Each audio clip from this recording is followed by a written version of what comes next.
This is Mission Control Houston at a mission elapsed time of 8 days, 17 hours, 51 minutes into the flight of Integrity on the Artemis II mission. The astronauts were awakened aboard Integrity about an hour ago.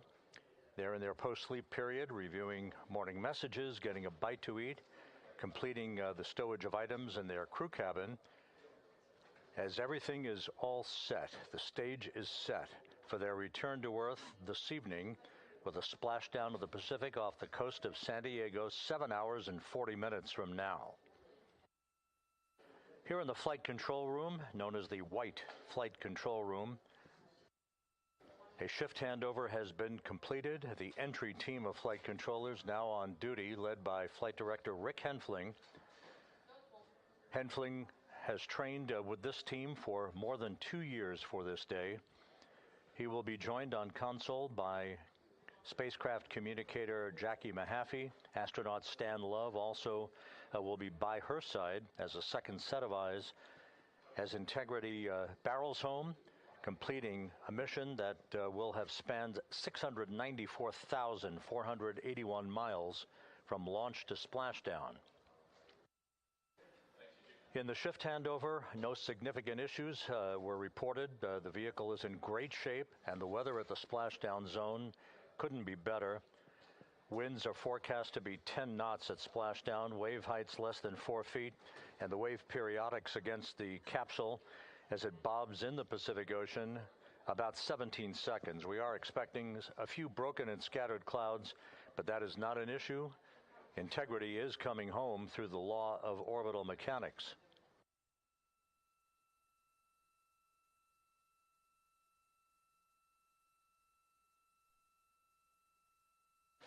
The next major milestone for Integrity's astronauts and the flight control team here in Houston will be the RTC-3 burn. That is the return trajectory correction number 3 burn. That is scheduled 2 hours and 25 minutes from now at 1:53 p.m. Central Time. It's an 8-second firing of the reaction control system jets to essentially fine-tune the path of Integrity down the corridor for its entry into the Earth's atmosphere. There will be a change in velocity of 4.2 feet per second. That is the last major maneuver of the mission. The crew will continue to configure the crew cabin. They'll climb into their launch and entry suits later today and move into their entry checklist.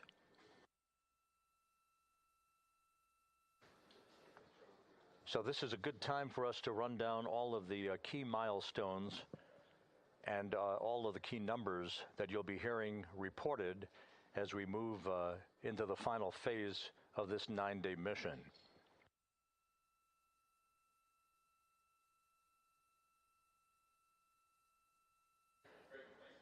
Following the RTC-3 burn and the crew climbing into their launch and entry suits, we will have NASA Plus coverage joining in a simulcast of our 24/7 YouTube coverage at 5:30 p.m. Central Time, 6:30 p.m. Eastern Time. At 6:15 p.m., Integrity will switch communications loops and the strings for communication from the Deep Space Network, which it has been on since the translunar injection burn the day after launch. We will transition from the Deep Space Network to the Tracking and Data Relay Satellite System. At 6:33 p.m., the crew module and its 4 astronauts will separate from the European Service Module. And at 6:37 p.m. Central Time, these are all Central Time, we will conduct about a 19-second raise burn. Now, if you think of yourself sitting in a recliner and tilting backward, this raise burn gently raises the aft end of the vehicle. It is our last opportunity to dial in a flight path angle before entry interface using the roll thrusters on the crew module. This will sweeten the angle of attack, if you will, the orientation of the vehicle as it enters the Earth's atmosphere, with the idea in mind of reducing any excessive heat stress on the heat shield in this deliberate opportunity that we have selected to try to mitigate any buildup of excessive heat on the aft end of the vehicle. Once the raise burn is complete, we will enter the first traces of Earth's atmosphere at 6:53 and 31 seconds p.m. Central Time. At that point, we'll be at an altitude of 400,000 feet, traveling 34,882 feet per second, with a range to splashdown of 1,701 nautical miles. Just 24 seconds after entry interface, traveling at that velocity, we will begin a 6-minute blackout period due to the ionization, the buildup of plasma around the spacecraft that will prevent communications and data from being received here in Mission Control. Again, that blackout scheduled to begin at 6:53 and 55 seconds p.m. Central Time, about a 6-minute blackout. We'll be carefully monitoring a call from Capcom to the crew as we exit the blackout. That will be our first communications with the crew following that 6-minute period. The blackout scheduled to end right around 7 p.m. straight up. That's Central Time. That'll be 6 minutes and 25 seconds after the start of entry interface. At that point, we will be at an altitude of 157,406 feet off the Earth, traveling at 13,342 feet per second. Range to splashdown at that point will be just 147 nautical miles. There will be a series of roll reversals, this is computer commanded, to roll the vehicle to the left and back to the right to bleed off excess energy, all part of the planned entry profile for integrity and its 4 astronauts. We are expected to go subsonic, meaning we will break the sound barrier over the Pacific in this trajectory that will carry us from southwest and northeast across the Pacific Ocean. We will go subsonic at 7:02 and 25 seconds p.m. Central Time at an altitude of 59,000 feet, traveling just 971 feet per second. So you can see how much the velocity of integrity will decelerate based on its speed and the interaction with the Earth's friction in the atmosphere. At that point, a series of parachutes will begin to deploy. The first deployment will be the forward bay cover chutes. These are a series of 3 parachutes, each parachute approximately 100 feet long. The first forward bay cover parachute deployment will occur at an altitude of 24,000 feet. As the spacecraft has descended to a velocity of just 479 feet per second, and we will be within a mile, 1 nautical mile of splashdown at that point. In rapid fire succession then, we'll deploy 2 drogue parachutes used to slow and stabilize the crew module during descent to establish the proper conditions for main parachute deployment that will follow. A trio of pilot parachutes then deploy. They'll be used to lift and deploy the main parachutes from the forward bay of the crew module. That's the top portion of the crew module. And finally, 3 large main parachutes will deploy. The main chutes are scheduled to deploy at 7:04 and 44 seconds p.m. Central Time at an altitude of just 5,400 feet from splashdown. The velocity for the astronauts aboard Integrity at the time of splashdown expected to be just 19 miles an hour. So, in just 13 and a half minutes from the start of entry interface to splashdown, we will have decelerated from what is expected to be a peak velocity of some 23,783 miles an hour to just 19 miles an hour for a gentle splashdown.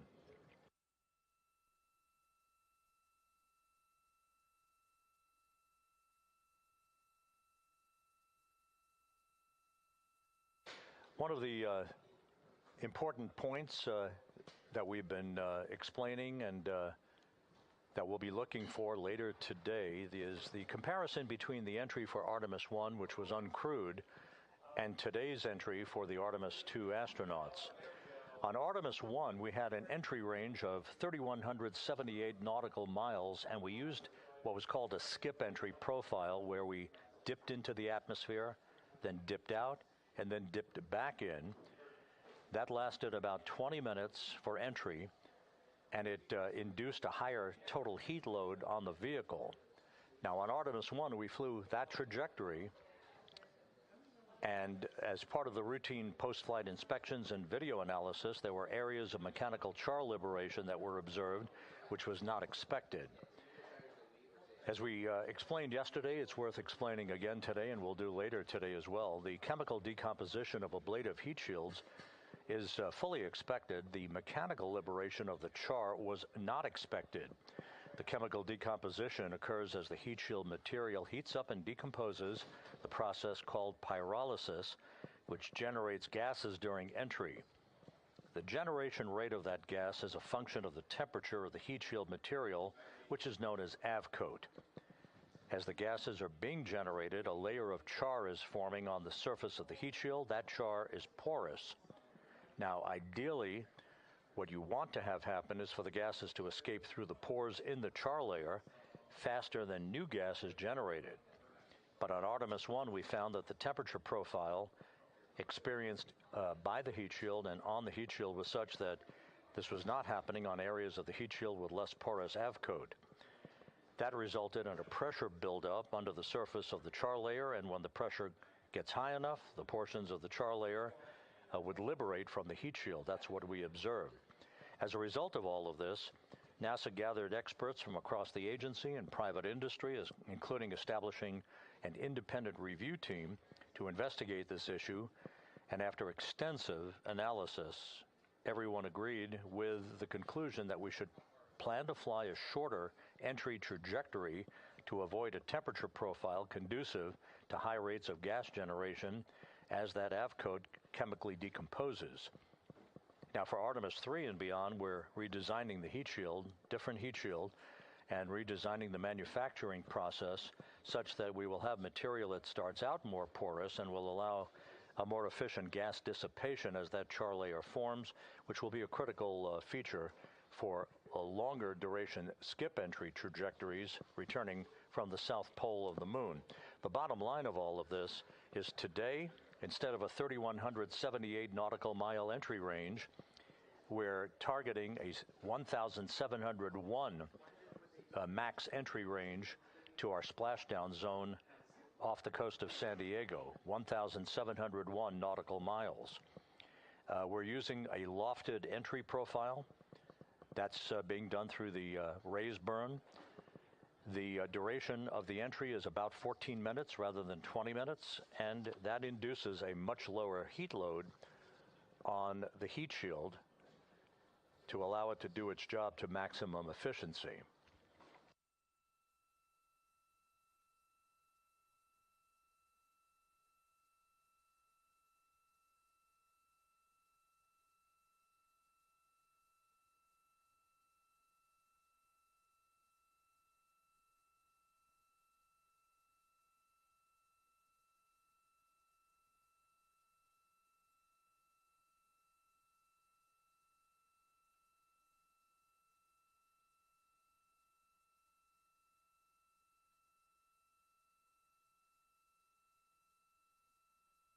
Following splashdown, which again is scheduled at 7:07:07 p.m. Central Time, that's 7:07 and 7 seconds p.m. Central Time, 5:07 p.m. Pacific Time, 2.5 hours before sunset at the splashdown site.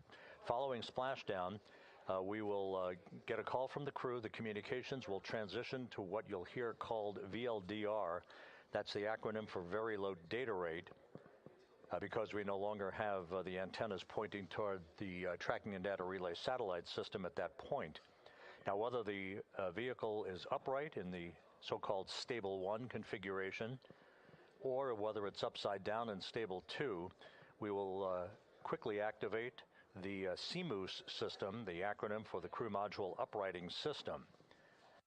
The Crew Module Uprighting System consists of 5 large balloon-like airbags located under the capsule's forward bay cover.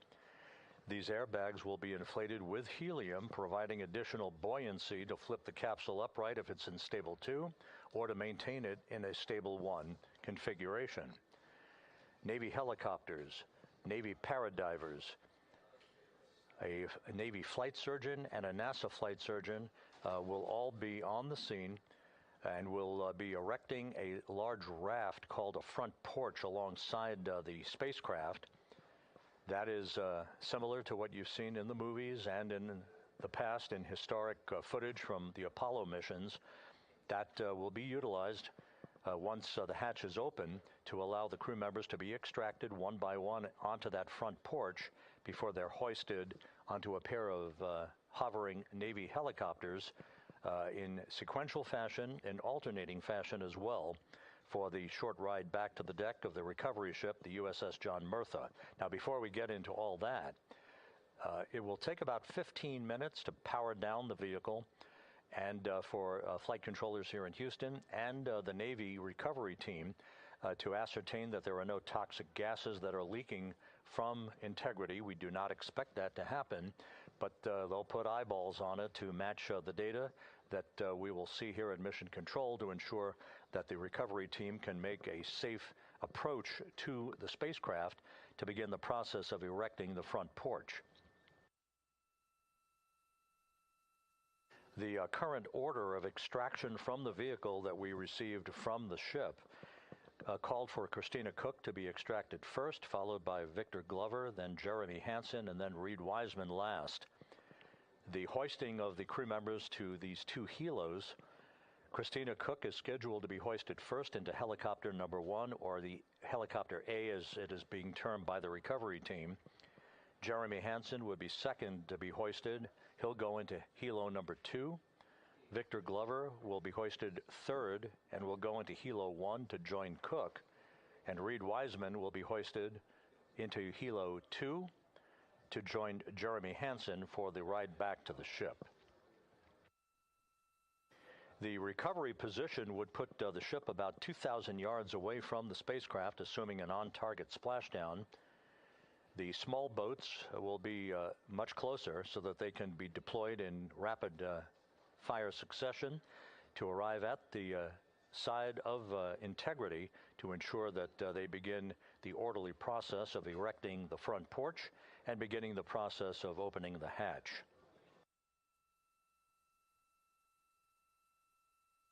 The John P. Murtha, the recovery ship, is expected to be about 5 miles away from the spacecraft at the time of splashdown. That will expedite the helo flight for the two helicopters back to the deck of the ship. Once on the ship, the crew will emerge from the helos, and they'll be brought into the medical bay on the ship for comprehensive medical exams that will set the stage for them to be flown off the ship at a subsequent hour. We just don't know exactly what that hour will be at this point. It will depend on the condition of the crew and other factors. But once they depart the ship, they'll be flown by helicopter to the San Diego Naval Air Station to board a NASA plane to fly back to the Johnson Space Center in Houston. So that's your snapshot rundown of the activities that lie ahead. The next major activity, just over 2 hours from now, that will be the RTC-3 burn, the return trajectory correction burn number 3, the final in the series of fine-tuning maneuvers to pinpoint Integrity's precise path down the middle of the corridor for entry into the Earth's atmosphere.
This is Mission Control Houston. This computer-generated visualization based on real-time telemetry from Integrity showing the distance from Earth decreasing with each passing second, now just 54,000 miles from Earth, and the distance traveled by Integrity's astronauts since they arrived at the moon earlier this week. We are currently 7 hours, 10 minutes away from Splashdown, a high-speed entry back into the Earth's atmosphere, awaiting Reed Wiseman, Victor Glover, Christina Cook, and Jeremy Hansen to wrap up a mission that will have logged from launch to Splashdown 694,481 miles. That, of course, includes that high Earth orbit that carried Integrity to an altitude at apogee of about 43,000 miles above the Earth for the first 24 hours of the mission to enable flight controllers to wring out all of the systems on Integrity and collect data that gave them the confidence to give approval for the translunar injection burn that sent the crew on its way to the moon and an historic flyby of the lunar surface.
This is Mission Control Houston.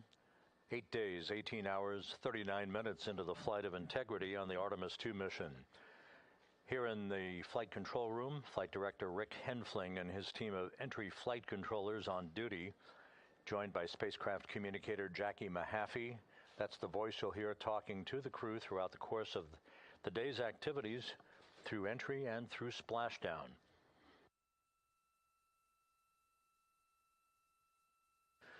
Aboard Integrity, the astronauts, Commander Reed Wiseman, pilot Victor Glover, and mission specialists Christina Cook and Jeremy Hansen are wrapping up their post-sleep period, having an opportunity to review their morning mail, getting a bite to eat, and getting things set up for final cabin stowage of items no longer needed on this flight prior to the time they move into their entry checklist a few hours from now.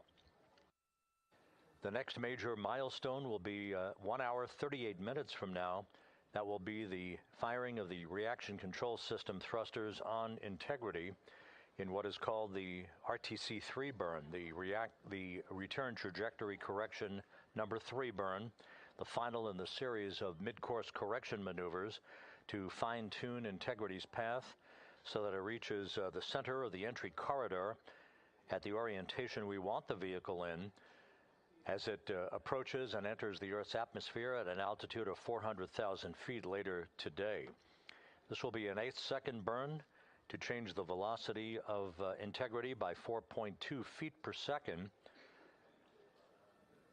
And again, will be the final major maneuver of this mission. After we discard the European service module this evening at 6:33 p.m. Central Time, a few minutes later, we'll conduct a raise burn, as it is called. That is a maneuver using Integrity's thrusters, about a 19-second burn that will lift the aft end of the vehicle and provide the final angle of attack that the spacecraft will be traveling in to reach the splashdown zone some 1,701 nautical miles from the point of entry interface. In the Pacific Ocean, the USS John P. Murtha is on station, ready to begin recovery operations once Integrity has splashed down. The splashdown is scheduled at 7:07 and 7 seconds p.m. Central Time, 5:07 p.m. Pacific Time, 2.5 hours before sunset. From launch to splashdown, Integrity and its 4 crew members will have traveled 694,481 miles.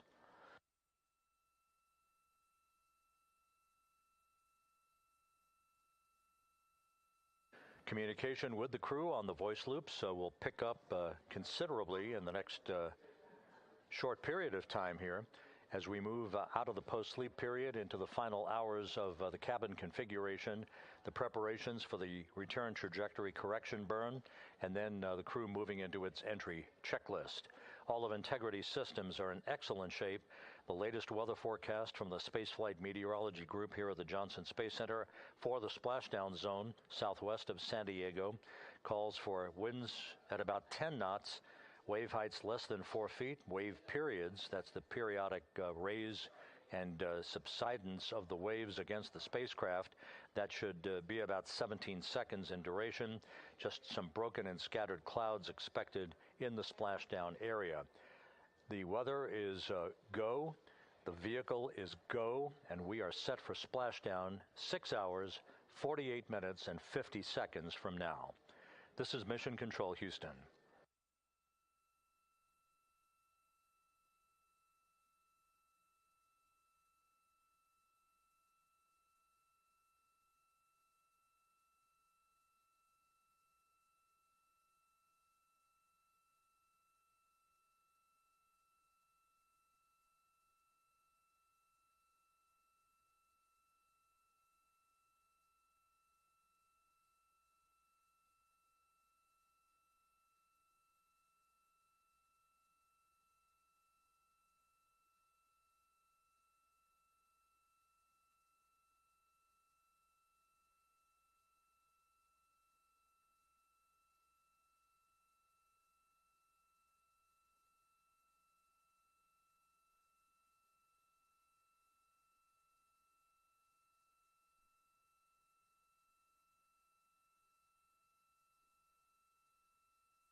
Integrity Houston, good morning. Comm check, post ACU swaps.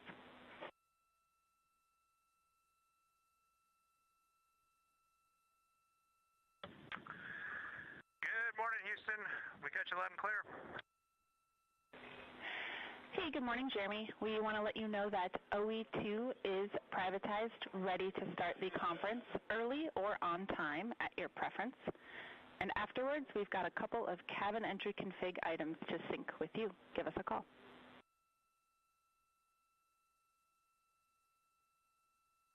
Okay, Jackie. How about we take those cabin config items right away, and then we'll do the PMC. We can do that.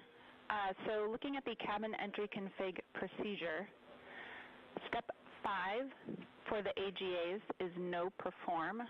Based on your battery activities last night, AGA is in good shape through splashdown. And in step 10, that tracks with our thinking. We would like you to get going early on step 10. In particular, for the post-landing LIO, we'd like you to perform the battery check. That is in step 1 of your post-landing LIO mounting and routing procedure. Okay, we can get started on the LIO.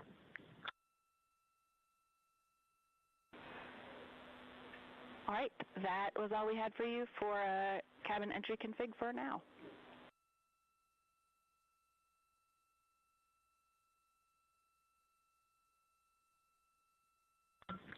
Houston, speaking of cabin config, one thing for you, the contingency urine CWC, that has, we had a plan so that we could actually complete that stowage as a get-ahead last night, and that's been done. We did not use a hefty bag, but it is empty, and it is sealed in 2 Ziplocs inside the JSB. We feel that it's unaccessible now, and we'd like to keep it in that config.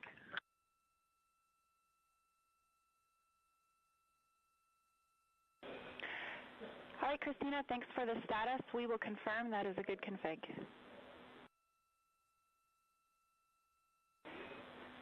Thank you, ma'am.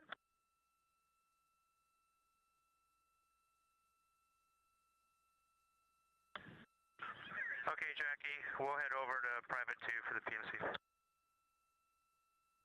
Staged out in the Pacific Ocean, just west of San Diego. We are staged about 6.5 miles from where we expect Orion to splash down.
This is Mission Control Houston at a mission elapsed time of 8 days, 18 hours, 58 minutes into the flight of Integrity on the Artemis II mission.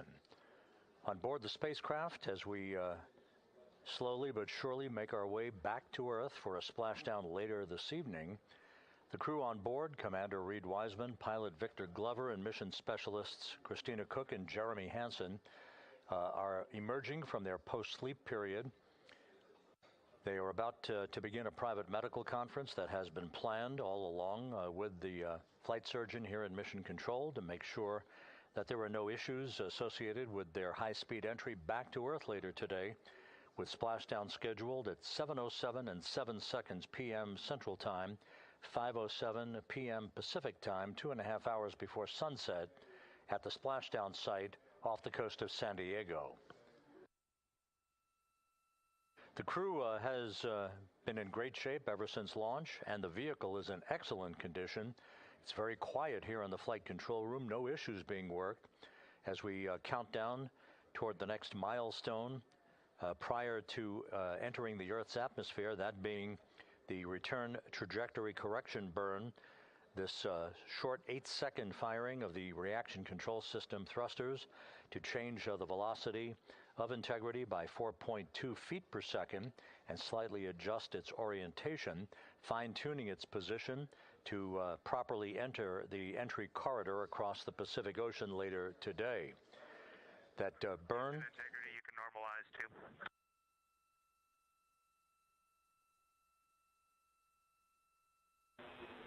In work.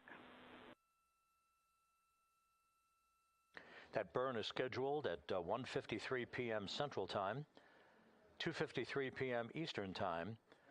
That'll be followed by the crew completing the configuration of the crew cabin for entry, stowing final items, and making sure all of their checklists and other post-splashdown devices that they will need are in the proper... making sure that all of their equipment is within arm's length after they splash down in the Pacific, waiting to be extracted from the vehicle by the recovery personnel that will be deployed from the USS John Murtha, which is on station out in the Pacific in the splashdown area. The weather forecast for splashdown is ideal. Winds just about 10 knots, wave heights less than 4 feet. Those are very benign conditions that will await Integrity's astronauts when they emerge from the spacecraft. Following splashdown, the 5 crew module uprighting system airbags will be inflated with helium to ensure that the spacecraft remains in an upright and rather benign situation as it bobs in the Pacific Ocean. This will expedite the ability of the recovery teams to erect a large raft called the front porch along the side of Integrity prior to the time that the hatch is open and the crew is extracted from the vehicle that they have been aboard since April 1st for their launch for their lunar flyby.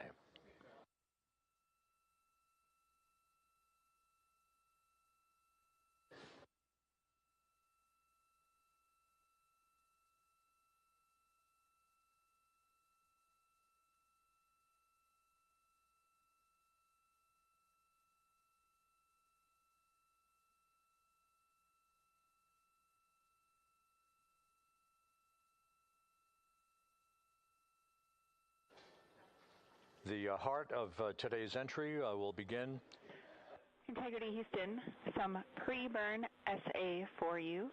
The Plus X flange heaters are on and prop avionics are configured.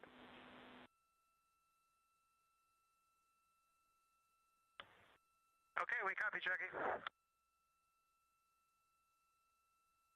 Jeremy Hansen from the Canadian Space Agency acknowledging the call from Capcom Jackie Mahaffey. It is her voice that you'll be hearing throughout entry and splashdown, calling all the major milestones and talking to the crew when required. The heart of today's activities will begin about 5.5 hours from now when we hand over the communications link from the Deep Space Network to the Tracking and Data Relay Satellite System. That will come at 6:15 p.m. Central Time, followed about 18 minutes later when the crew module separates from the service module. At that point, the crew module will conduct a raise burn, as it is called. That is about a 19-second burn. That will be the final opportunity to more specifically dial in the flight path angle, the angle of attack before entry interface. That will use the roll thrusters on the command module, on the crew module. That angle of attack is particularly critical for this mission, so that we are mitigating any excessive buildup of heat on Orion's heat shield as it enters the Earth's atmosphere. At the point of peak heating, we are expecting temperatures to rise to about 5,000 degrees Fahrenheit. That will induce an ionization around the plasma wave. This is typical for all spacecraft that enter the Earth's atmosphere. A blackout period of 6 minutes will begin at about 6:53 and 55 seconds p.m. Central Time. We'll lose all communications with the crew. That will be expected, and we'll report that when we do have a loss of data and communications.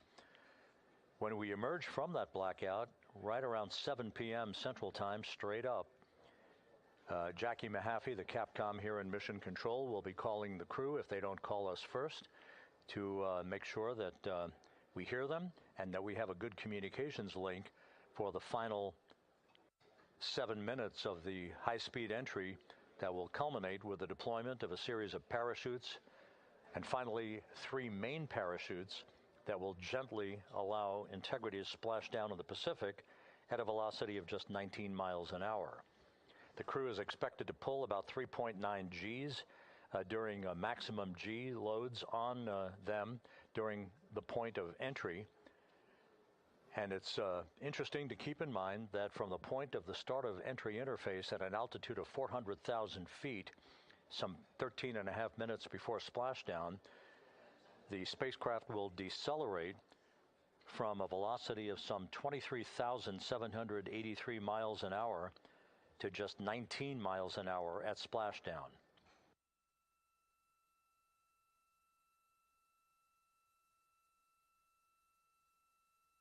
So everything is in order aboard Integrity. We have a solid spacecraft and a solid go weather forecast in the splashdown zone as the world awaits the return of Artemis's astronauts from this historic lunar flyby. Splashdown scheduled 6 hours, 25 minutes, 30 seconds from now. This is Mission Control Houston.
both LiO, or all 4 LiO battery units are fully charged.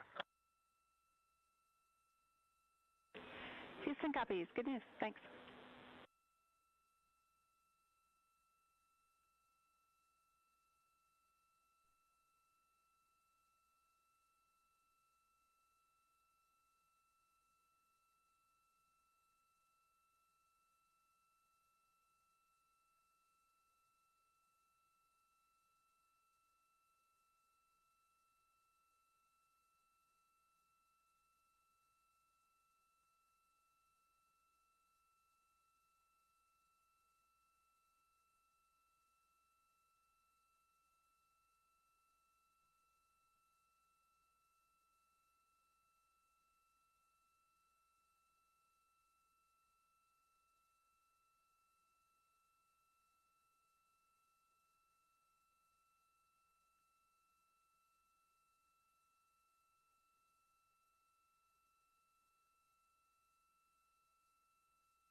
And Houston Integrity, we're ready to secure the cobalt brick and the WAP, but just want to check with you that you don't need the network on board before we do that. Check with you that you don't.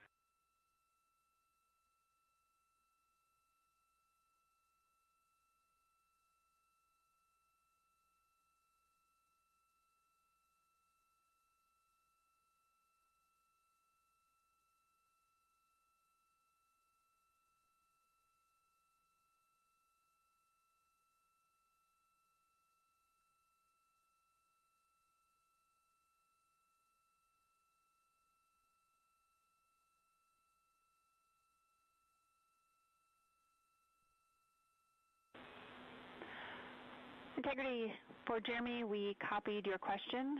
We were in a data rate handover, but we can confirm no further ground use for the WAP or cobalt brick, so go to tear those down. A follow-up for Christina, the empty CWC stowage config that you called earlier is a good config for entry, so no need to go find that. And finally, we can support a camera downlink if and when you are willing.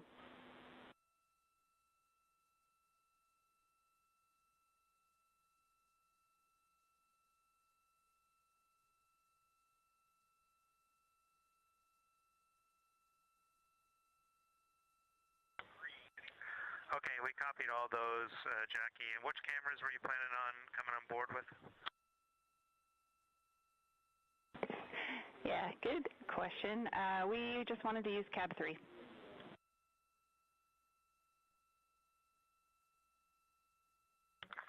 We're good with that.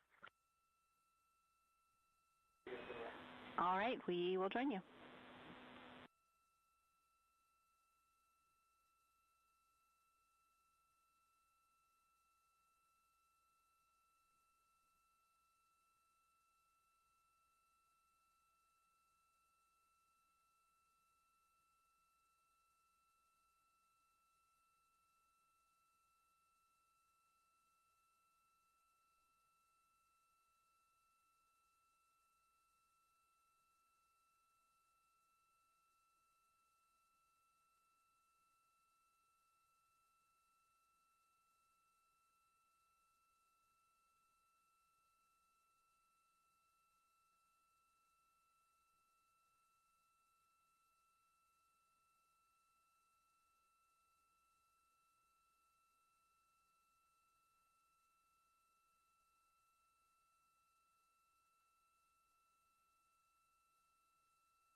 Houston integrity for CBA pressure. Go ahead. CBA pressure is 2,500 psi.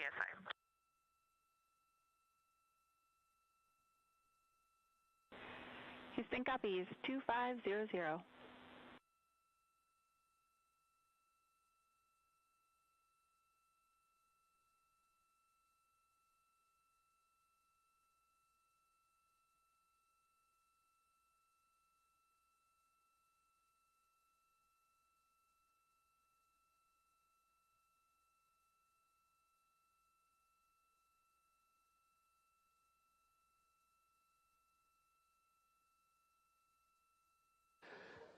This is Mission Control Houston. You just heard Mission Specialist Christina Cook aboard Integrity offering some parameters of cabin atmosphere readings. Everything on board is in great shape. We're just 56.5 minutes away from the return trajectory correction 3 burn.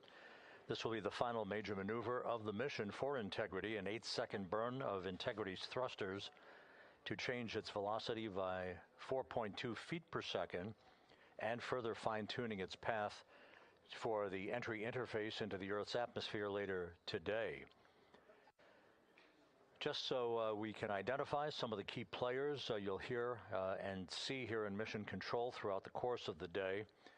On the front row, from left to right, that's astronaut Stan Love. He was the Ascent Capcom, or spacecraft communicator, talking to the crew and has pulled several shifts during the mission.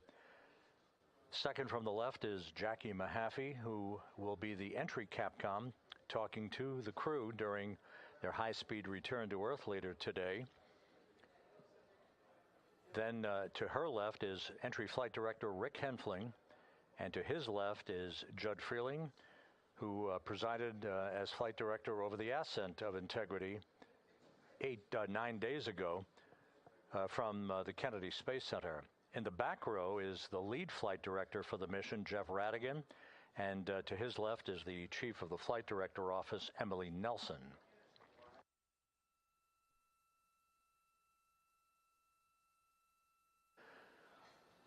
Once again, this view of the Earth, that is the port of call for Integrity's astronauts later today.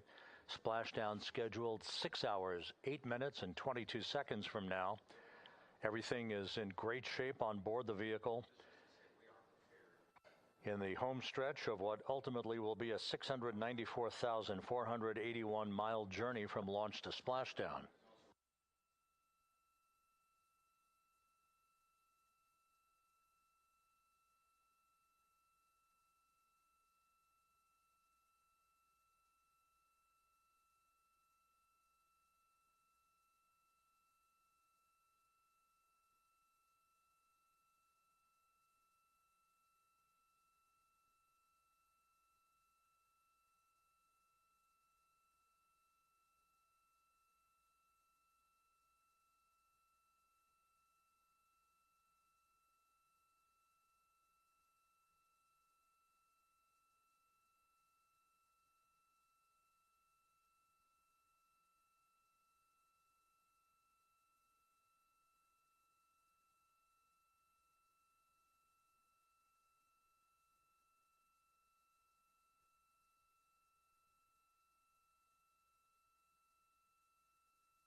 This is Mission Control Houston, our first view of the crew today.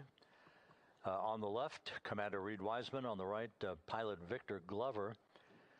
They are reviewing some of the timeline parameters and some of the systems status boards on their computers on the flight deck of Orion. Everything is in great shape system-wise, and the weather forecast is a go forecast at the splashdown zone as the crew approaches the 6-hour mark until they return to Earth to complete this historic mission.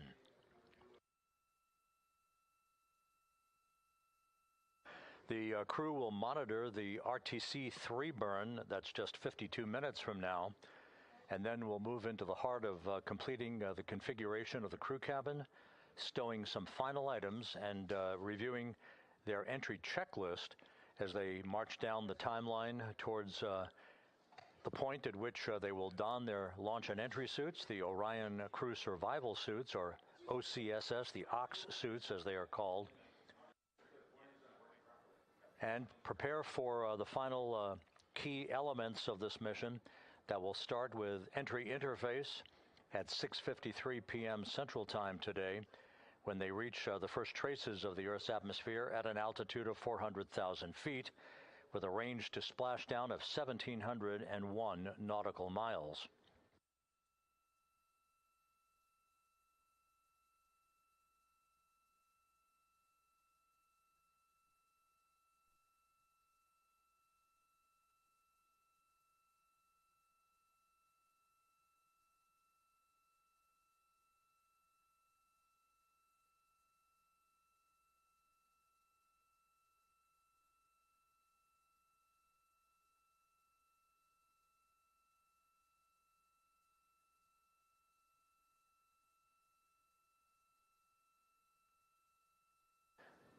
You can see down below in the lower deck of the crew cabin, if you will, Christina Cook.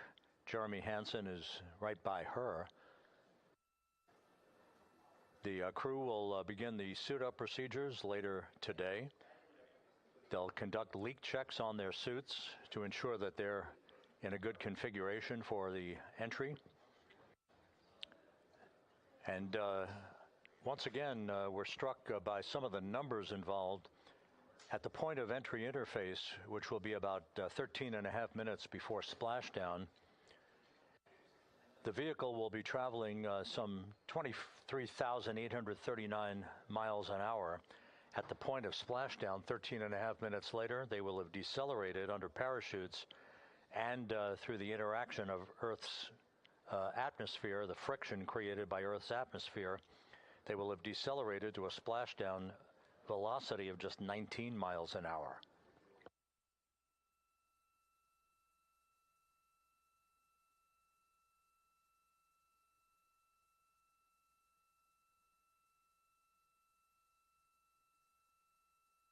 All preparations on the USS John P. Murtha, the recovery ship out in the Pacific, are complete.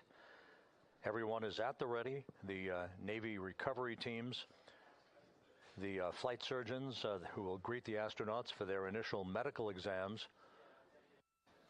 There will be Navy helicopters and fast boats that will be deployed from the Murtha to move alongside the spacecraft. It will take about 15 minutes, perhaps a bit less, for the flight control team here in Mission Control to power down the vehicle. Once it splashes down and the airbags, the inflatable airbags, 5 of them at the forward bay cover at the top of the spacecraft, are inflated to ensure that the vehicle remains in an upright orientation in the Pacific. The airbags will be deployed. The vehicle will be powered down.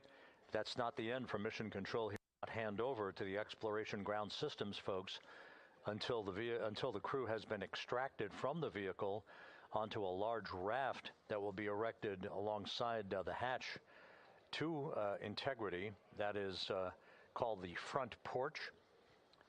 Each of the crew members will leave the vehicle, Christina Cook first, followed by Victor Glover, then Jeremy Hansen, then Reed Wiseman. Once in the raft, they'll spend a few minutes as they get their land legs back before they're harnessed and hoisted one by one in alternating fashion to a pair of hovering Navy helicopters overhead. Christina Cook will be hoisted first into helicopter number 1, then Jeremy Hansen to helicopter number 2, Victor Glover to helicopter number 1, Reed Wiseman to helicopter number 2.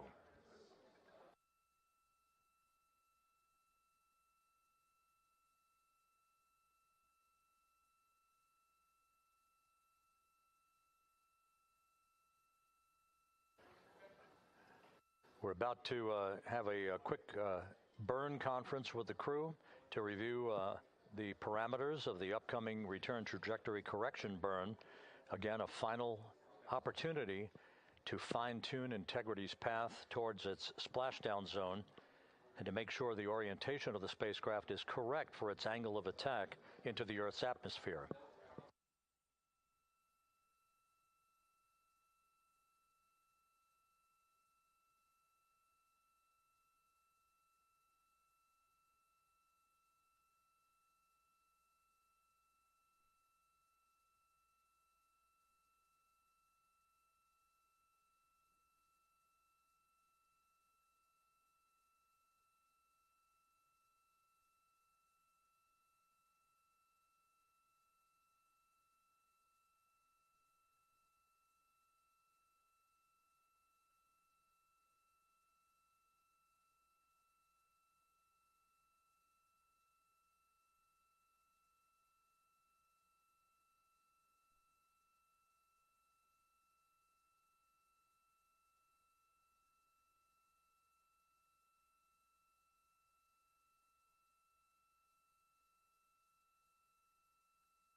Integrity Houston, 2 minutes to Starfield maneuvers.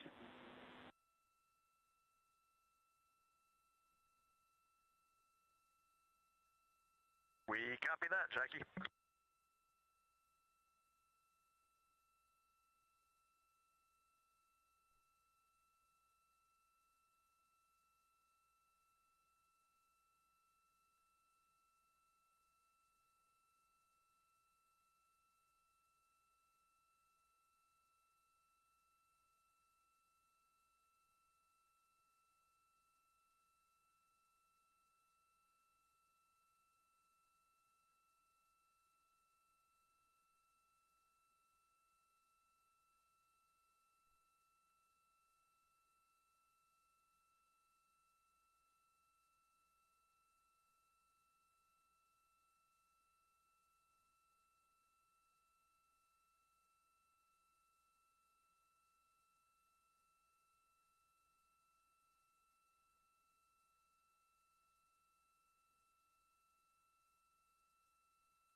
Integrity currently maneuvering to what is called the Starfield calibration orientation to set the calibration correct for our GPS system on board the vehicle, as well as other navigation aids that will be used during Integrity's plunge back through the Earth's atmosphere toward its splashdown site.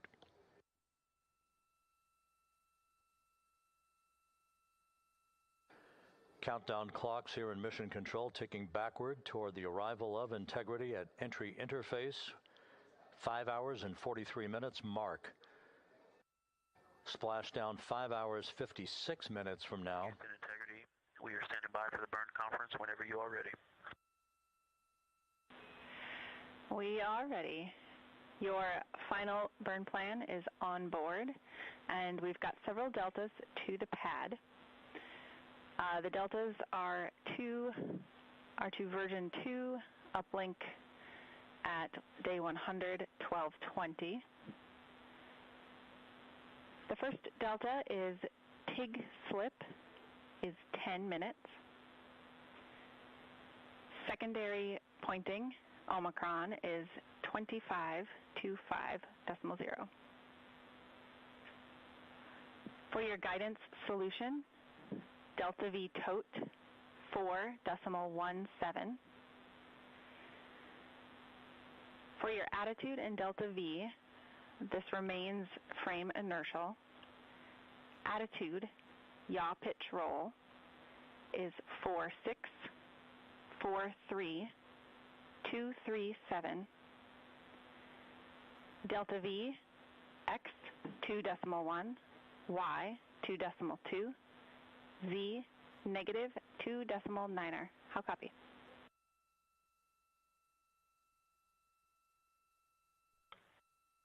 Okay, Jackie, we caught the end material. Can you give us the trim number that you started with and Omicron, I believe, were the two? Or maybe TIG slip and Omicron. TIG slip is 10 minutes. Omicron is 25.0.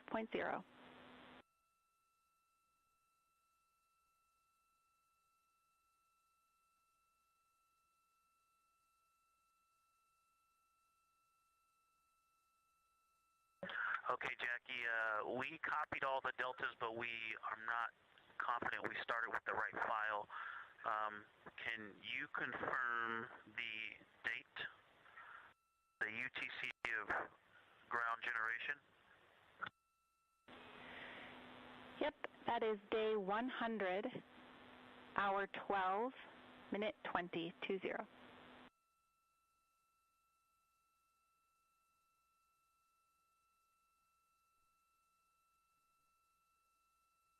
So Jackie, that ground generation date time is what we had as version 1, and you said version 2, so that's what's throwing us off. We were looking for a version 2, but we saved version 1 as version 2 to get ready for these deltas. Did you uplink a new burn pad, or were you just instructing us to save it as version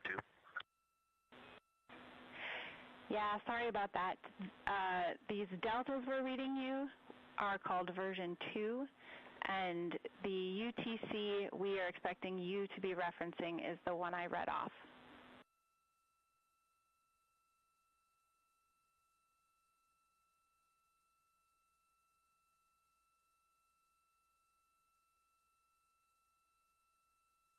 Okay, copy. We wrote those deltas on the Excel file that was labeled version 1, and we have saved it as version 2. That's perfect. Couple of final notes for you. Under burn execution steps, step 8, OpNav pass. We are performing OpNav pass, and that did kick off automatically. And then in burn notes, we just want to clarify for the PCL message today, that is message 3.10.02.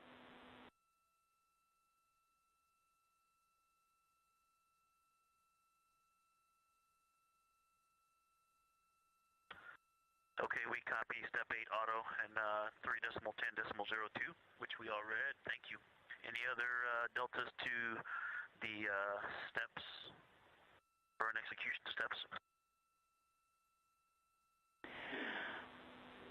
No deltas. One final note, the cell in the burn notes that talks about if BFS engages does have about 2 rows worth of text, so you may need to expand it to see all of it.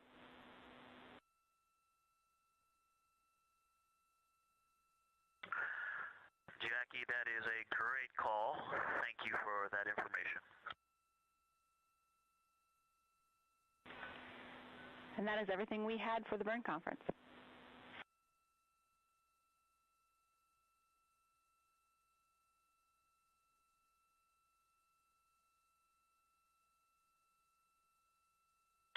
Okay, we copy. Thank you very much. This is Mission Control Houston, that exchange between Capcom Jackie Mahaffey here in Mission Control and pilot Victor Glover aboard Integrity, reading off all the critical numbers for the upcoming Return Trajectory Correction 3 burn that's on tap just 37 minutes from now at 1:53 p.m. Central Time. This final major maneuver will be an 8-second burn of the reaction control system thrusters to amend the velocity of Integrity by 4.2 feet per second. It also contains a number of angular adjustments to Integrity's orientation to fine-tune its precise orientation as it enters the Earth's atmosphere at the point of 400,000 feet above the Pacific Ocean, called entry interface. This is critical because we want Integrity to be in the right orientation to minimize heating on the heat shield of the vehicle.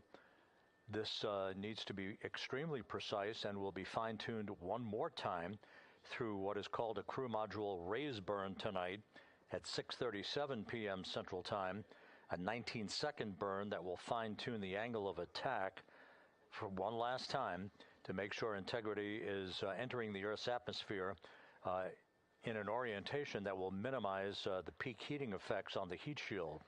As it is, the temperatures around the heat shield are expected to be somewhere between 4,000 and 5,000 degrees Fahrenheit. However, at the angle at which we are entering the Earth's atmosphere, it is a much more benign heating effect on the heat shield than what was experienced during the Artemis I mission.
Houston Integrity, are we go for secondary wastewater line dump?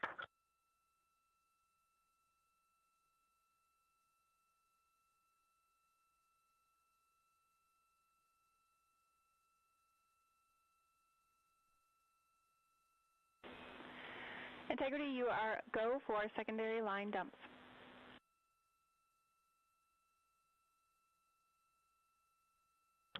We copy, thank you.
Integrity Houston, for the burn, SM prop helium isol valves are configured.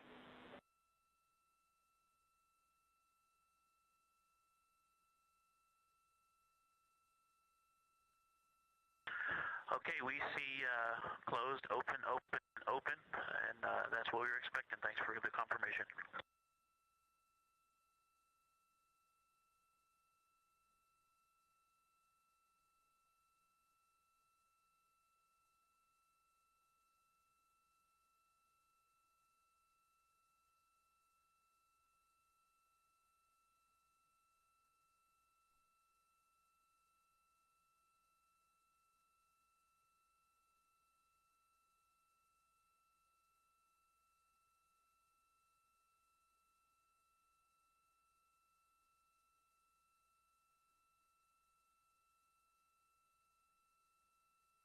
This is Mission Control, Houston. Flight Director Rick Henfling here in Mission Control. The entry flight director is going to be polling his team of flight controllers to get a go for the RTC-3 burn, which is coming up in just 31 minutes. We're back inside the cabin of Integrity, looking at Jeremy Hansen on the left, Christina Cook in the middle, Victor Glover on the right, the crew, and there's Reed Wiseman, the commander of the ship. Everything is in great shape as we await splashdown 5 hours and 44 minutes from now. The entry profile for Integrity is a source of great interest because of some of the heat shield damage that was unexpected during Artemis I. We have deliberately created a trajectory which is essentially a lofted entry profile rather than a skip entry. If you recall, the skip entry on Artemis I was a trajectory in which we performed an initial dip into the atmosphere to dissipate some energy, then skipped out of the atmosphere, sort of like throwing a flat rock against a lake, and then dipped a second and final time into the atmosphere before splashing down in the Pacific. However, that profile induced a longer entry range of some 3,178 nautical miles in length that induced a 20-minute duration of a higher total heat load on the vehicle. So after great analysis and the review of an independent review team, we decided to amend the entry profile to a maximum entry range of 1,775 nautical miles. In this case, we're going to be flying downrange from the point of entry interface to a splashdown zone just 1,701 nautical miles downrange, heading from southwest to northeast towards the coast of California. The 20-minute duration of the Artemis I entry has been reduced to just 13.5 minutes in duration for Artemis II, thus inducing a lower total heat load on the vehicle and mitigating any deleterious effects on the heat shield itself. The flight control team, the engineers, have tremendous confidence in this entry profile that will protect the heat shield from any excessive loads that may be imparted on it during this high-speed entry back into the Earth's atmosphere. Having said that, we still will be exposing the heat shield to temperatures some 4,000 to 5,000 degrees Fahrenheit as we enter peak heating at the point of entry interface and a communications blackout within a few minutes after that. Currently taking a poll in the room for a go for RTC-3. That'll be communicated to the crew momentarily. Integrity, Houston, good final targeting, and we are go for the burn pending SAW positioning.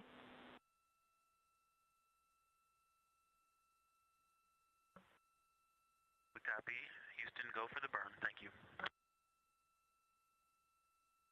And again, the burn that's coming up, RTC-3, just 27.5 minutes from now, will be an 8-second firing of the reaction control system thrusters to change the delta on the velocity to about 4.2 by 4.2 feet per second, and refining Integrity's path to reach entry interface at the correct angle and at the correct time and orientation. If you think of a cone across the Pacific Ocean, that's the entry corridor. We want to hit right into the middle of that corridor. I said yesterday it was like splitting the uprights, and that's exactly what it is. We want to make sure that we're right down the pike, heading toward the splashdown zone off the coast of San Diego. This burn and the subsequent crew module raise burn, that will be a final amendment to the angle of attack of Integrity, all designed to minimize heating effects on Integrity's heat shield.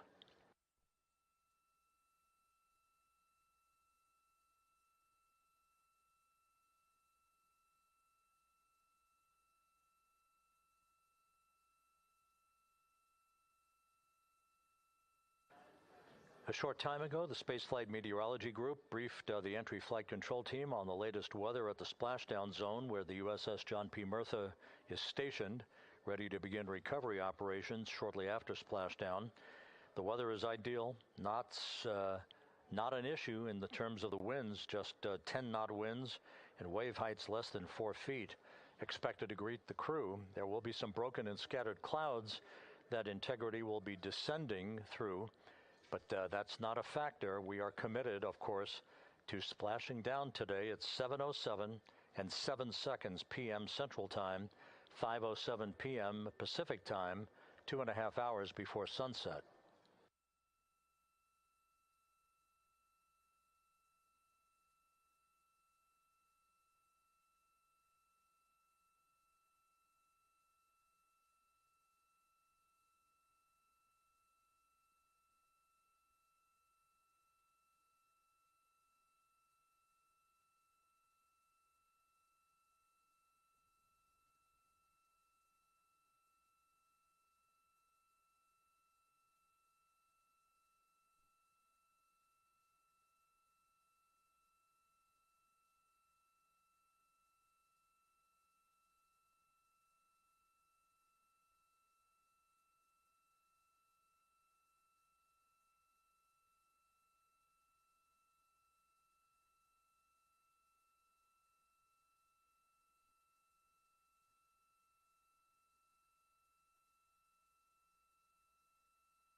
At this hour, Flight Dynamics reporting that Integrity is 45,534 nautical miles away from Earth.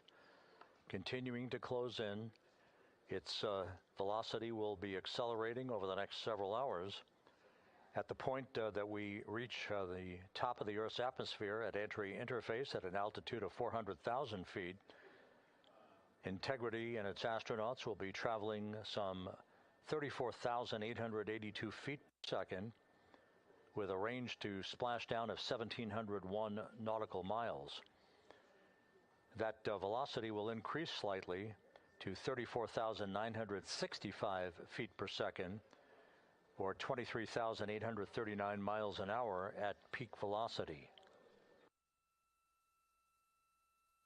There will be a series of roll reversals. Those are computer-induced maneuvers that will occur after we complete the blackout period. Actually, there are 2 before while we are in the blackout period and 3 more afterwards. Those roll reversals designed to dissipate energy, reducing the speed through the laws of physics to bleed off excess energy as the vehicle points itself toward the splashdown zone prior to going subsonic and then inducing the beginning of the parachute deployment sequence.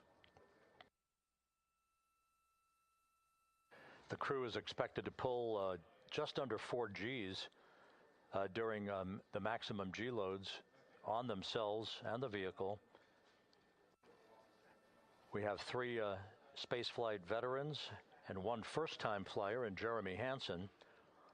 Unlike an International Space Station flight of 6 months or more in duration, these are well-skilled astronauts and test pilots. Christina Cook, of course, having returned to Earth, as did Reed Wiseman from his first flight in Soyuz vehicles for parachute-assisted landings in Kazakhstan. Victor Glover flew on a Crew Dragon vehicle.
For those keeping track, once again, one of the key periods during the entry into the Earth's atmosphere will be this 6-minute communications blackout that is predicted and is typical.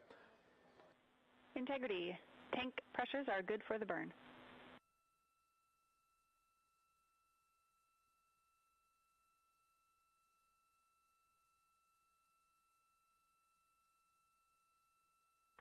Copy that, Jackie. Thank you.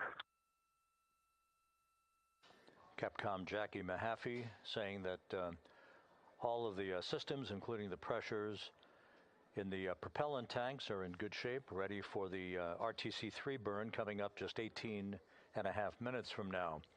Once again, the blackout period that will be of great interest to those listening and watching this evening is typical for any spacecraft re-entering the Earth's atmosphere because of the buildup of heat against a returning spacecraft, whether it's Integrity today or a Russian Soyuz vehicle or a SpaceX Dragon. These vehicles have heat shields that are designed to repel the heat. However, there is an ionization around the spacecraft, a buildup of plasma that is caused by the interaction of the velocity of the spacecraft entering the Earth's atmosphere and the friction of the Earth's atmosphere itself. This ionization period, or the blackout period, is expected to last 6 minutes tonight. It is expected to begin at 6:53 and 55 seconds p.m. Central Time, just 24 minutes or 24 seconds after the beginning of entry interface.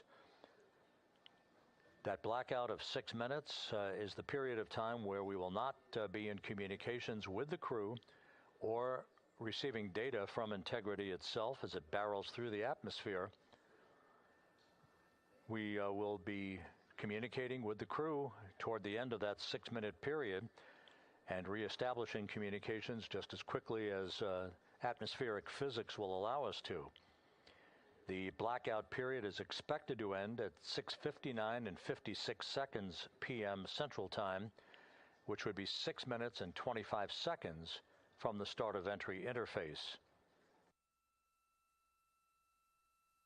Now, after splashdown, several activities will be occurring. First will be to ensure that the vehicle is upright in what is known as a stable 1 configuration. Whether it's upright or in some other orientation, the CMOOS bags, the crew module uprighting system bags, 5 of them that are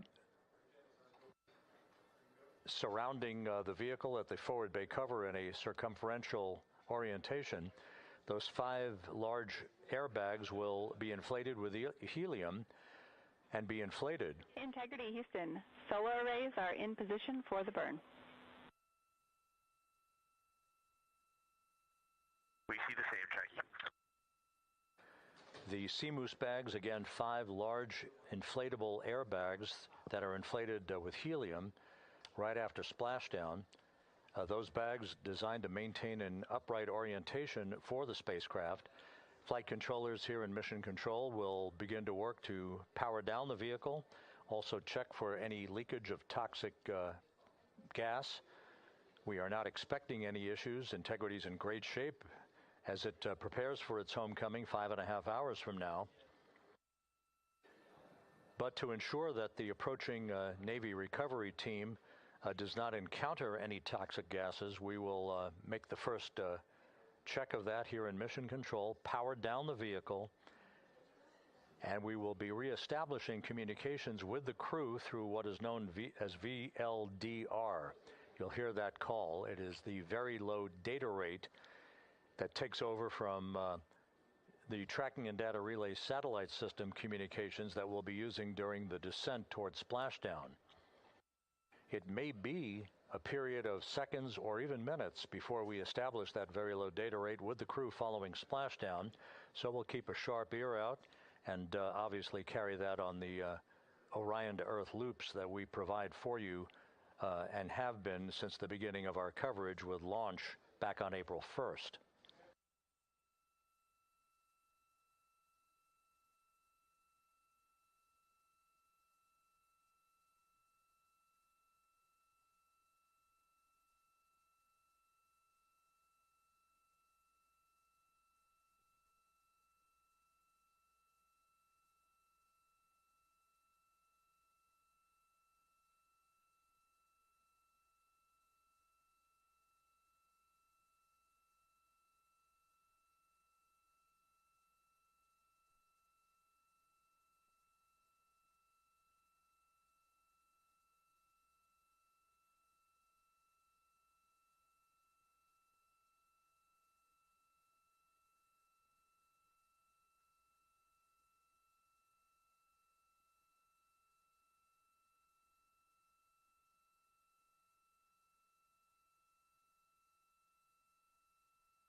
Here in Mission Control, the focus of attention is the upcoming Return Trajectory Correction 3 burn.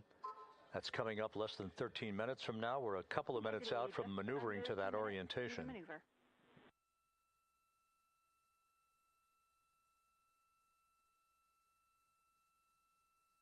Copy that. All is calm on board, Jackie. Thank you.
This is Mission Control Houston. While we wait for the burn, this view from the deck of the USS John P. Murtha showing some of the armada of helicopters.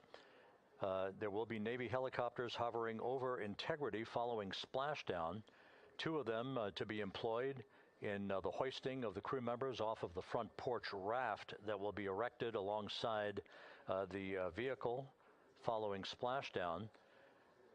2 crew members, 2 astronauts for each of the 2 helicopters for the short ride back to the deck of the Murtha, where they will be brought into the medical bay for comprehensive post-flight medical exams.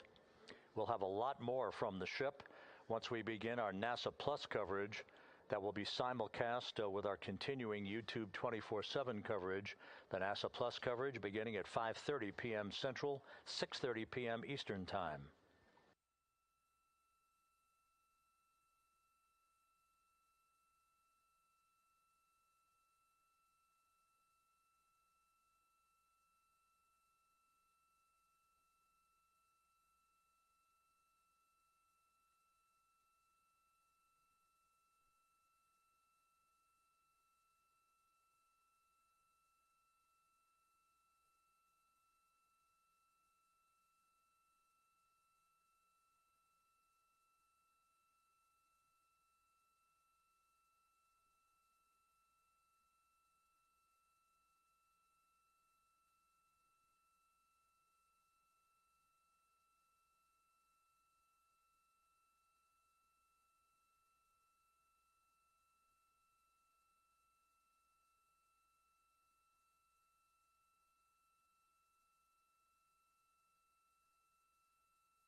Continuing with the view of the crew in the cabin of Integrity, as we are almost 7 minutes away now from the return trajectory correction number 3 burn.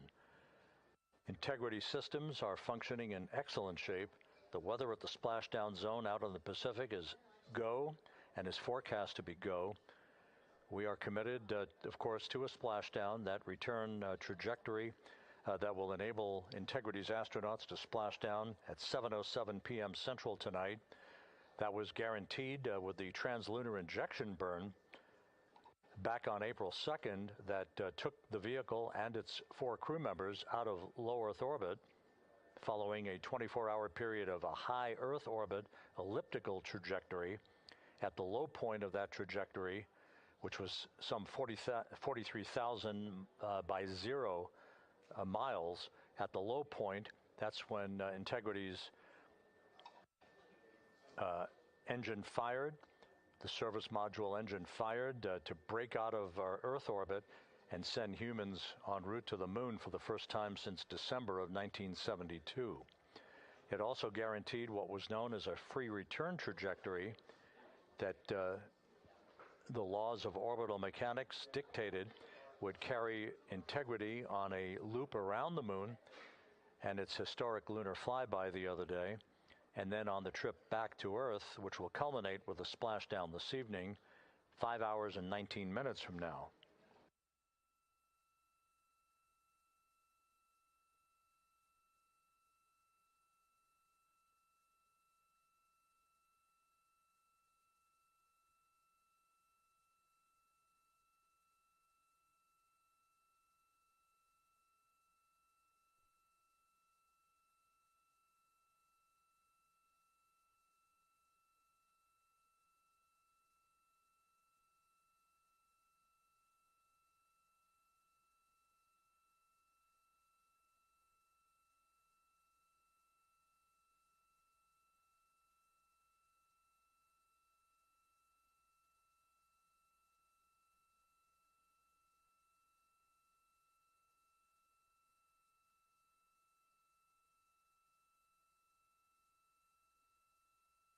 As you can see, the maneuver to the burn attitude has induced quite a bit of sunlight coming into the crew cabin.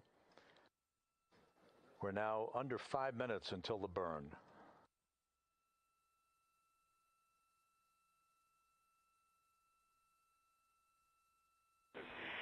Integrity Orion is in burn attitude.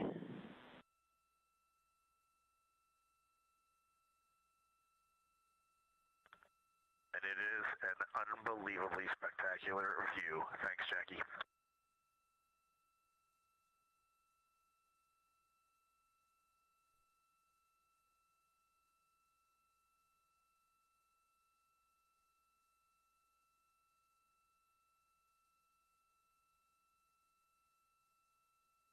Reed Wiseman responding to Capcom Jackie Mahaffey, that attitude into the burn orientation for the return trajectory correction burn coming up in just under 4 minutes has offered the crew yet another spectacular view of the Earth growing larger in their windows.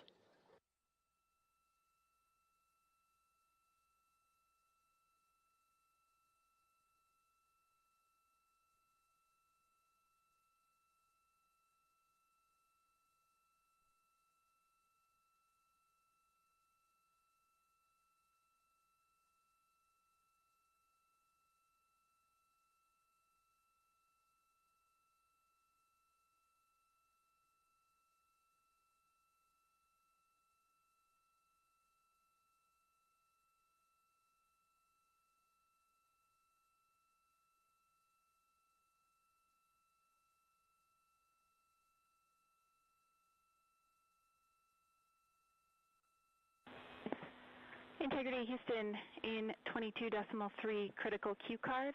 We're looking for the BFS burn ATP to no go. To go, excuse me. To go.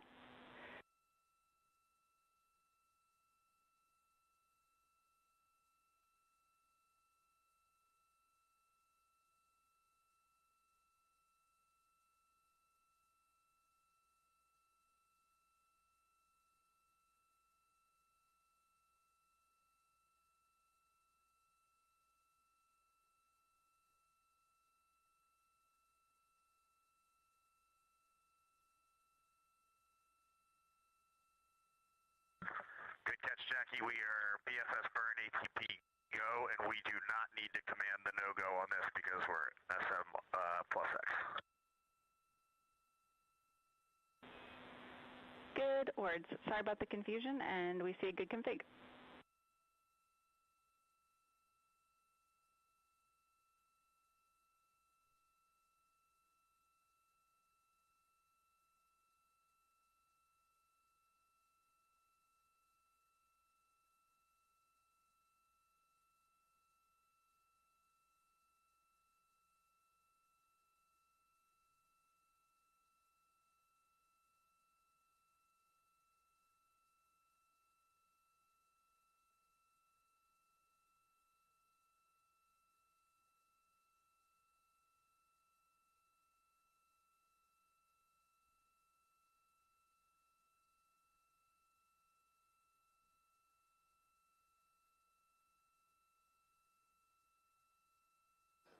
Coming up on 1 minute till the burn.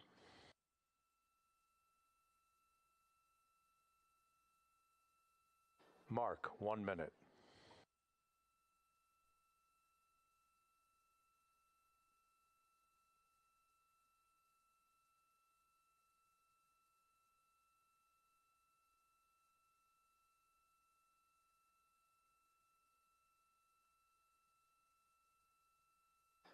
This is an 8-second burn with a change in velocity of 4.2 feet per second.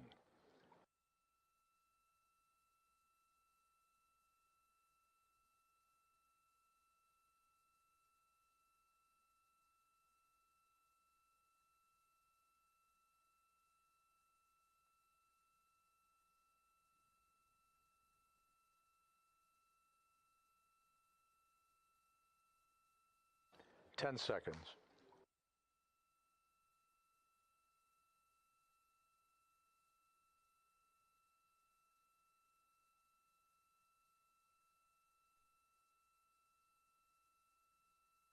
Burn underway.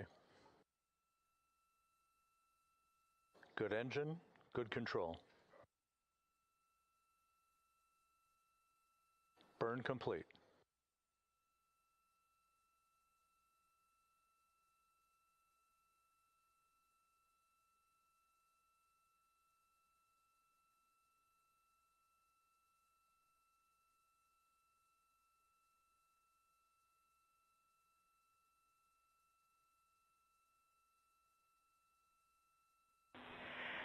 Integrity looks like a good RTC-3 burn, and we are assessing details. Hey, Jackie, we see the same on board, and we just wanted to give a huge shout out to that ESA Airbus team, to our friends in the Netherlands and Germany and at the Glenn Research Center. This vehicle powered us and it propelled us from the Earth to the Moon and back with extreme precision, and we are excited to be a part of your team. Houston and centers around the world, copy. Thank you.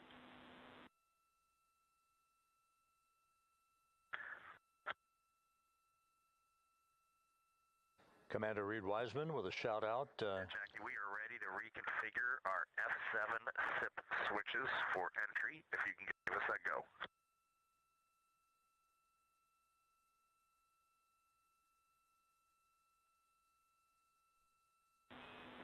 You are go for F7 switches. Reed Wiseman providing a shout out to the European engineering community, Copy the go. which built the European service module. And you are now maneuvering back to biased tail to sun attitude. We see it. That European service module will separate from the crew module this evening at 6:33 p.m.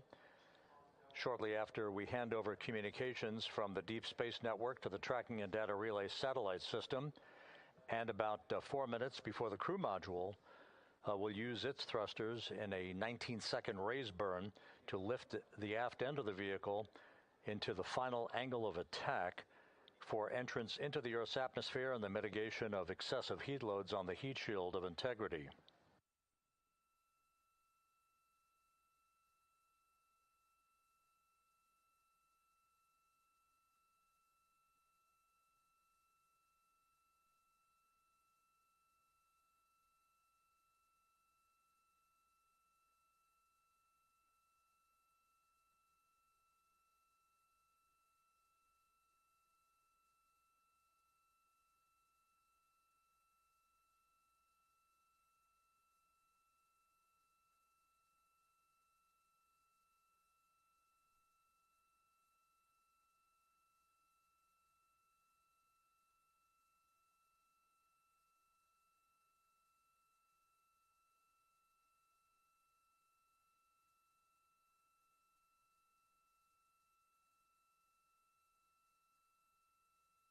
So with the final major burn having been successfully completed, the crew is now preparing to complete the configuration of the crew cabin, a final stowage capability, and an opportunity to put other items away that they will not need during the entry phase. They'll move into their entry checklist about 2 hours from now at about 4 p.m. Central Time. Events will start to accelerate in terms of time as we approach the point at which entry interface will begin.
We're going to need a copy of that photo when you guys get back.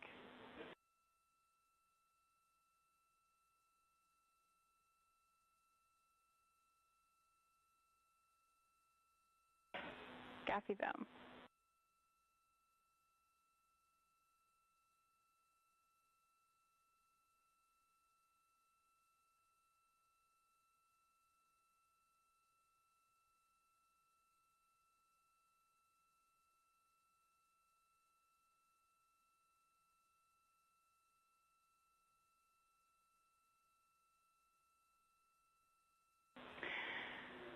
Integrity. FIDO confirmed that that was a great RTC3.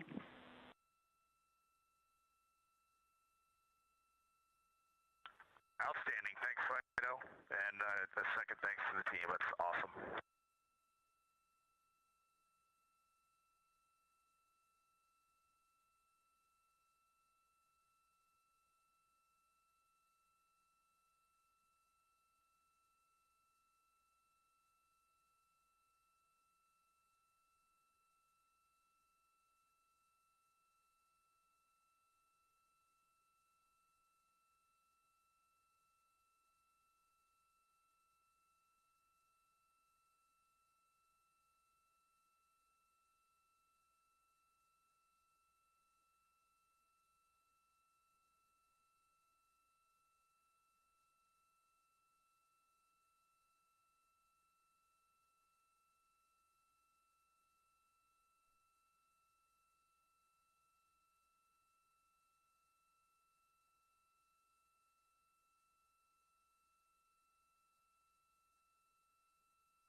Integrity prop post-burn reconfig is complete. And if you were hanging out in step 23.4, you can skip it. We are in a good config.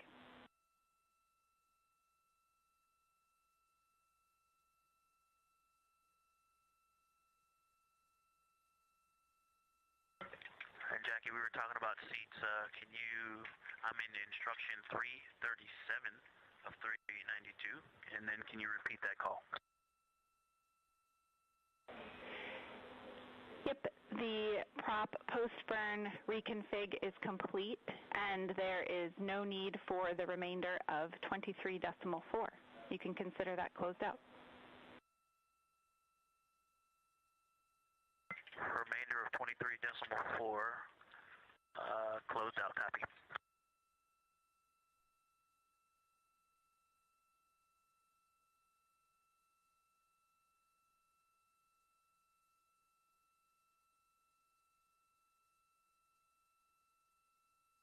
And Jackie, just confirm, I know you said the rest of 23.4. I'm not looking at this in steps, just instructions. Confirm that's the BFS configured for the burn subsequent steps as well.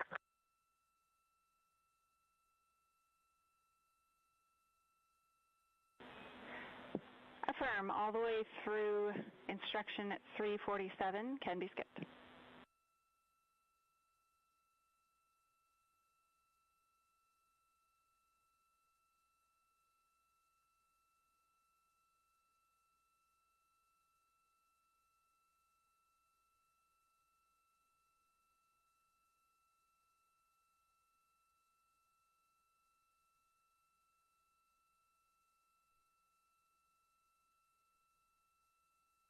Okay, I see that takes us to step 24. I did not do any of the remaining steps in step 23, and that is over to you, MCC.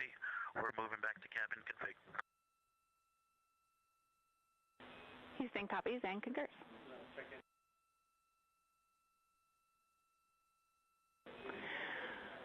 And Victor and the rest of the Integrity crew, the only DPC-related topic we had for you this morning was to sync up on cabin config and get a status of where you are in the procedure. Okay, Jackie, we're with you on that. We are complete through step 7. Actually, step 8 now is complete as well. And step 15 is complete. And we'll update you on the rest as we go along. We copy all.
This is Mission Control, Houston.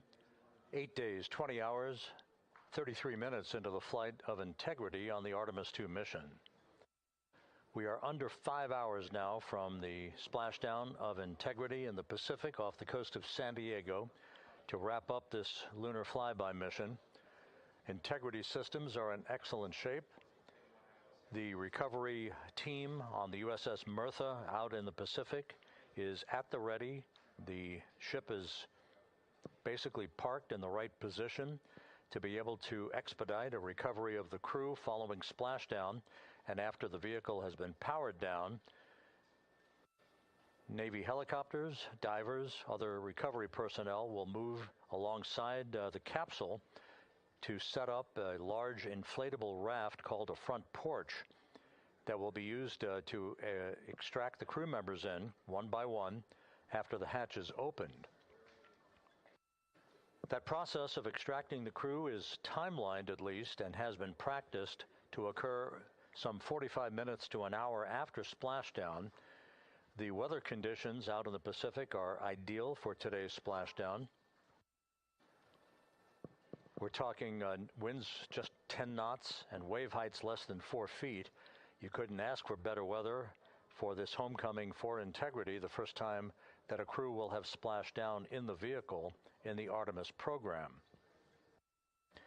We completed the final major maneuver of the mission using the European Service Module's thrusters a short time ago. That was the return trajectory correction number 3 burn that basically fine-tuned ever so slightly the trajectory and the path of Integrity and sweetened the angle of attack so that we hit the right corridor coming in over the Pacific Ocean with onboard computers honed in on the splashdown zone some 1,701 nautical miles downrange from the start of entry interface. Splashdown is scheduled at 7:07 and 7 seconds p.m. Central Time, 5:07 p.m. Pacific Time, 2.5 hours before sunset at the splashdown site.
This is Mission Control Houston at a mission elapsed time of 8 days, 20 hours, 39 minutes into the flight of Integrity on the Artemis II mission.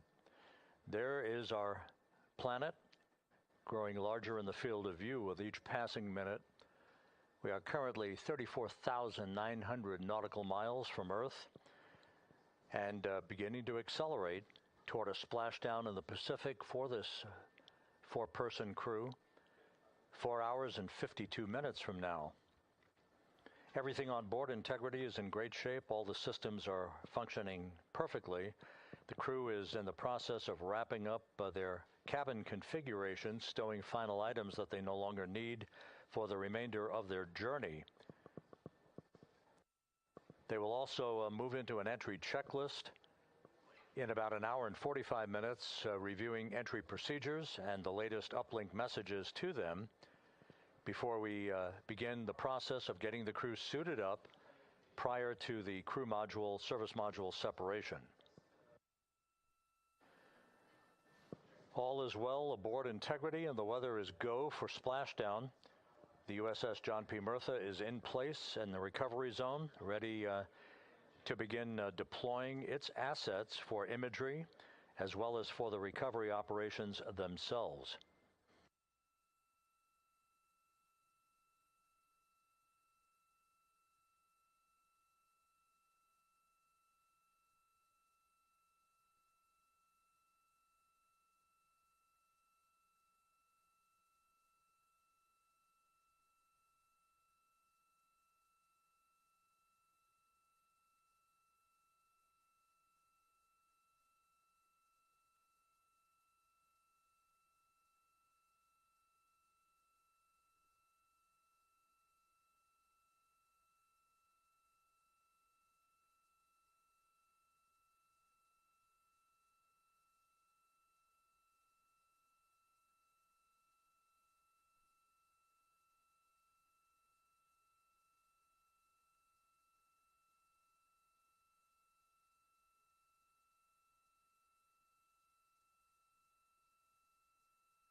Integrity Houston, for the TLT unconverged caution, we were running orb guide post-burn to look at post-burn targeting, and that particular sequence did not include running TLT. That is what triggered the caution. We have no concerns. Okay, outstanding. Thank you.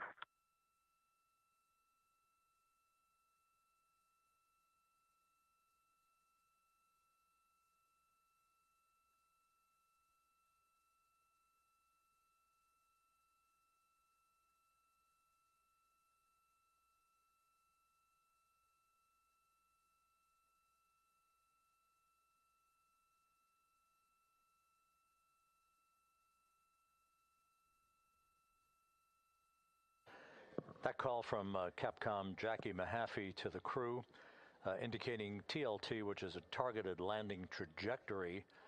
That is simply a value that was placed on board on the onboard computers, but is not being used for today's entry by the crew.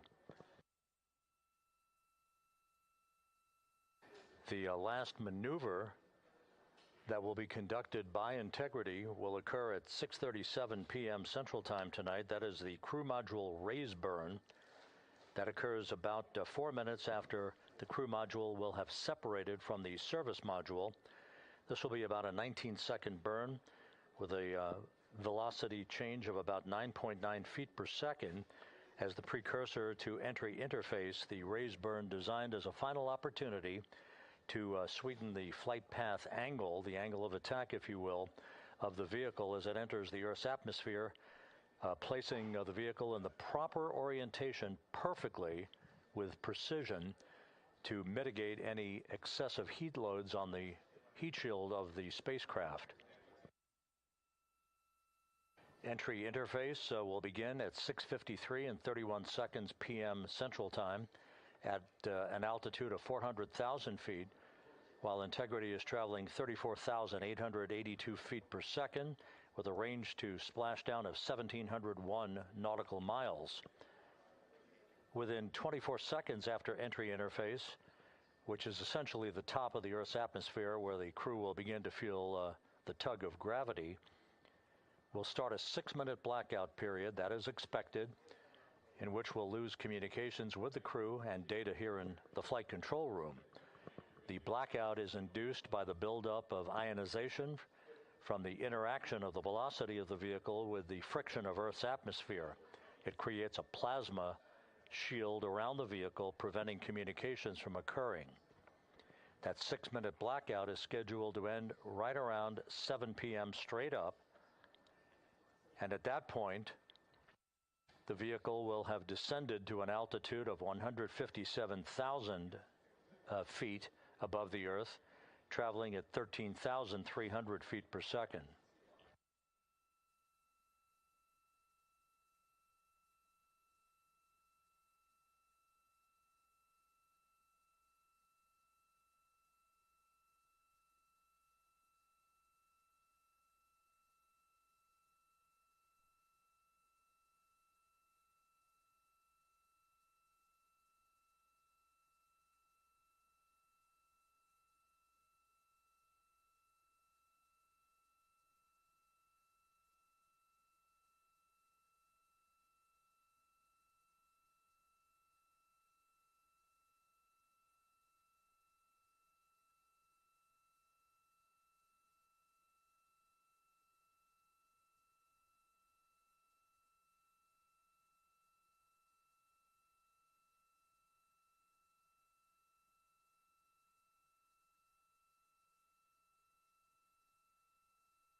and integrity. Could you go off board on the cameras for a couple, please? In work.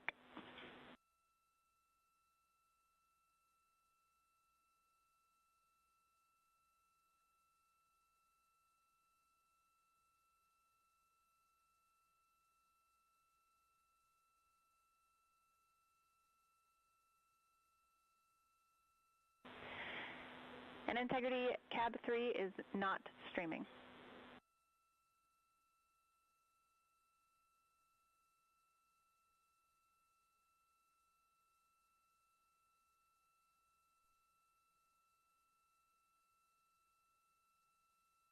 Thank you, Jackie.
integrity. Step 9 is complete. The seats are configured. Houston, copy seats.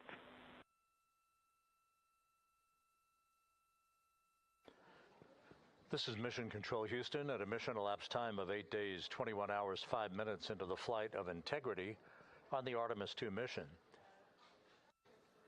Several countdown clocks are ticking backward here in the flight control room as the Earth grows larger and larger in the field of view. In order, the next major milestone will be a raise burn of the crew module. That raise burn will follow the separation of the crew module from the service module this evening. The separation of the crew module is scheduled at 6:33 p.m. Central Time. 4 minutes later, at 6:37 p.m. Central Time, we'll conduct about a 19-second raise burn. This is a slight maneuver to tilt up the aft end of Integrity in a final opportunity to fine-tune the angle of attack that Integrity will incur as it enters the Earth's atmosphere over the Pacific Ocean.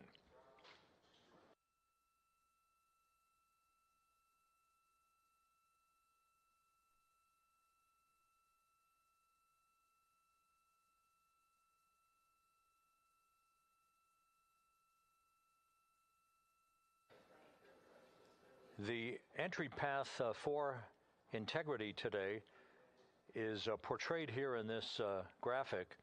Basically, entry interface is 1,701 nautical miles uprange, if you will, from the expected splashdown point near the USS John Murtha, the recovery ship, and off the coast of San Diego. The entry interface point is critical because what we want to do is put Integrity in an orientation that will mitigate peak heating on the heat shield. For a point of comparison, during Artemis I, we had an entry range of 3,178 nautical miles from the point of entry interface and a 20-minute entry profile. That was the so-called skip entry, in which the Artemis I vehicle dipped into the atmosphere to dissipate some energy, then lofted or skipped out of the atmosphere, then dipped a second and final time back into the atmosphere before splashing down. What that resulted in was a higher heat load on the heat shield, which caused unexpected char liberation. So rather than design the heat shield or replace it for Artemis II, we elected to go into a different trajectory profile. This one with a max entry range of 1,775 nautical miles, or in today's case, all of our maneuvers and orbital mechanics will take us 1,701 nautical miles downrange from the point of entry interface. This will only be a 13.5-minute entry profile for Integrity and its astronauts, and results in a much lower heat load on the heat shield. This is deliberate so that we have the lessening effect of charring on the heat shield, should there be any at all, and we do expect some. But this will more than protect the astronauts from the effects of peak heating, which will be some 4,000 to 5,000 degrees Fahrenheit during the maximum peak heating around the vehicle. That will also cause a 6-minute blackout because of ionization as heat is repelled or thwarted from the heat shield while the vehicle flies in the direction of travel towards splashdown. The raise burn that places us in our final orientation for angle of attack into entry interface, that raise burn is scheduled at 6:37 p.m. Central Time. Entry interface itself is scheduled at 6:53 and 31 seconds p.m. Central Time, when we hit the top of the Earth's atmosphere at an altitude of 400,000 feet, traveling about 34,800 feet per second. We expect our peak velocity just a few moments later, and that peak velocity is forecast by Flight Dynamics to be 34,965 feet per second, or 23,839 miles an hour. Now this all occurs after we begin the blackout period of 6 minutes. We will lose communications with the vehicle just 24 seconds after we enter the Earth's atmosphere or entry interface, as you see there. This is an expected 6-minute blackout that will begin at 6:53 and 55 seconds p.m. Central Time and will last almost until 7 p.m. straight up Central Time. Once we regain communications with the crew following the blackout, we will continue a series of roll reversals. These are gentle rolls to the left and back to the right, essentially bleeding off excess energy and excess heat on the vehicle as we approach the splashdown site. The vehicle is expected to go subsonic at 7:02 and 25 seconds p.m. Central Time. That's about 8.5 or almost 9 minutes after the beginning of entry interface. And at that point, we will be at an altitude of 59,000 feet above the Pacific Ocean. A series of parachute deployments will begin. The first of that will be the forward bay cover parachutes that will basically pull the top forward bay cover off the very top of the vehicle, allowing other parachute deployment activities to occur. The forward bay cover chute deployment is scheduled at 7:03 and 22 seconds p.m. Central Time at an altitude of 23,946 feet. The forward bay cover parachutes are used in conjunction with pyrotechnic thrusters to ensure the separation of that forward bay cover, protecting Orion and its parachutes during the heat of re-entry. Following that, there'll be the deployment of drogue chutes. These are 2 drogue parachutes, 23 feet in diameter. These drogue chutes will be deployed at an altitude of 23,483 feet. At this point, our velocity will have slowed from almost 24,000 feet per second to just 470 feet per second in a matter of minutes. 3 pilot parachutes will be used to lift and deploy the main parachutes from the crew module forward bay. Those main parachutes, 3 of them, are used to slow the crew module down to a splashdown at a speed that ensures astronaut safety. Each main parachute 265 feet in length from the crew module attachment to the top when inflated. The main chute deployment is scheduled at 7:04 and 44 seconds p.m. Central Time. Now that's just 11 minutes and 13 seconds after the start of entry interface. At this point, we'll be at an altitude of 5,445 feet above the Pacific. And splashdown to complete this mission is scheduled at 7:07 and 7 seconds p.m. Central Time, 5:07 p.m. Pacific Time, 2.5 hours before sunset. The crew will splash down in the Pacific southwest of San Diego at a gentle rate of just 19 miles an hour.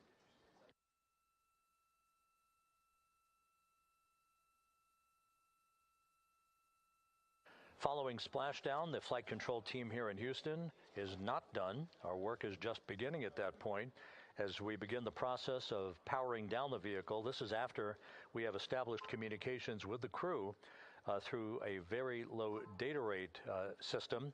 The communications link will no longer be active through the tracking and data relay satellite system, so we're going to be going to a very low data rate system. We hope to establish communications with the crew fairly rapidly. That's not guaranteed. It depends on the orientation of the vehicle. The likelihood is the vehicle will splash down upright in what's known as stable 1.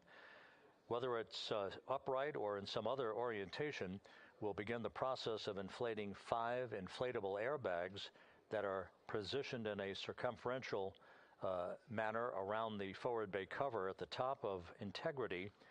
These airbags will be inflated through helium. Those 5 airbags will guarantee the proper orientation upright for the spacecraft through the rest of the process of extracting the crew, which should take some 45 minutes to an hour to complete. Navy divers, fast boats, a pair of Navy helicopters, other recovery personnel will come alongside the vehicle to begin erecting an inflatable raft called the front porch that the crew will be extracted into. You've seen that in movies. You've seen it in the Apollo program and archival footage. And one by one, the crew will be hoisted in alternating fashion to two hovering Navy helicopters for the trip back to the deck of the USS John Murtha, where they will leave the helicopters and move into medical bay on the ship for comprehensive medical examinations.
As the astronauts aboard Integrity are in the process of stowing final items in the cabin before they move into their entry checklists, a final review of the procedures and the timelined activities for the rest of this mission. The next major milestone, once again, will be the separation of the European service module, which has performed valiantly throughout the course of this flight, from the crew module. That pyrotechnic separation scheduled 3 hours and 41 minutes from now. Just 3.5 minutes after that will be the crew module raise burn. That raise burn is scheduled at 6:37 p.m. Central Time. It's expected to be about a 19-second firing of the crew module thrusters in one final opportunity to fine-tune the angle of attack for Integrity as it enters the Earth's atmosphere. Splashdown 4 hours, 14 minutes from now, southwest of San Diego, where the weather is forecast to be ideal. Just some broken and scattered clouds expected, 10-knot winds, wave heights less than 4 feet. You couldn't ask for a better day out in the Pacific for the homecoming of the first crew to fly aboard the Orion spacecraft. At a mission elapsed time of 8 days, 21 hours, 18 minutes into the flight, this is Mission Control Houston.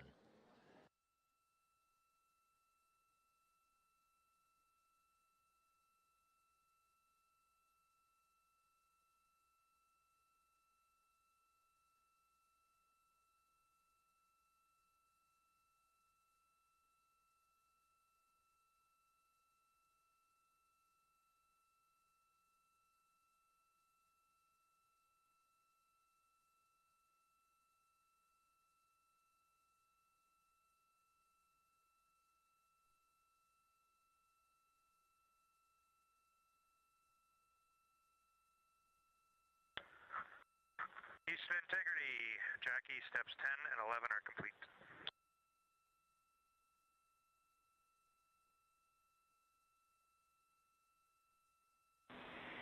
Houston copies steps 10 and 11. You guys are on track, looking great.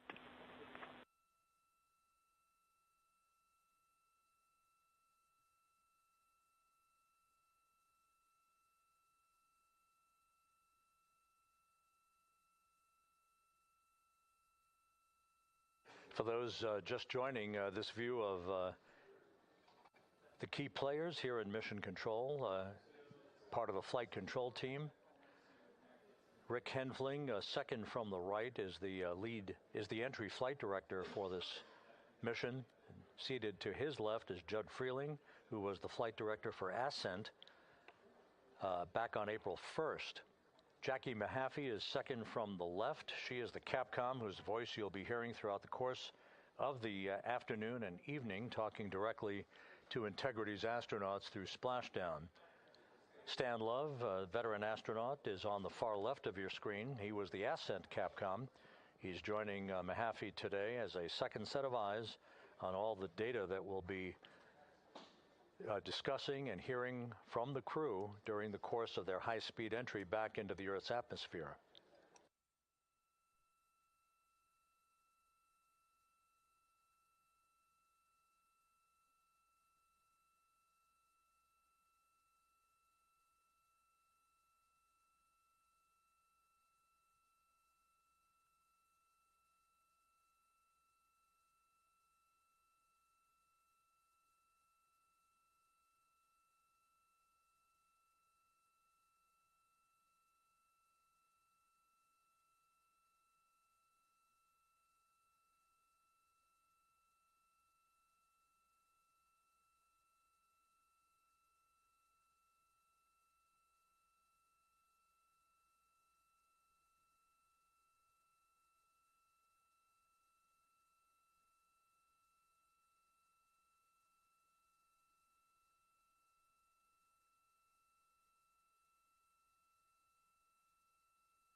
And this is Mission Control Houston. You can see one of the helicopters that will be involved in the recovery operations, having taken off from the deck of the USS John P. Murtha. Recovery operations underway. Several helicopters will be employed not just for recovery but for imagery activities.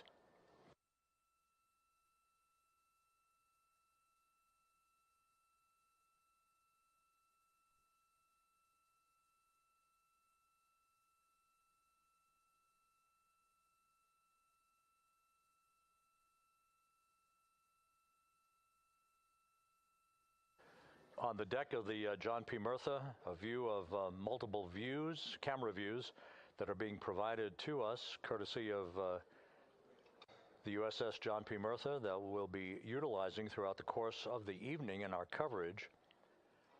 Once we start the NASA Plus coverage at 5:30 p.m. Central Time, 6:30 p.m. Eastern Time, that's a simulcast of our 24/7 YouTube coverage. My colleague from the Kennedy Space Center, Megan Cruz, is on the Murtha, and she'll be providing updates and interviews as well as we continue our operational coverage of the recovery of the Integrity astronauts following their lunar flyby mission.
integrity for toilet configure for return? Go ahead. We have an empty canister. Can you confirm that I don't need to do steps 1.2 to 1.4?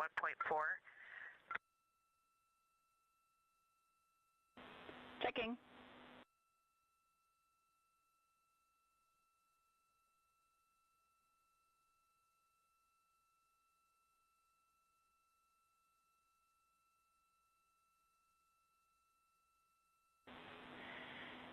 And Christina, we concur you do not need to perform the steps you listed. Thanks, Jackie.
This is Mission Control Houston, 8 days, 21 hours, 38 minutes into the flight of Integrity on the Artemis II mission.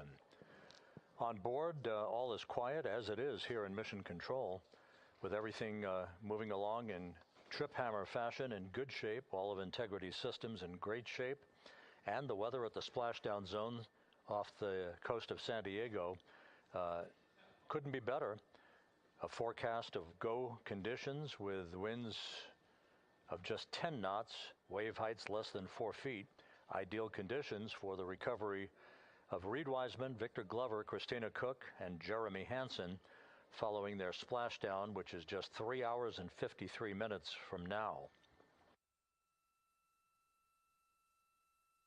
The next major milestone coming up in 3 hours and 19 minutes, that will be the separation of the crew module from the European service module that has performed perfectly during the course of the flight.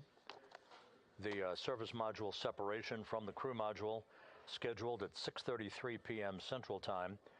Just 4 minutes later, there will be a slight maneuver, a raise burn as it is called. This will tilt the aft end of the crew module upward ever so slightly in one final opportunity to refine the flight path angle, the angle of attack, if you will, as Integrity enters the Earth's atmosphere at the point called entry interface. That is at 6:53 and 31 seconds p.m. Central Time, or some 16 minutes after the raise burn itself. All of these events will be happening fairly rapidly as we move over the next few hours toward a splashdown of the crew and a completion of a mission that will have totaled 694,481 miles from launch to splashdown.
ready for timeline. Christina, we're with you. Hey, Jackie. You guys okay if we start entry checklist 30 minutes early?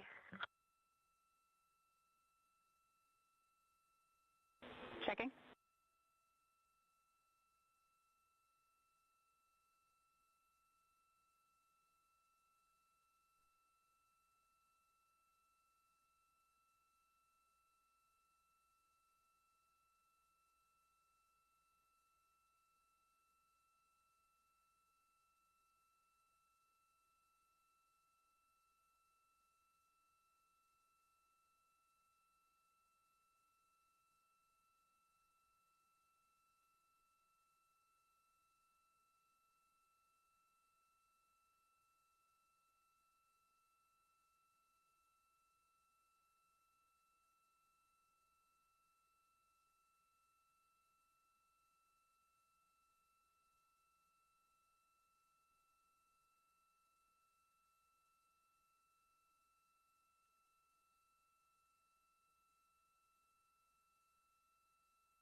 And Integrity Houston for entry checklist.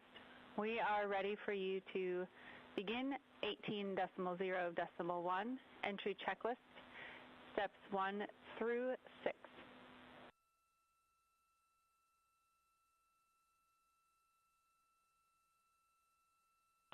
Copy. We're go entry checklist 1 through 6.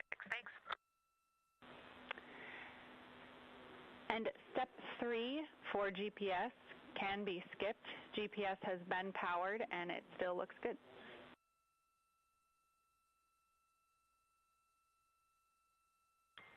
Copy. Step 3 is a skip.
This is Mission Control Houston at a mission elapsed time of 8 days, 21 hours, 50 minutes into the flight of Integrity on the Artemis II mission. The crew is completing the configuration of the crew cabin. Soon they'll be breaking out their launch and entry suits in preparation for donning those suits and conducting leak checks as we get a bit further along in the entry preparation time frame. Meanwhile, we're looking forward to the next major milestone. That will be the separation of the crew module from the European service module 3 hours and 7 minutes from now. That's scheduled to occur at 6:33 p.m. Central Time, 7:33 p.m. Eastern Time. 4 minutes after that, we'll conduct a raise burn. This will be about a 19-second firing of Integrity's thrusters with a change in velocity of 9.9 feet per second. That will adjust the angle of attack of the vehicle by gently tipping the aft end of Integrity higher, if you will, like sitting in a reclining chair and basically leaning back a bit. This angle of attack adjustment is specifically designed and pre-planned to enter the Earth's atmosphere at entry interface later this evening at the proper angle to minimize heating effects on Integrity's heat shield.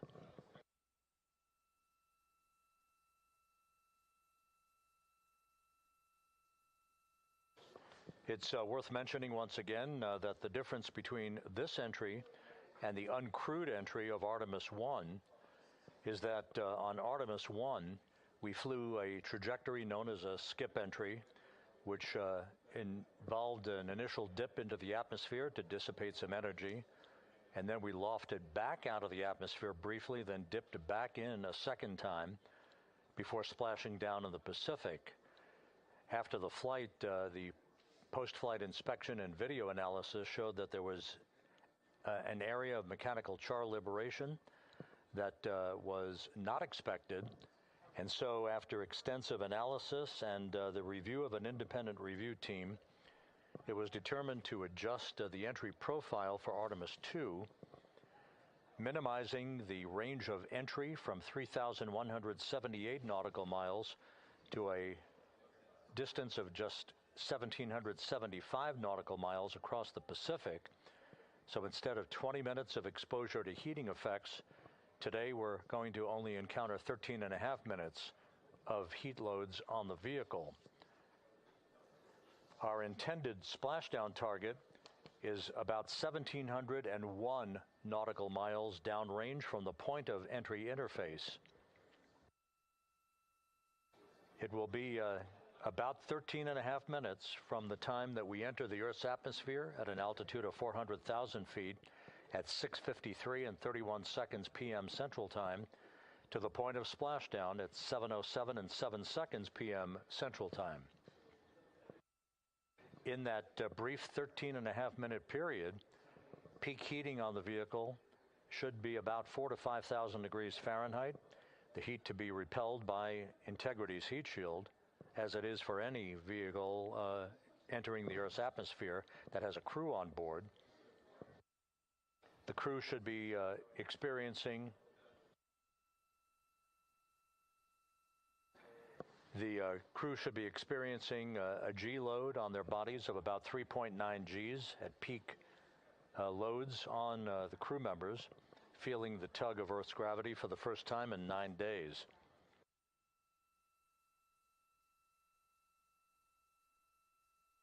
We will decelerate from a speed of 23,839 miles an hour just after we begin the blackout period of 6 minutes in duration to a splashdown velocity of just 19 miles an hour, all that happening in rapid-fire succession. Splashdown now 3 hours and 36 minutes from now, 7:07 p.m. Central Time, 5:07 p.m. Pacific Time. The USS John P. Murtha is on station. Some of the airborne assets, helicopters, and fixed-wing aircraft are taking off in sequential fashion from the deck of the ship. These are imagery assets the actual Navy recovery helicopters that will hoist the crew out of the front porch inflatable raft that will be erected alongside the hatchway to Integrity. And there's a view, a live view from the deck of the USS John P. Murtha. It is a bit overcast. We do expect those clouds to lift a bit over the next few hours. We should have some broken and scattered clouds. It won't be crystal clear blue skies out there in the Pacific, but the weather is go and forecast to be go by the Spaceflight Meteorology Group. The Navy helicopters will be hovering over the spacecraft once it is powered down and once it is guaranteed to be uprighted through the inflation of the 5 crew module uprighting system airbags that will take place shortly after splashdown. The Navy divers and Navy flight surgeon will pull alongside the spacecraft to begin the process of erecting the front porch. Then they will open up the hatch and begin to extract the crew members one by one. They'll have an opportunity to get their land legs back a bit before they're hoisted one by one in harnesses up inside the 2 awaiting helicopters. They'll be hoisted up in alternating fashion. So there'll be two crew members for each helicopter for the short ride back to the Murtha. Once they arrive on the deck of the ship, they'll be brought into medical bay for comprehensive medical exams. That is all part of the post-flight medical evaluation of these crew members as they complete their mission around the moon and back to Earth.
Integrity Houston for entry checklist.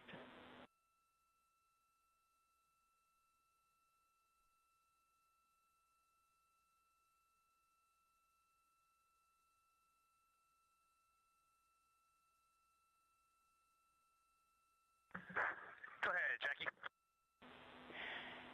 Hey, Reed, a couple of questions for you. We realized we didn't give you an explicit thumbs up to perform step 1.2 for the flight path angle hash mark update, so we wanted to confirm that you did in fact perform the set EI FPA limits procedure. And secondly, we want your opinion on the in and out CMIS caution. Is that something that will be distracting such that we should inhibit it.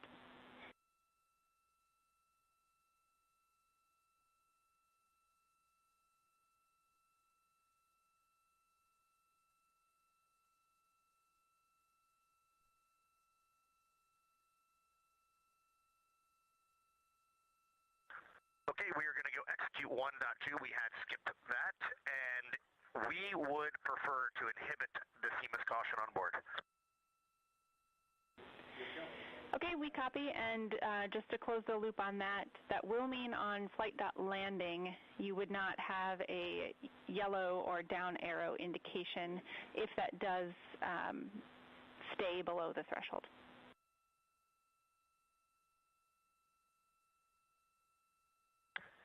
And that is totally fine.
Houston, integrity for toilet deactivation.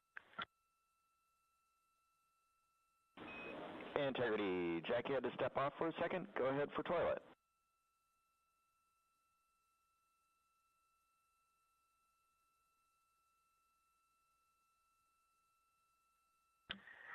Yes, sir. Hey, Stan. Great to hear your voice. We are ready for MCC to deactivate the toilet. Houston copies. Putting that in work.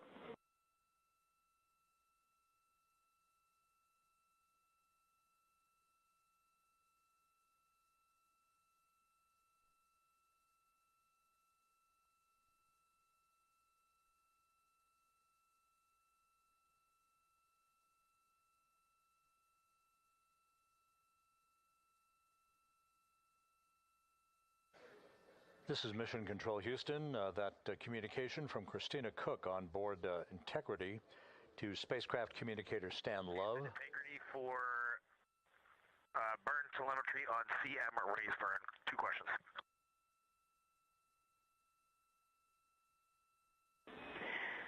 Go for CM raise questions. Hey, Jackie, we see a Delta V tote on our display of 9.9, which is fairly close to the 8.5 on the entry pad, but our TGO on the display is 44 seconds, and the entry pad estimated 19 seconds. Can you all take a look at that for us?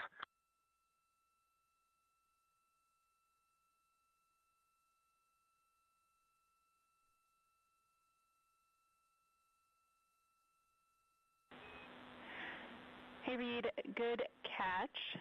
The explanation there is that Delta V is about what we expect update-wise, but the TGO calculation is not understanding that you will not have the SM when you burn CM raised. So it's doing a different mass calculation there. I remember that class in November of 2023 in Building 5 on the 3rd floor. Thank you very much.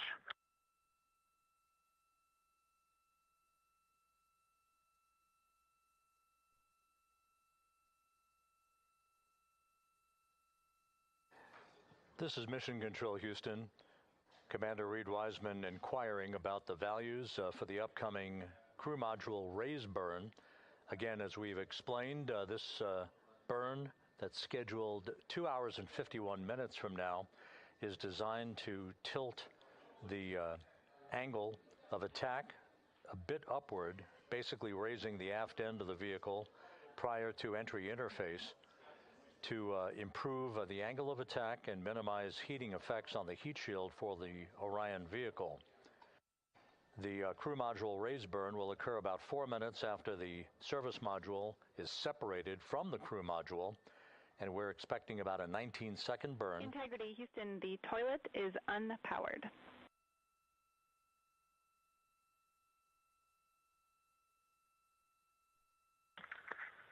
Christina Rogers, thank you. The crew module raise burn is expected to be 19 seconds in duration with a change in velocity of about 9.9 feet per second. Once again, that's designed to fine-tune the angle of attack for Integrity as it enters the Earth's atmosphere, which will occur about 16 and a half minutes after the raise burn itself. And as you heard, spacecraft communicator Jackie Mahaffey relaying that we have sent commands to turn off the ship's potty, so it is no longer to be used for the remainder of the mission, with splashdown scheduled 3 hours and 19 minutes from now. The 4 crew members on board Integrity, Reed Wiseman, Victor Glover, Christina Cook, and Jeremy Hansen, are in the process of completing the stowage of items in the crew cabin before they move into their entry checklist, basically looking through all of the chronological procedures that lie ahead for the rapid-fire succession of all of the events that will unfold over the course of the next 3 hours.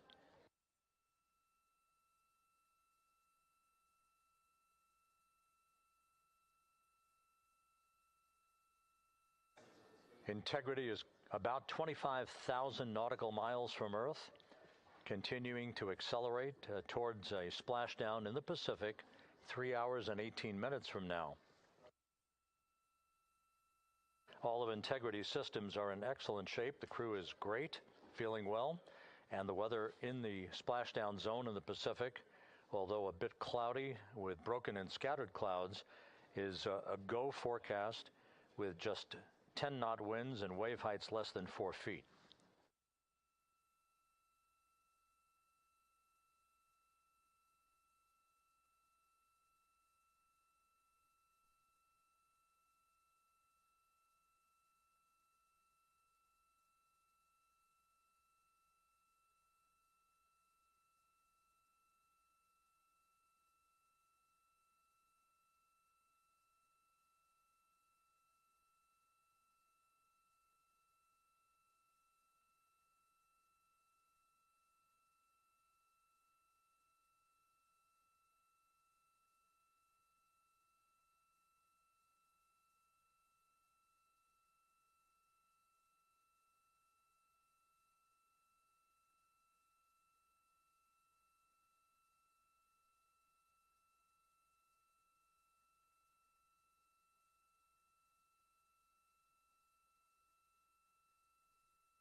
Views from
Integrity Houston for a post-RTC3 tracking update.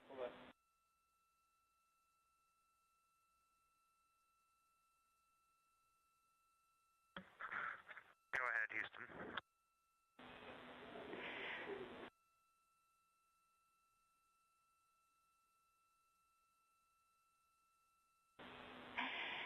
Hey, the post-RTC3 tracking looks great. So good, in fact, that if we got to CM rays and did not yet have GPS acquisition, we would still be go for CM rays from that perspective. And so overall, I can confirm the post-RTC3 trajectory is within EI limits. All right, Jackie, we love that. That says a lot about our FIDO folks in this vehicle.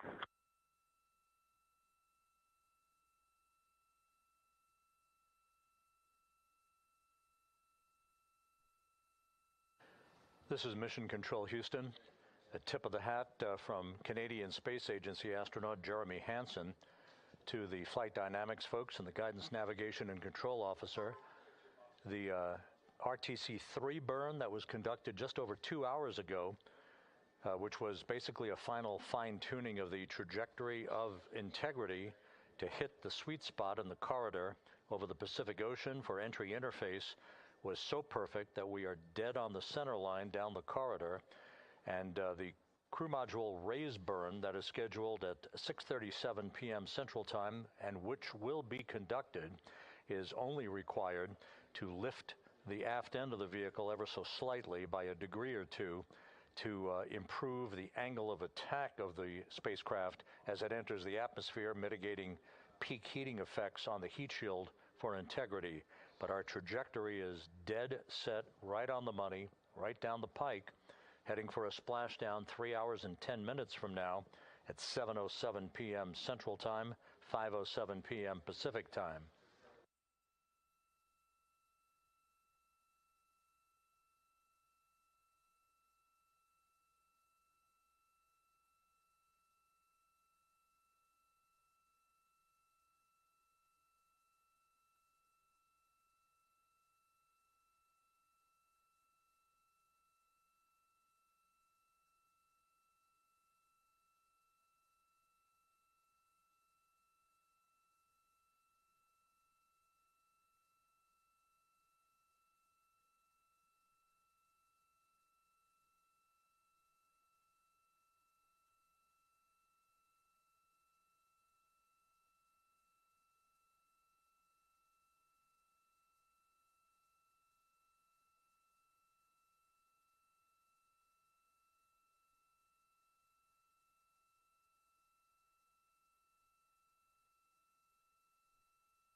Houston integrity com check from seat 1.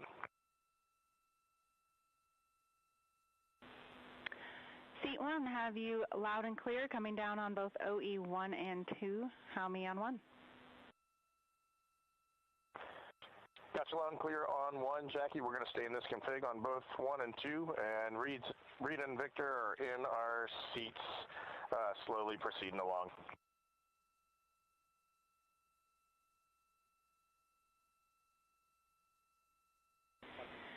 Okay, we copy, and just to confirm, that means that you've got the bulk of your suits donned, is that correct?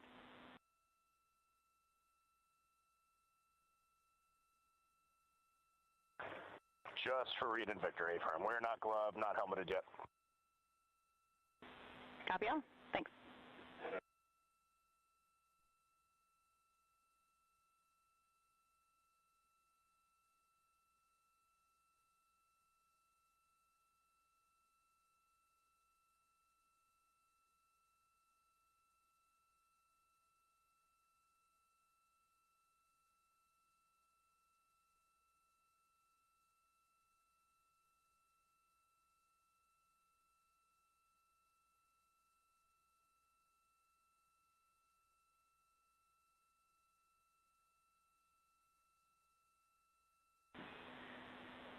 Integrity BFS is configured for entry with outputs inhibited. And a reminder, when you get to step 9.3, use your separate instance of 18.3.101 to save off the time. 100%, thanks.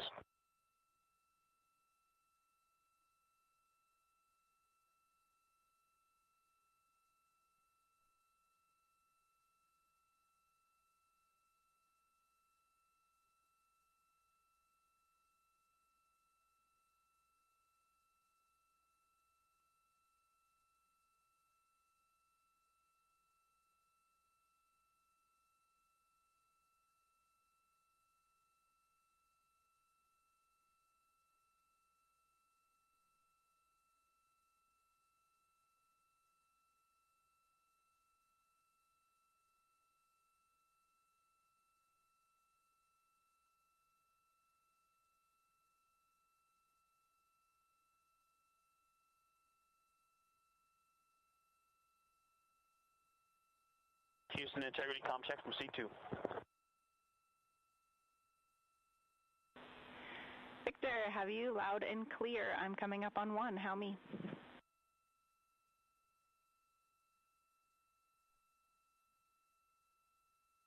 Jackie, I have you loud and clear on 1.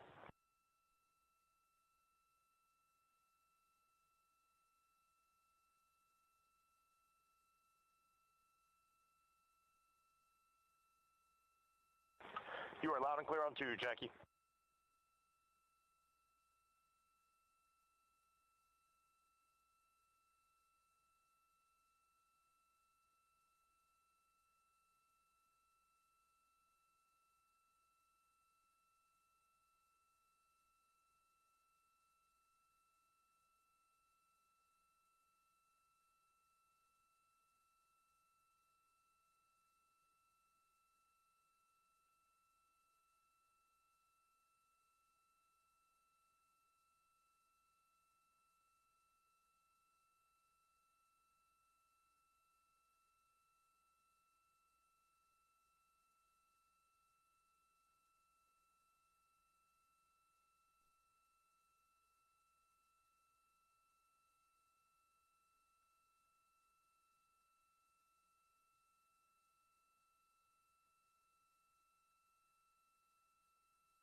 Steps 12, 13, 14, and 15 are complete.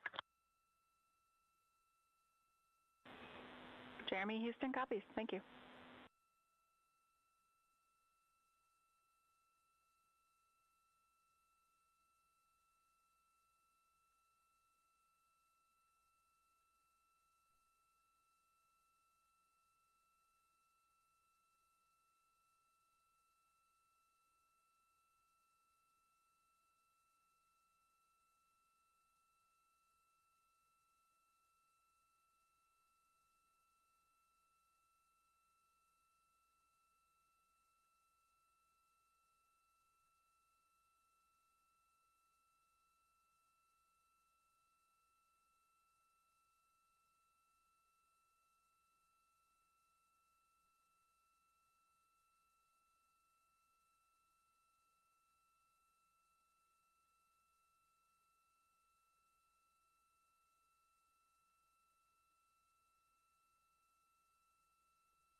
This is Mission Control Houston, 8 days, 22 hours, 55 minutes into the flight of Integrity on the Artemis II mission.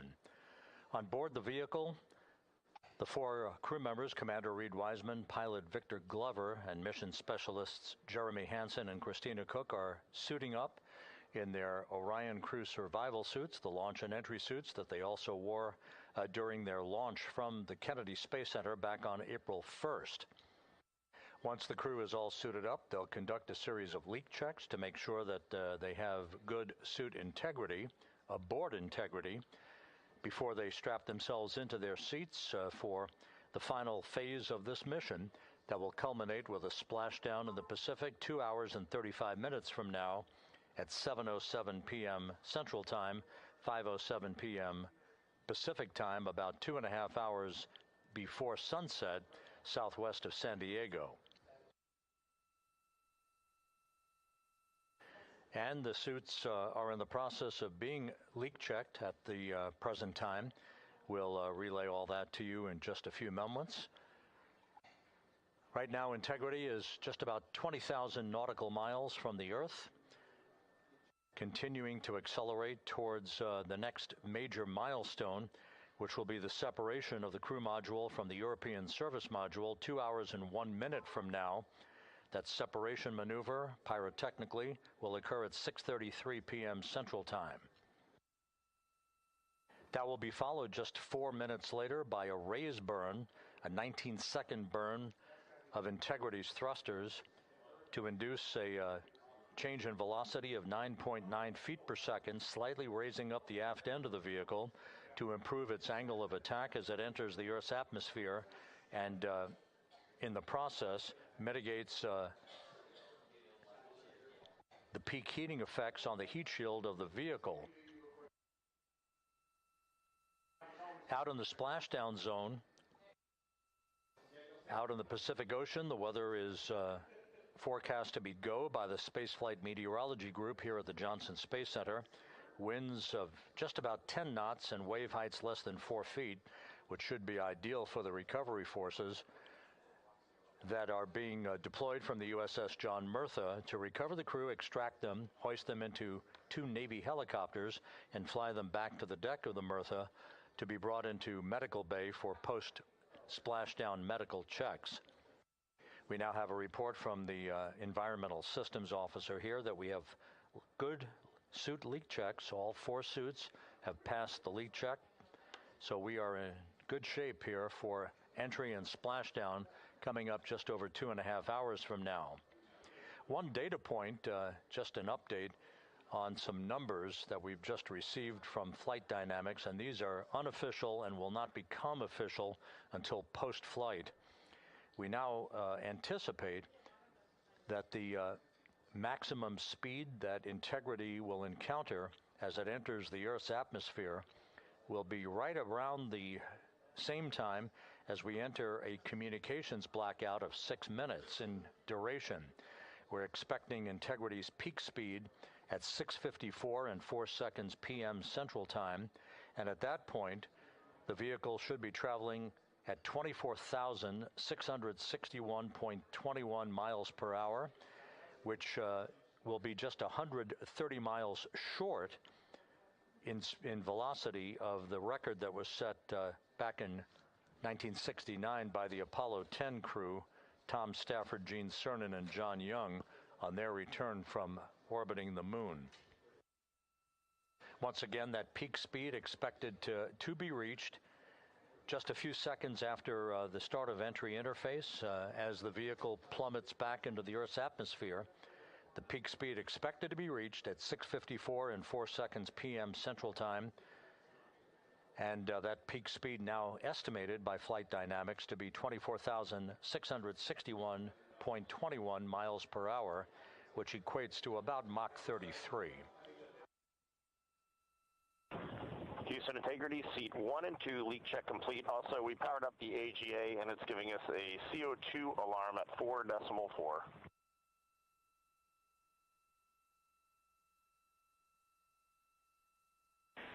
We copy leak check.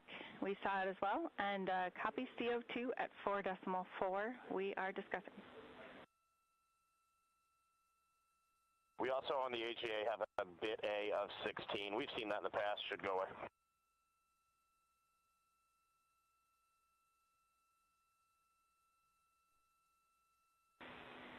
And Reed, is the AGA been powered for 5 minutes yet, or are we still in that wait period?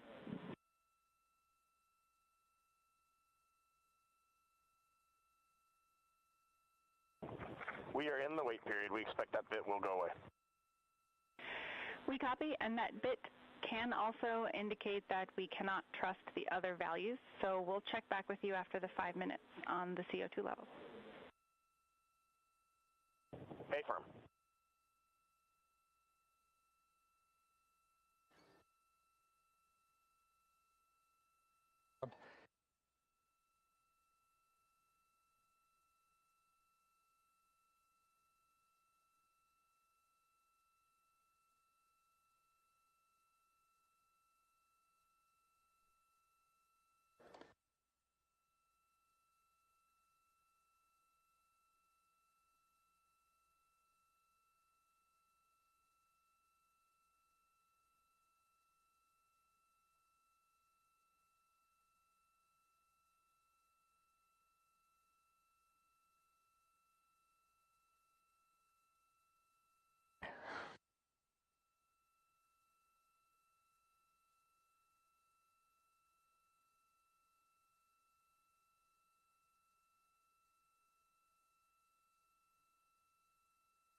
This is Mission Control Houston. Mission elapsed time of 8 days, 23 hours, 2 minutes into the flight of Integrity on the Artemis II mission.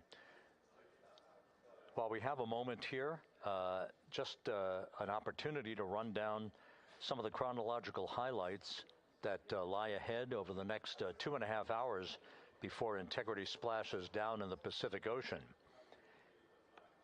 Coming up at 5:30 p.m. Central Time, 6:30 p.m. Eastern Time, we will begin a simulcast of NASA Plus coverage that will accompany our 24/7 YouTube coverage that we have been providing ever since we began the mission with the tanking of the Space Launch System at the Kennedy Space Center for launch back on April 1st.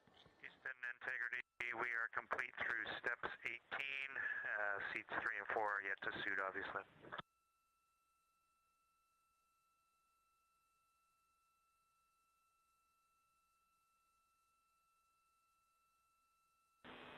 Jeremy, we copy you completed 16 through 18 and confirm for us whether you needed any adjustments of CIAS in step 17.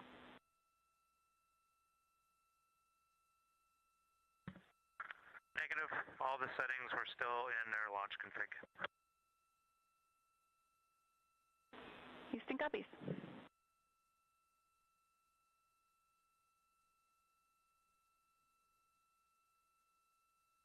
Once again, with the leak checks having been successfully completed on the 4 launch and entry suits for the crew members on board Integrity, once again we'll begin our NASA Plus coverage as a simulcast to our 24/7 YouTube coverage in less than an hour at 5:30 p.m.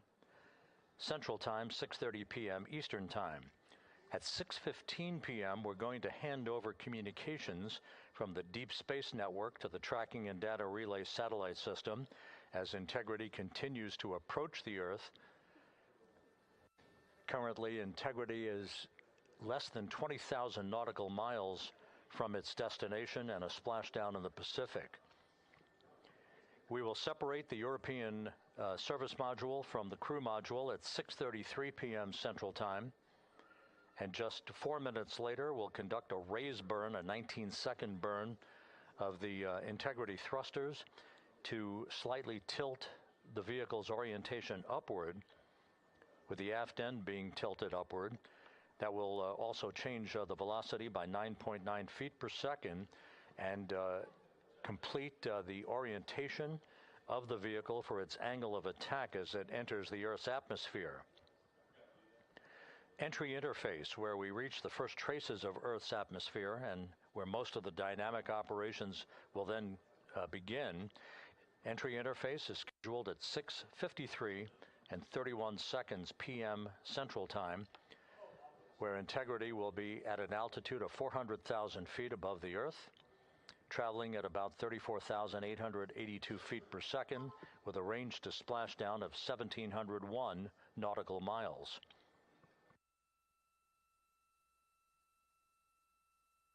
Just 10 seconds, just a few seconds later, about 24 seconds later, we'll enter a 6-minute communications blackout at 6:53 and 55 seconds p.m. That communications blackout will be due to the buildup of plasma around the vehicle, the ionization of the interaction of the velocity of Integrity with the friction of the Earth's atmosphere. So the communications blackout, to last about 6 minutes in duration, will start 24 seconds after entry interface. At 6:54 and 4 seconds p.m., we'll reach our peak velocity. This is an estimation from Flight Dynamics. We should be reaching a peak velocity of 24,661.21 miles per hour, or somewhere around Mach 33. This will fall about 130 miles per hour short of the speed record set by the Apollo 10 command module, the Charlie Brown, during the Apollo 10 mission of Tom Stafford, Gene Cernan, and John Young back in the spring of 1969.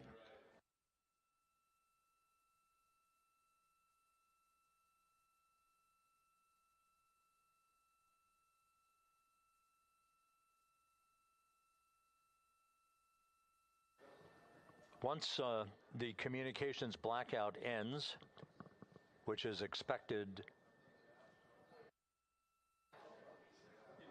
just a few seconds before 7 p.m. Central Time, 6:59 and 56 seconds p.m. Central Time, we will be at an altitude of 157,000 feet over the Pacific Ocean, and at that point we should be traveling at about 13,300 feet per second with a range to splashdown of just 147 nautical miles.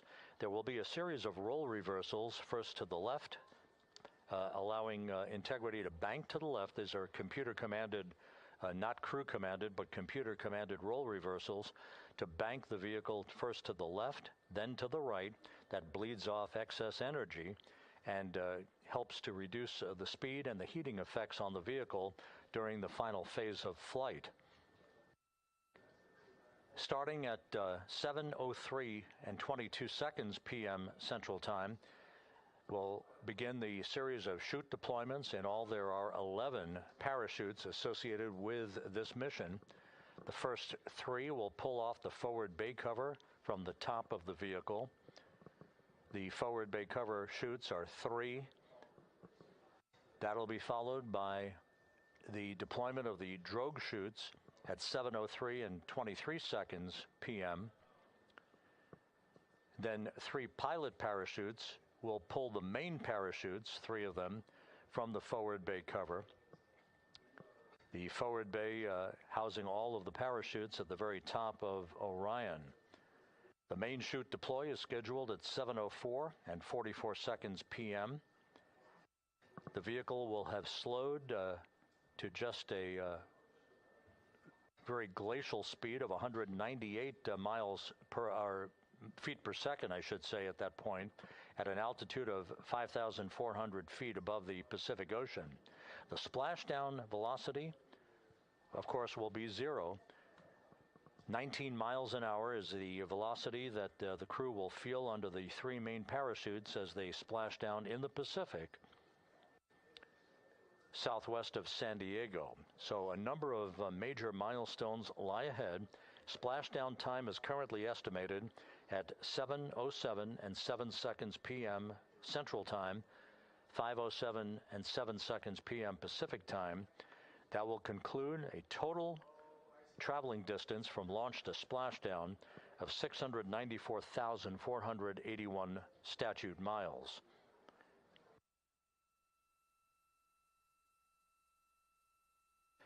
We're just 1 hour and 48 minutes away now from crew module, service module separation. The crew has donned their launch and entry suits. They've conducted leak checks. Everything is in order, and the weather is go at the splashdown site. Some of the flying assets that will collect imagery of the descent of Integrity towards splashdown have already been deployed from the deck of the USS John Murtha. The actual recovery team members will be deployed in helicopters and fast boats a bit later on as we approach splashdown, and of course after splashdown itself. Once the vehicle splashes down, we'll be deploying the 5 inflatable airbags at the top of the vehicle with helium. That will ensure that the vehicle is upright throughout the course of the recovery operations. The team here in Mission Control will check all of the systems on Integrity, make sure that we are not leaking any toxic gases from the spacecraft, and that will be the signal for the start of the power down of Integrity systems and the ability of the first members of the recovery team to approach the vehicle to set up the inflatable life raft called the front porch, which will be used to bring the crew members out of the vehicle into that front porch one by one after the hatch is open to Integrity. We expect the extraction of the crew to be some 45 minutes to an hour after splashdown, which would be about 30 to 45 minutes after the vehicle is powered down.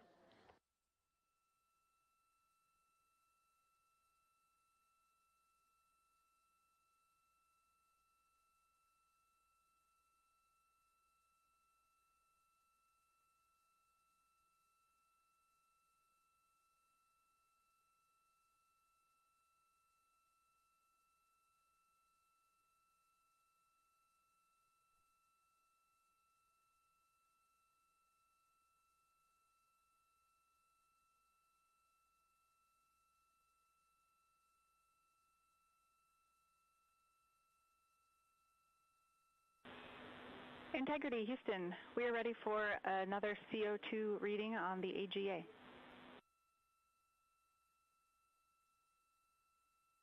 It is 5.1.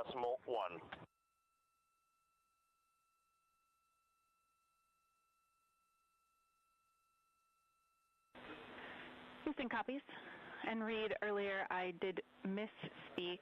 The CO2 reading specifically would not have been affected by that particular bit.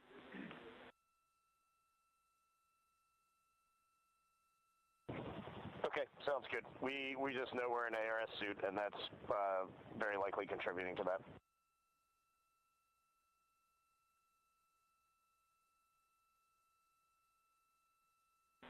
We concur.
Integrity, Houston, for CO2. Go ahead, Jackie. Hey, Reed, what we'd like to do is open the ARS ISO valve to mix the cabin and suit loop air for the time being. And we would just need a call from you all when Christina and Jeremy are getting in their seats and are a few minutes out from leak checks, and we'll get that back into a good config for you to start the next leak checks.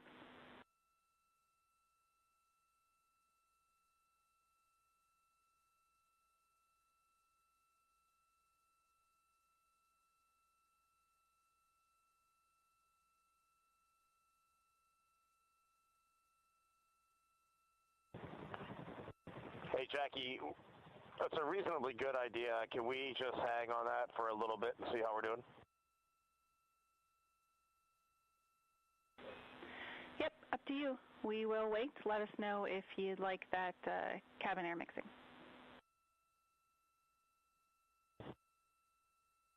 Is there a CO2 number where you guys would advise on that?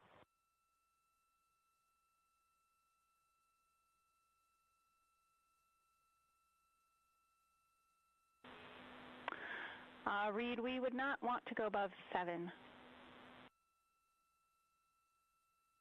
Yeah, that's perfect. Let us monitor it for just a couple minutes here.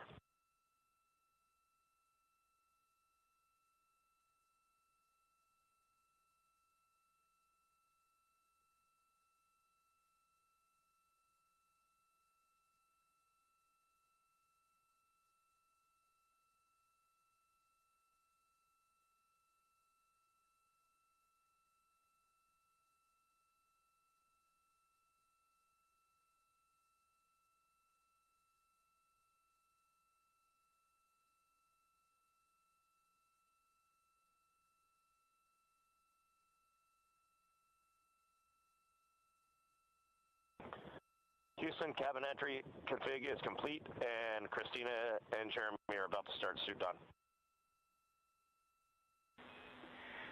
Excellent on cabin config and copy suit down. That call from Commander Reed Wiseman aboard Integrity indicating that following the successful leak checks on the 4 launch and entry suits, the crew will begin to actually don those suits now, and then they'll climb into their respective seats, both on the flight deck and the mid deck of the Integrity, in preparation for crew module service module separation that's scheduled 1 hour and 40 minutes from now.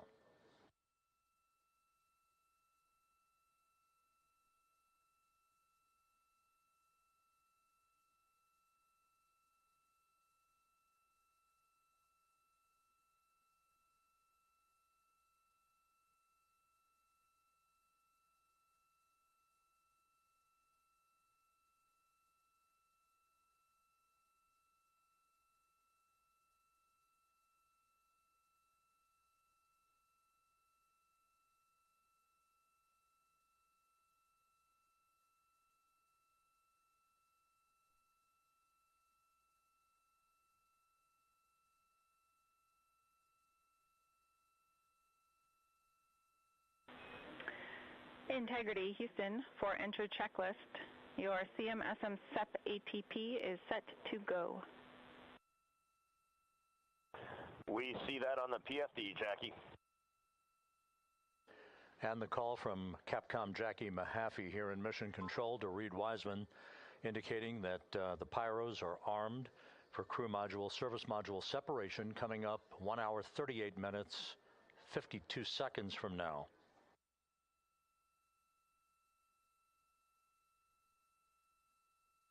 Integrity now squarely facing the planet Earth, 17,600 nautical miles away, headed for a splashdown 2 hours 12 minutes from now.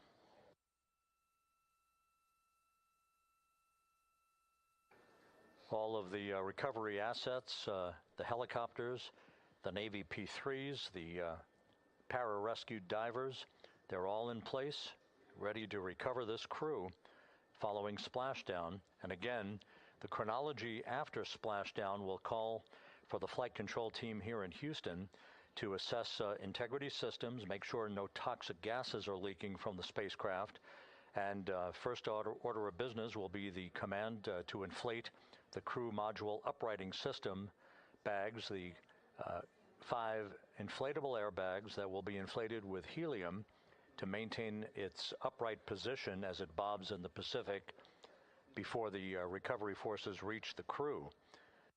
About 15 minutes after splashdown is when we expect the green light to be given to power down integrity systems, at which point the recovery teams will begin to make their way toward the vehicle to set up that inflatable life raft called the front porch, buttressed alongside the spacecraft. That will be the precursor to the opening of the hatch and the extraction of the crew members, one by one, into that raft, giving them a chance to get their land legs back as they feel the first sensations of Earth's gravity in 9 days and their high-speed return to Earth, with their peak speed reaching some 24,661 miles an hour.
Houston, Christina's got an amazing view of home planet out the side hatch window, and it's lighting up the cabin, and it's just a great blue hue to it. It's beautiful.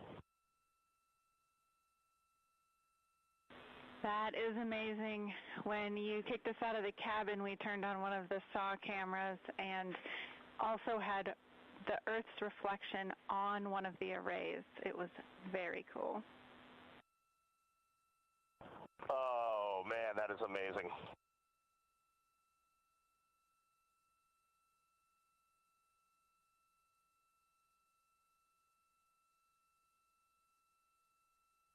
This is Mission Control Houston.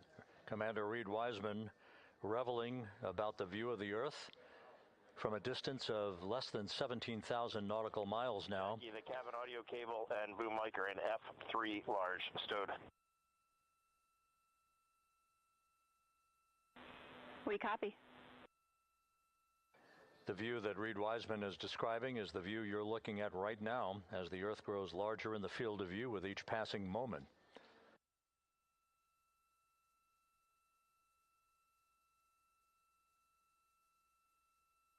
We're about 29 minutes away from the start of the NASA Plus coverage, joining our 24/7 YouTube coverage as a simulcast for the remainder of the evening through the time the crew is on the deck of the USS Mertha and in medical bay. So we'll be looking forward to additional reports and other video coverage from the deck of the USS John Mertha and other assets in the splashdown zone as we continue towards splashdown and the return of Integrity's astronauts just 2 hours and 5 minutes from now.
Couple of minor updates, just tweaks by a second or so for some of the key activities that will be coming up. Flight Dynamics providing us with some updated information. The start of the blackout period, just a 1 second change. It's going to be estimated now at 6:53 and 54 seconds p.m. Central Time. The duration remains 6 minutes. That blackout will end at 6:59 and 55 seconds p.m. all Central Time. We expect to begin entering the Earth's atmosphere at an altitude of 400,000 feet at 6:53 and 30 seconds p.m.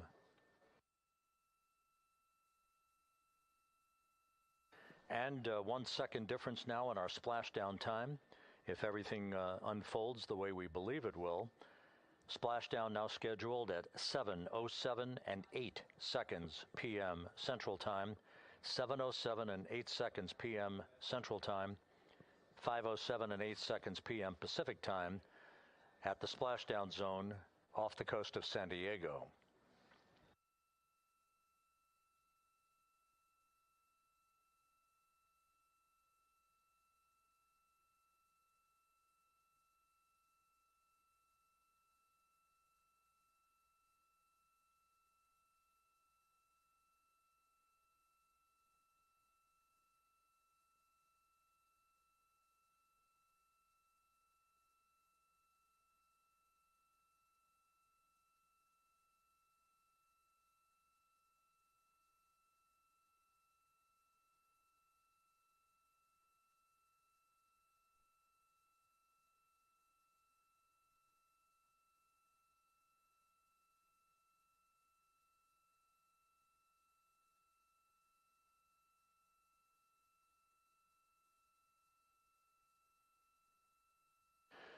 And one other update, the latest weather forecast from the Spaceflight Meteorology Group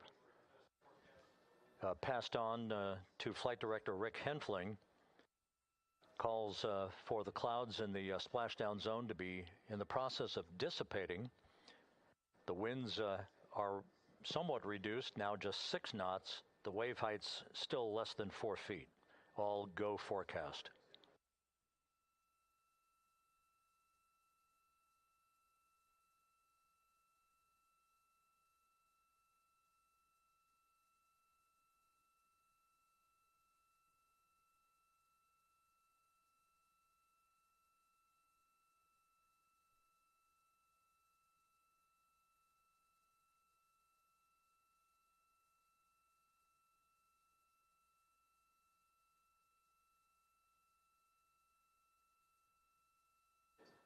So once again, the stage is set as Integrity continues its inexorable march toward a splashdown in the Pacific 2 hours from now. 16,000 nautical miles away from the Earth. We are just 1 hour and 26 minutes away from crew module, service module separation, followed by a raise burn to tilt the aft end of the vehicle up ever so slightly and improve its angle of attack into the Earth's atmosphere as a mitigating action to reduce heat loads on the heat shield of the vehicle. This is all pre-planned, pre-flight. There's no differentiation between what we had designed this mission to do. We are expecting to reach the first traces of Earth's atmosphere at entry interface and 400,000 feet above the planet 1 hour and 45 minutes from now.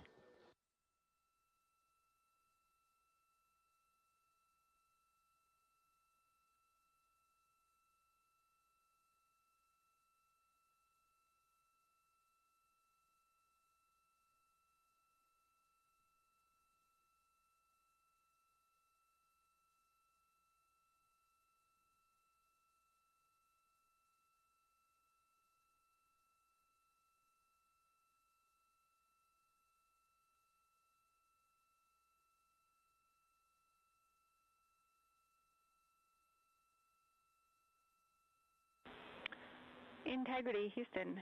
Cabin temp cold soaking is initiated.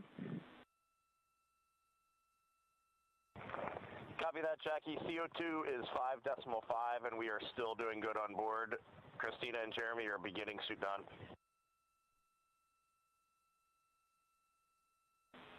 Houston copies all.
Integrity Houston for entry checklist.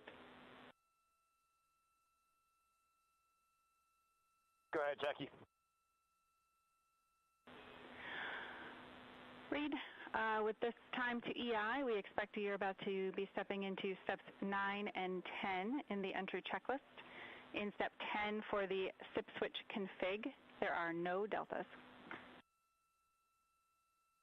No deltas to step 10. Copy all.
This is Mission Control, Houston.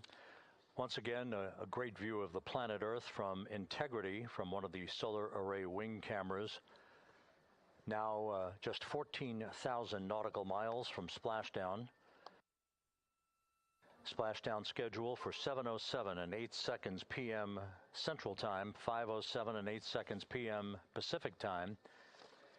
At a point to the southwest of San Diego in the Pacific Ocean, where the USS John Murtha is on station and where recovery team assets are being deployed to the predicted splashdown site to complete the mission of Integrity's astronauts and their lunar flyby.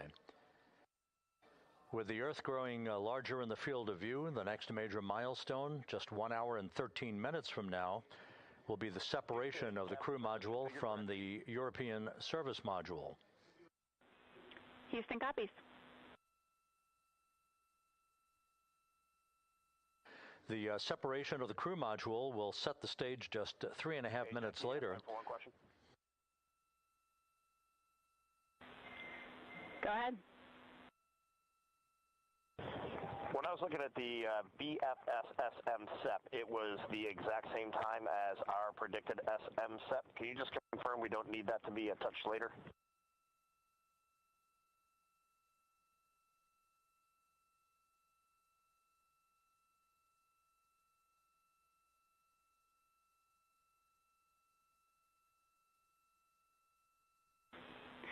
And Reed, matching is expected. That's when the sequence will begin for that whole SEP config.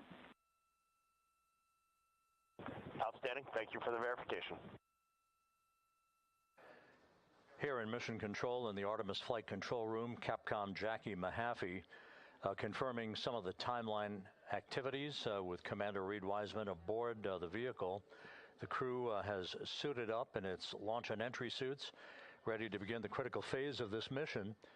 Their homecoming to a high-speed entry and a parachute-assisted splashdown in the Pacific. Once again, the next major milestone, 1 hour, 11 minutes from now, the separation of the crew module from the European service module as Artemis's astronauts head home to complete this historic flight.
Houston, we are ready for entry pad deltas if you got them.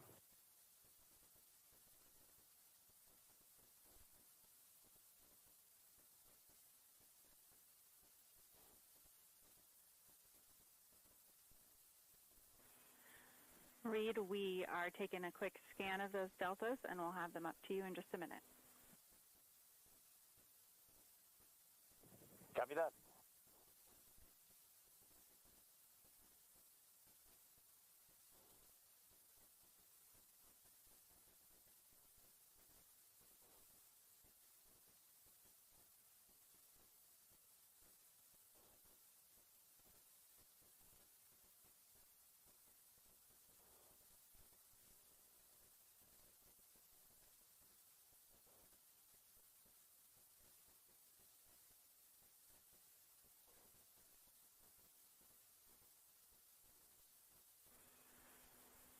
Integrity Houston with entry pad deltas.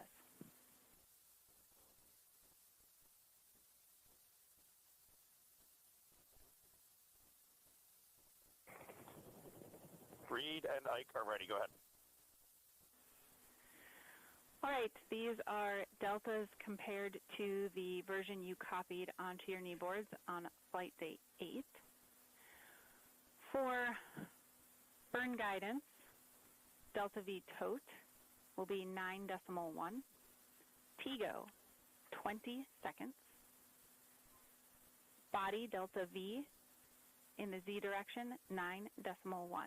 How copy?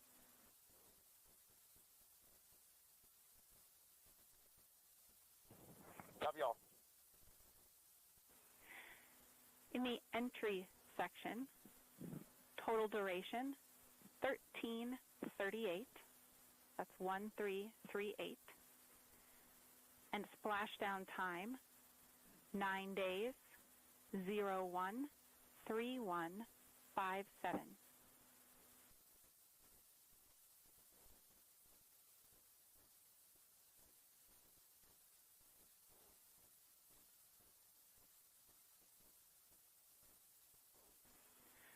For descent and landing section, your backup heading direction will be 095.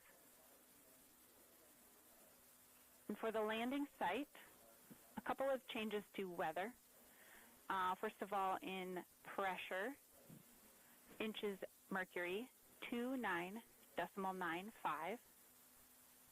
That's 14.71 psi.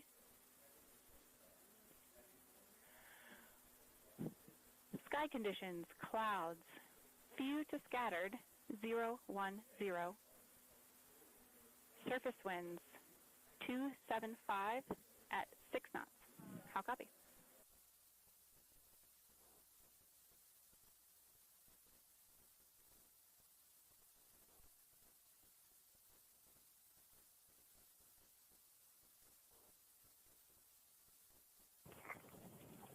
Jackie, we don't remember if the number is 06 or 08 for you, but we copy all on the entry pad. I copy all. And with that, it's a good entry pad, and we can continue in the procedure. Integrity.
Houston integrity, although we've already confirmed it per procedure. Instruction 115 of entry checklist. SM separation ATP is go. Houston copies. Christina and Jeremy are fully zipped and they're working on EBS and then seating up. We copy. Thanks for the status.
integrity. Starfield maneuvers initiating in a minute and a half.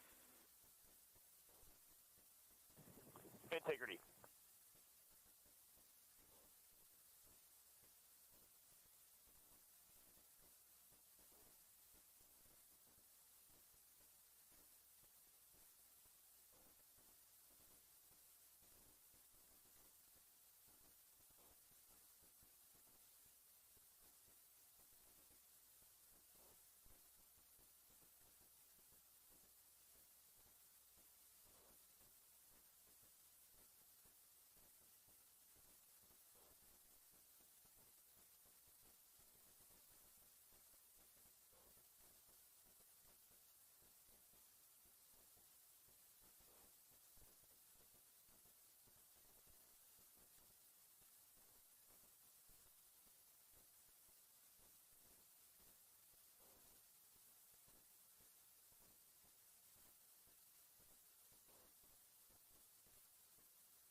going to be a thrill for everyone. How are you feeling? Are you ready? Is this something you ever thought you'd be doing? I'm ready. I'm excited. This has been the pinnacle of my career so far. It really has. I've seen a lot of firsts, a lot of lasts, but I can't think of ever topping seeing the first crew to go to the moon and back in 50 years, and to be here and be a part of that. And it's just a tremendous privilege. And I'm, on behalf of the whole team, like, I'm thrilled, and so are all of us. We're ready. Yeah, I definitely think that those words really embody how everybody on the ship is feeling. So thank you so much, Paul. I appreciate you being here. And so, Rob, we'll toss it back to you again. We will continue to join you with live updates from the ship as much as possible. Thank you, Megan. Back here at the Johnson Space Center, the entry team of flight controllers looking over the shoulders of Reed Wiseman and Victor Glover there on the flight deck of Integrity, and again, just below their feet in the mid-deck area, if you will, Christina Cook and Jeremy Hansen of the Canadian Space Agency. They're in the final review of their entry procedures and all of the activities that will follow here very shortly in trip hammer fashion. We should note that after splashdown occurs, the flight control team here in Houston will be monitoring the orientation of the Integrity spacecraft. We are expecting it to splash down upright in what is called the Stable 1 configuration, with the top of the spacecraft pointed upward. Stable 2 would indicate that it is upside down in the water. Regardless of the orientation, there will be 5 inflatable airbags called the CMOOS system. That's the acronym for Crew Module Uprighting System. We are suit on complete. Houston copies.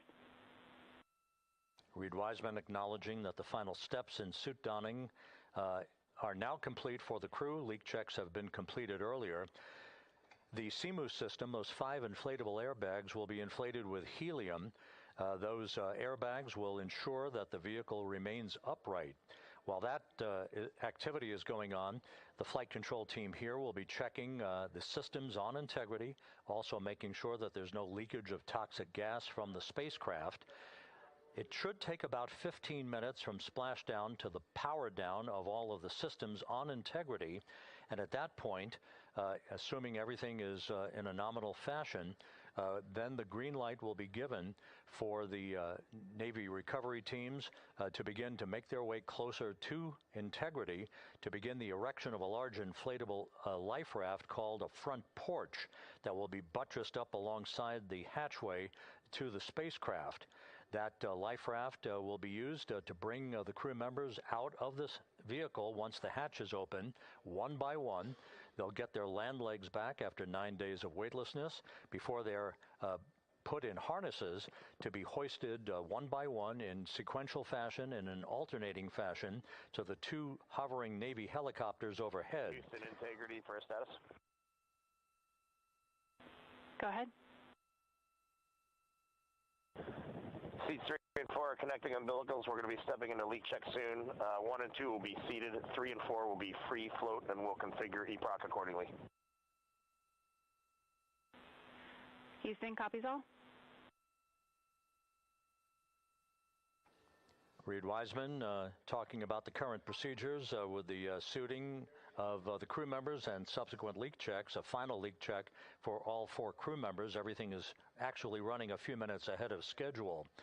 So once the life raft is inflated next to the Integrity spacecraft and the recovery teams have arrived alongside of the vehicle, the hatch will be open and the crew members will be brought outside into that front porch, as it is called, one by one.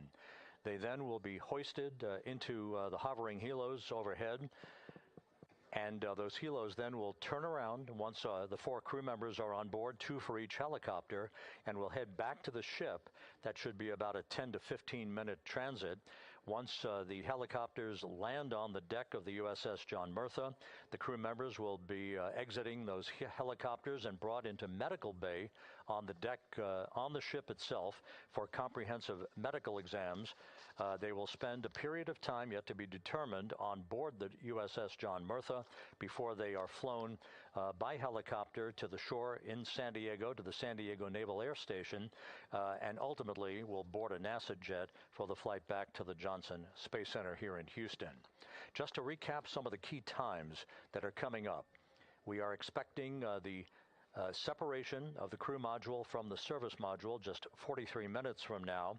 That is expected to occur at 6:33 p.m. Central Time, 7:33 p.m. Eastern Time. That will be followed just 4 minutes later by the crew module raise burn, the use of Integrity's thrusters one final time in a 19-second burn to slightly tilt the vehicle up into the correct orientation or angle of attack to ensure that it enters the Earth's atmosphere at the right angle, if you will. That will help deflect the buildup of heat against Integrity's heat shield. This was a deliberate move, a change in the procedures from the Artemis I mission that resulted in unexpected char loss on the Avcode heat shield that had not been intended based on the entry trajectory for the Artemis I mission. What we're doing is we deliberately changed the trajectory of the entry from a skip entry that was about a 3,000-mile transit across the Pacific Ocean. We are expecting now from entry interface to the point of splashdown to have a range of just 1,701 nautical miles, and that in of itself will reduce the exposure time of heating on the heat shield of the spacecraft. Once the raise burn is complete, then the stage is set for entry interface at 6:53 and 31 seconds p.m. Central Time. That means that Integrity will be entering the Earth's atmosphere at an altitude of 400,000 feet, traveling at about 34,882 feet per second, heading for its splashdown site off the coast of San Diego, as you just heard from Megan Cruz on the deck of the USS John Murtha. Splashdown once again under those three main parachutes is expected at 7:07 and 8 seconds p.m. Central Time, 5:07 p.m. Pacific Time, 2.5 hours before sunset. The actual total distance traveled for Integrity from launch to splashdown is estimated at 694,481 statute miles. Now that includes the first high elliptical Earth orbit following launch that enabled Integrity to move to 43,000 miles above the Earth at its apogee, and enabling a 24-hour period of systems checkouts before the flight control team here and the mission management team gave approval for Integrity to conduct its translunar injection that propelled it on its way to the moon and its historic lunar flyby. So the total distance we expect this vehicle to have traveled at splashdown, 694,481 statute miles.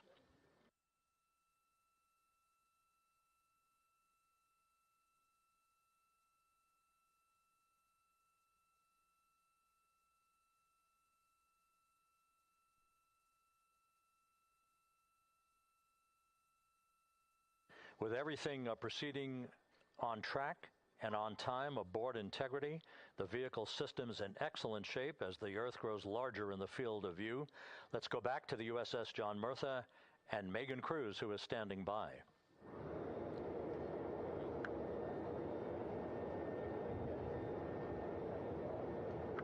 Hey, yeah, Rob, welcome back. Again, we are out in the Pacific Ocean, staged just about 6.5 miles from where we expect Orion to splash down now in just over an hour. How exciting, and the weather, awesome conditions here. I know you see some wind blowing around my hair, but really nothing to speak of when it comes to having to recover our astronauts, as well as no waves here, really.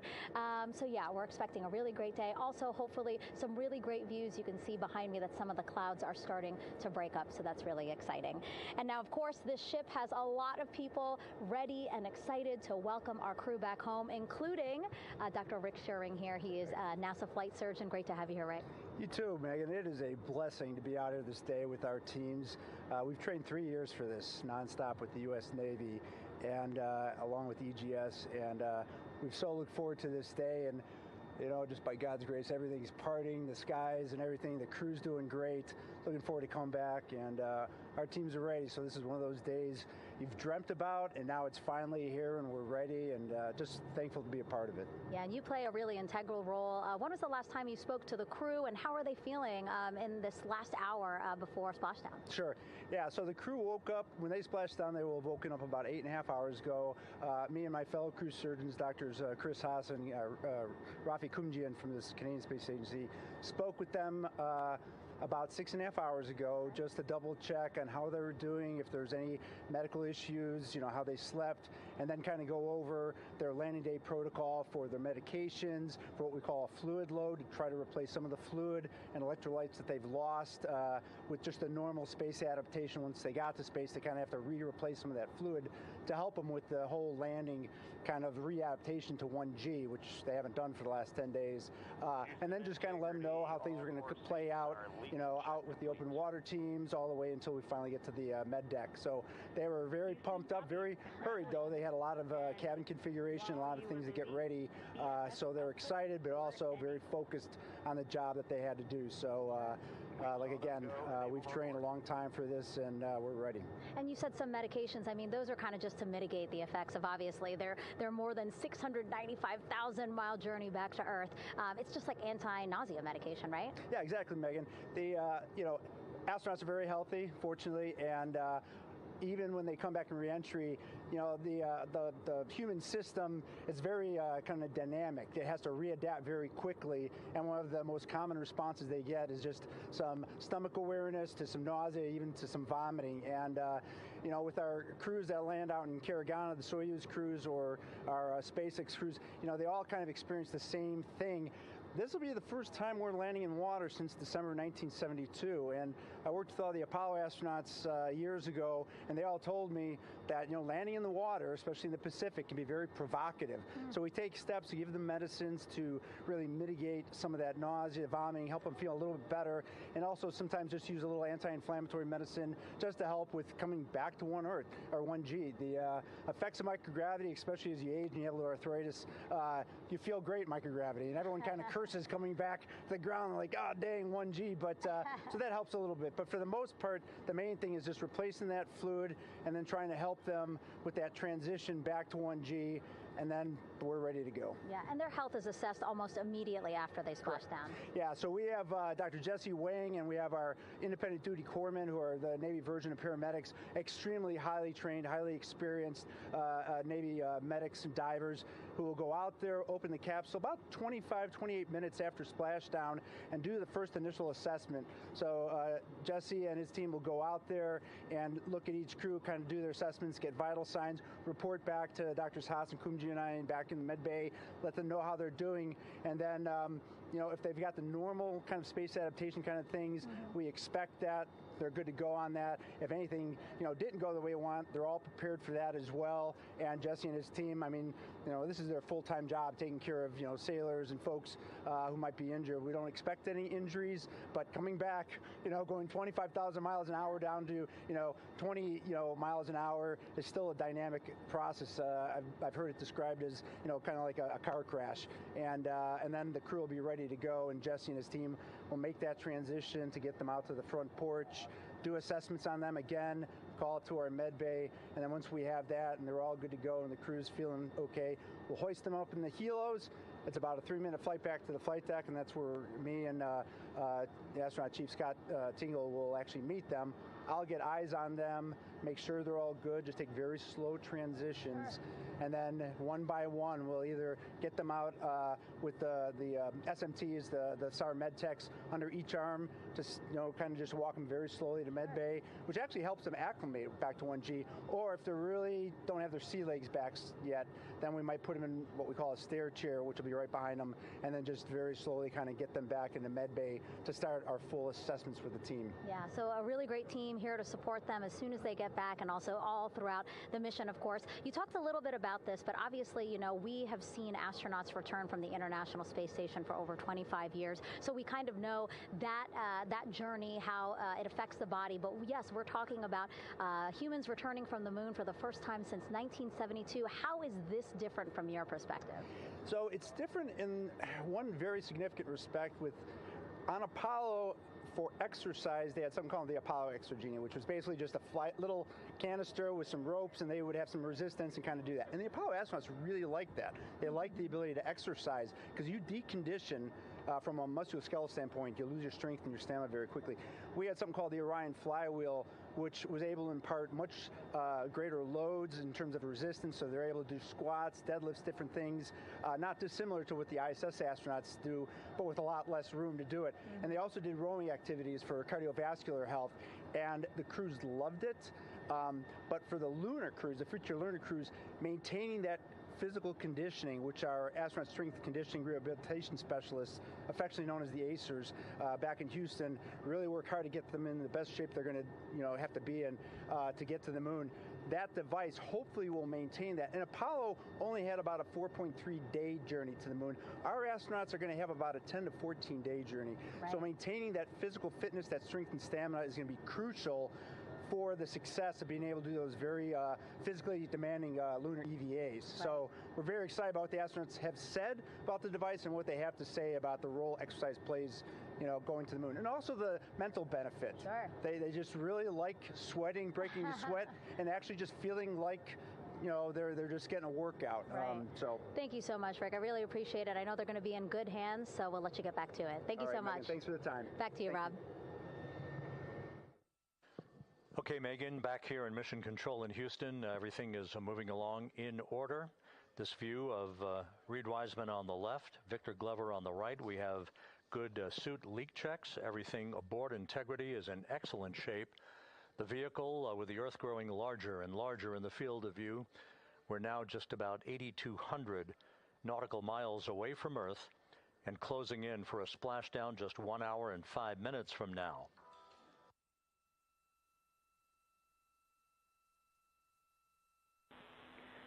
Integrity, just under a minute till your GPS maneuver initiates, and both GPS units look eager to acquire.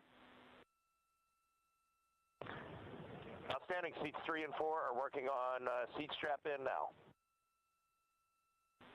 Houston copies. Once again, as we start to close in on some of the major milestones, the first one coming up in just 31 minutes. And Integrity, just confirming the LCG gas trap was able to be closed out. Affirmative. Copy. Crew module, service module separation scheduled just 31 minutes from now. The key point of interest, of course, will be the performance of Integrity's heat shield during its high-speed entry back into Earth and the peak heating that is expected around the spacecraft of some 4,000 to 5,000 degrees Fahrenheit. On Artemis I, as I think most folks know by now, we flew a trajectory known as a skip entry, in which we performed an initial dip into the atmosphere to bleed off some energy. Then we skipped out of the atmosphere and dipped back into the atmosphere before splashing down in the Pacific. But after the mission was over with, we noticed unexpected liberation of some of the charring effects on the heat shield known as AVCOAT. Before the flight, we had an opportunity to sit down and talk with Entry Flight Director Rick Henfling to get a perspective on what this all means and how the mission was redesigned to try to protect Integrity's heat shield to a higher extent. Let's take a look at that interview. Returning from the moon is a lot different than deorbiting from low Earth orbit. When we return from the moon, we expect to achieve velocities upwards of 36,000 feet per second. And in order to slow down to a nice, graceful splashdown in the Pacific Ocean, the flight crew is going to experience between 3 and 4 times the force of Earth's gravity. On Artemis I, pressure buildup inside the char layer of the heat shield resulted in the char losses we saw. NASA established a Tiger team whose job was to investigate the cause of the problem and then make recommendations on how to fly the Artemis II mission safely and successfully. And so for Artemis II, we are going to fly a profile that ensures the spacecraft will not see that same type of pressure profile. And so the char losses seen on Artemis II will not be like the ones that we saw on Artemis I. Rick Henfling indicated that the orientation of the spacecraft and the shortening of the distance of transit to the splashdown zone from the point of entry interface when we reach the top of the Earth's atmosphere, which will be coming up at 6:53 and 30 seconds p.m. Central Time, should do the trick in minimizing the deleterious forces against that heat shield that were noticed on the Artemis I mission. And we think we see a beautiful sunrise over the west coast of Australia.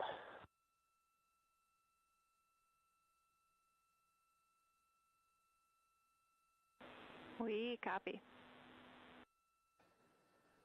Commander Reed Wiseman reveling in his final hour in space on this mission as Integrity is passing over the southwest coast of Australia now at an altitude of some 7,600 nautical miles.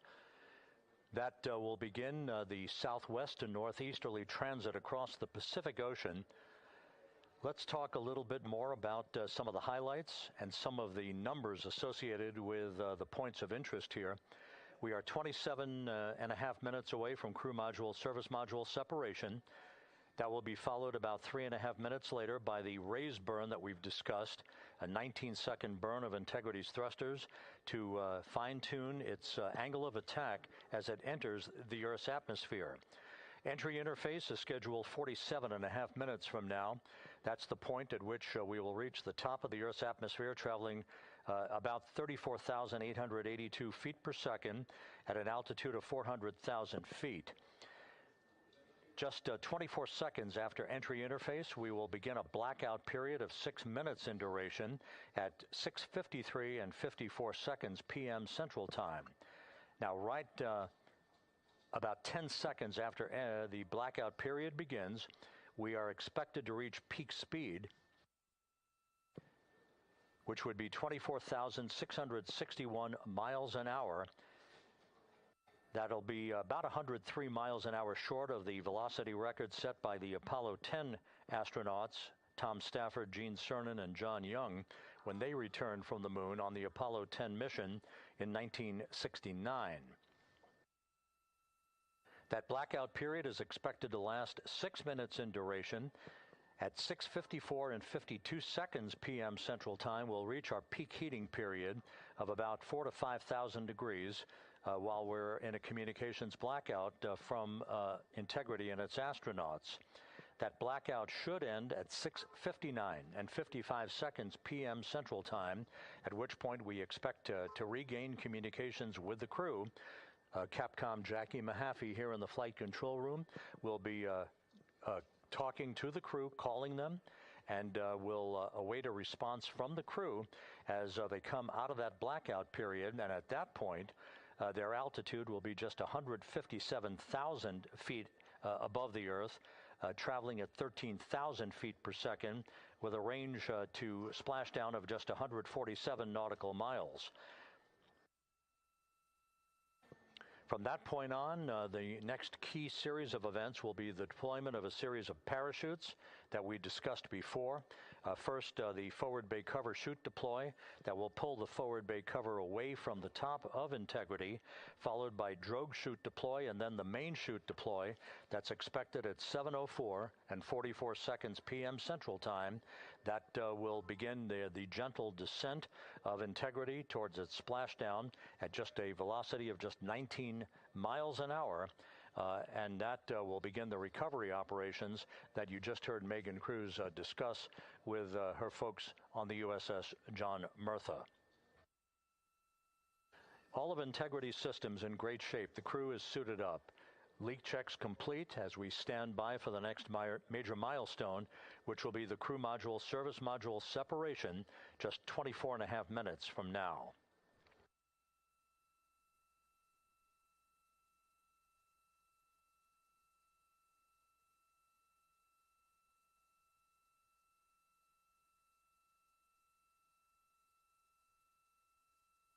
All of the activities from the start of entry interface to the point of splashdown will be quite rapid fire, just 13 and a half minutes from the point at which we begin descent into the Earth's atmosphere till splashdown.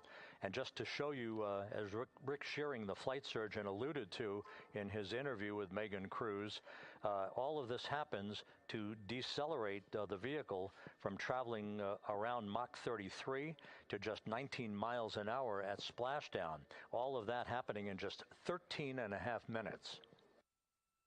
But the vehicle and the parachutes are all designed to support all of that, so we'll be standing by to report all that to you in sequential fashion as these milestones are ticked off and as we hear from the crew during its entry back into the Earth's atmosphere, and ultimately when they emerge from the blackout period, and at that point we'll be just minutes away from splashdown.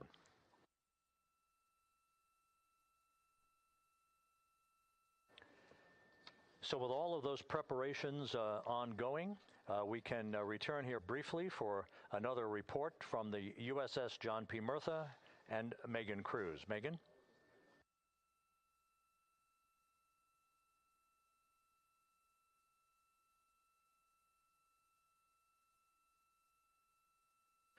And we'll regain that communication with the USS John P. Murtha just momentarily. In the meantime, everything is on track aboard Integrity, the flight control team here in Houston, led by Entry Flight Director Rick Henfling. The voice you will hear talking to the crew is that of Jackie Mahaffey. She will be reporting everything to the crew and receiving their reports as they enter the Earth's atmosphere for their 13-and-a-half-minute plunge back into the atmosphere for splashdown off the coast of San Diego. Now we have the ship back with us and Megan Cruz aboard the USS John P. Murtha. Megan? 11 balloon, right?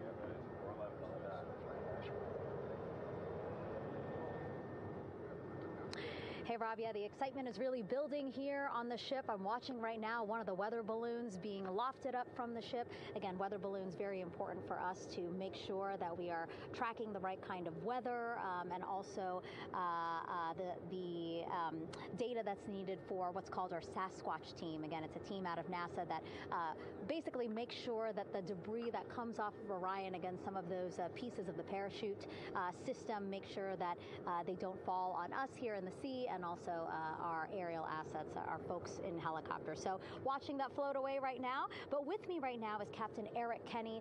He's the commanding officer of the John P. Murtha naval ship. Thank you so much for being here. There are so many moving parts that you have to keep an eye on. That's absolutely right, yeah. But first of all, on behalf of the crew of USS John P. Murtha, Megan, thanks for having me on today. Happy to tell you what we're doing and excited to get the interview started. Yeah, absolutely. Why don't we actually take a look at the flight deck here? We'll start there.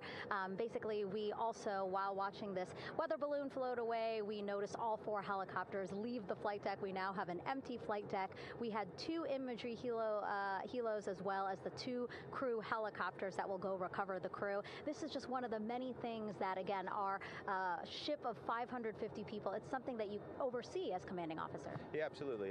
Every commanding officer, I would say really every naval service member, our priority is always safety. And as the commanding officer, I take that as one of my primary roles here on board. Mission accomplishment is important, safety always. So my day really has, I would say my message to the crew has sort of changed over the past 24 hours. As we're leading up to today, we've been building up the excitement and motivating the team for the training that we've executed. But really over the past 24 hours, now I'm trying to get us to slow down a little bit.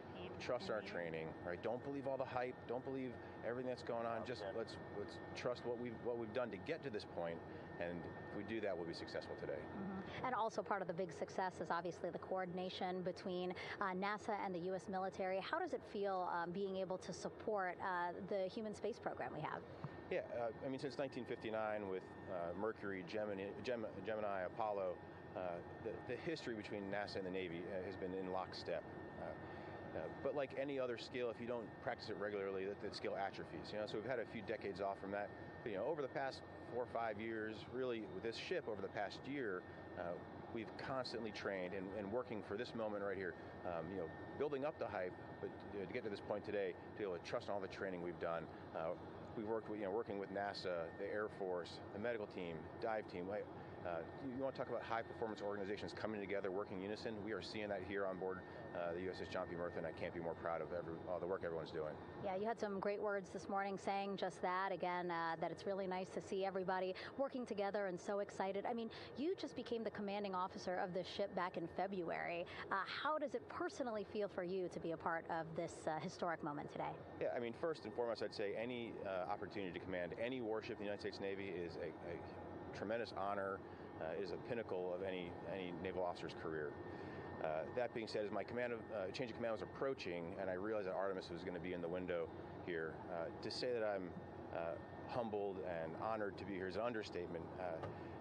What really just excites me is the opportunity to see this crew, who has been training so hard over the past year plus, come together. It is what inspires me. Listening to NASA and the ownership and pride they take. They make my crew better. I think we're making NASA better together. That synergy is something that I'm happy to see and hopefully take forward with me in my career. Yeah, it's all about partnerships. We couldn't do it without you, and we couldn't have gotten to the moon without our international partners as well. So thank you so much, Captain. It was really great to have you here today. Thanks, Megan. Awesome. All right, Rob, back to you. Thank you, Megan. Back here in Mission Control in Houston. We just had a quick view of the crew. We'll get that view back, and there they are again. Here in Mission Control, the entry team of flight controllers led by Rick Henfling and Jackie Mahaffey serving as the spacecraft communicator. We have just handed over communications links from the Deep Space Network that we communicated with the crew through from the time of the translunar injection burn back on April 2nd. We've just handed back to the Tracking and Data Relay satellite system as we prepare for the crew module service module separation that will take place just 17 minutes from now. With the Earth looming in front of Integrity as it barrels back for a splashdown of the Pacific just 50 minutes from now, we're just 5,700 nautical miles from splashdown. Just one other quick note about the comparison from the Artemis I entry profile to the Artemis II entry profile and how that is serving as an extra layer of protection for Integrity's heat shield. The Artemis I entry had an entry range of some 3,178 nautical miles, a very long downtrack and a very longer period of exposure to heat loads than we're experiencing tonight. It also had that skip entry profile that we discussed earlier, dipping into the Earth's atmosphere, then back out, then back in. It was about 20 minutes of exposure. Integrity, Houston, comm check on TDRS. Jackie, we have it loud and clear on TDRS. We have you the same. And there's one of the weather balloons being deployed from the USS John P. Murtha.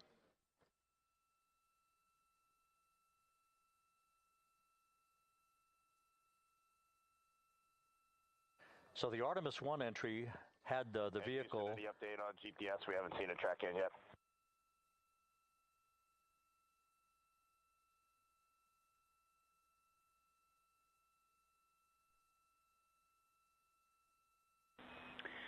Reed, we are watching. We are starting to get into the window where they may start acquiring, so should be within the next 10 minutes. Okay, sounds good. We're holding at step 17 and getting ready for CM/RCS hot fire.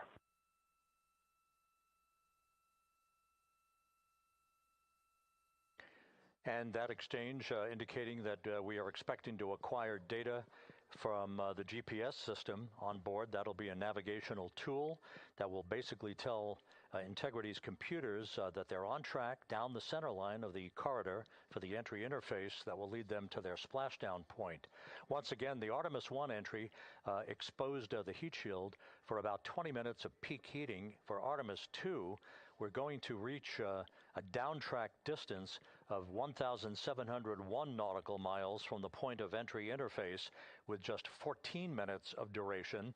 And it's basically a different angle of attack, a little bit steeper angle of attack that will protect the heat shield from excessive heat loads. So that is the difference between Artemis I and Artemis II, all designed into this mission to gather data, to protect the heat shield, since the Artemis III mission and beyond will have a different designed heat shield that will allow that skip entry type of profile to be resumed for all of the future missions coming back from the south pole of the moon when we initiate lunar landings. So we've handed over to the tracking and data relay satellite system. That's where we'll have communications for the rest of the flight. Just to give you some time hacks here, we're 13.5 minutes away from crew module, service module separation, and just 17 minutes away from the raise burn, that 19-second firing of the thrusters that will basically be the final fine-tuning of the angle of attack for integrity as it enters the Earth's atmosphere.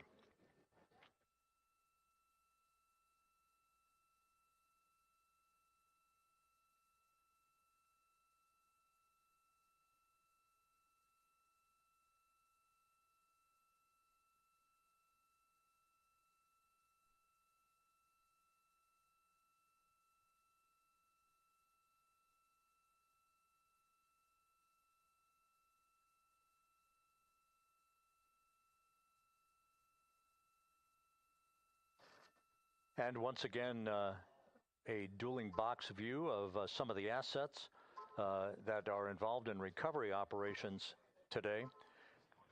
The integrity, cabin configured, all crew suited and seated. Houston, copies. That confirmation from Reed Wiseman aboard Integrity. As you see the assets being deployed to the splashdown zone. At the time of splashdown, we expect the John P. Murtha to be about 5 miles away from Integrity, keeping a safe distance until we are sure that the vehicle is in the water and upright, and that it is in a good configuration system-wide for the recovery teams to begin to approach the vehicle to erect that inflatable raft. 2 minutes to CM RCS warm-up hot fire. We're ready. That call from spacecraft communicator Jackie Mahaffey indicating that we're 2 minutes away from a quick burst of the reaction control system. Thrusters, that will be a hot fire test prior to the separation of the crew module from the service module. The European service module has performed flawlessly throughout this flight. Everything, all the burns that had been prescribed for that service module have been executed on time and without a problem. There is the European flight control room that has overseen the manufacturing, the design of the European service module. They deserve quite a bit of credit on this mission for not only propelling the Integrity and its astronauts toward the moon, but also conducting the fine-tuning of its trajectory to bring it to this point where we are dead spot on down the middle of the corridor trajectory-wise to bring Integrity down for its splashdown in the Pacific just 44 minutes from now.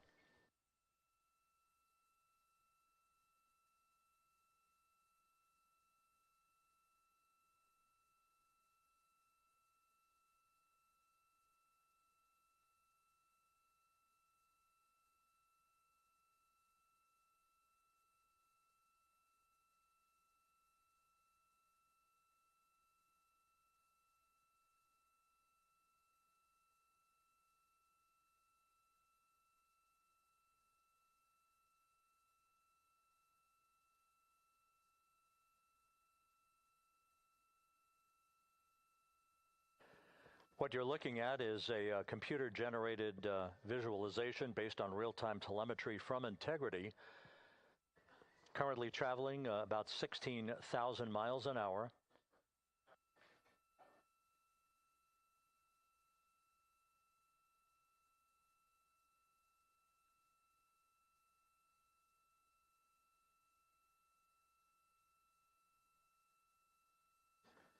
Integrity traveling about 16,000 miles an hour. For the prop cautions, we're taking a look. Copy that. Now just about 5,100 miles from Earth. Splashdown scheduled 43 minutes from now. We're just 9.5 minutes away from the crew module service module separation.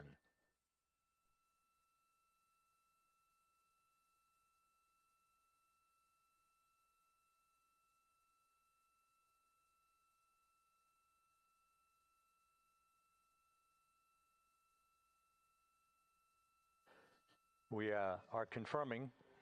Integrity, we are assessing details, but so far looks like a good hot fire. Looks good on board, Jackie. Thank you. And Jackie Mahaffey took the words out of my mouth. I was just about to say that we had a good hot fire test of the thrusters in advance of the crew module service module separation that's coming up just 8.5 minutes from now. This will begin the period in which we will have rapid-fire succession of critical activities on board that will lead to entry interface just 28 minutes from now, where the vehicle will enter the Earth's atmosphere at an altitude of 400,000 feet. The time of entry interface, 6:53 and 30 seconds p.m. Central Time.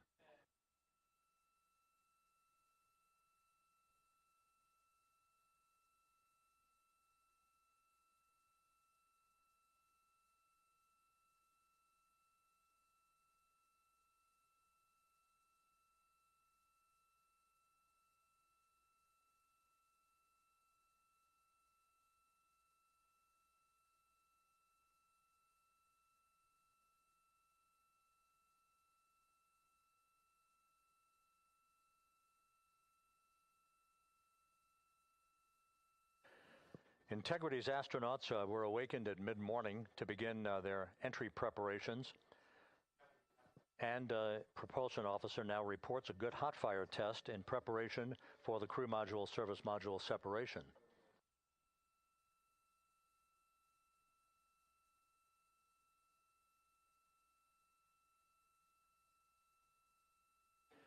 We're now inside 41 minutes until splashdown.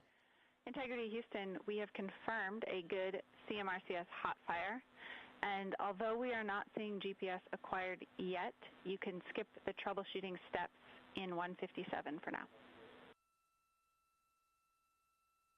Integrity copies.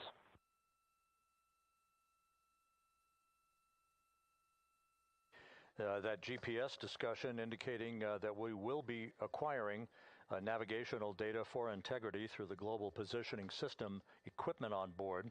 We just don't have it yet, but we will. All of Integrity's systems are in great shape to support its high-speed entry into the Earth's atmosphere.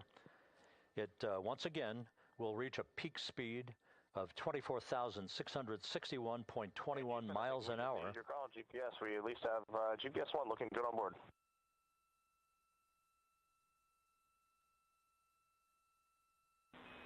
We are confirming.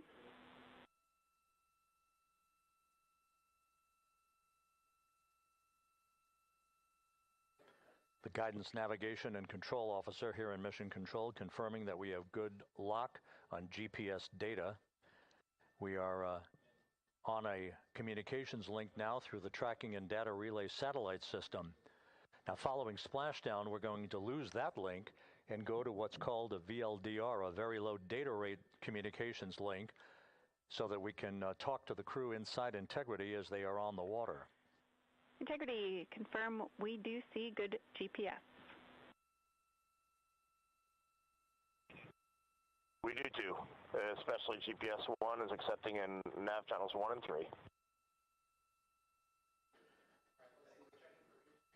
That GPS data is basically telling Integrity's onboard computers its position relative to the Earth, but its trajectory and its orientation according to flight dynamics and the guidance, navigation, and control officer is spot on. We have now armed the pyros for the crew module service module separation coming up less than 5 minutes from now.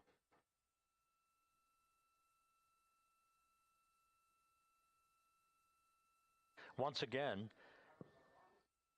just 10 seconds after entry interface, we will see Integrity reaching its peak speed of 24,661.21 miles per hour. That will be just seconds before we begin a 6-minute blackout period. Integrity, Houston. Your vehicle is in a good config for CM-SM SEP and go for CM raise. Houston, we see the same on board and copy go for CM raise.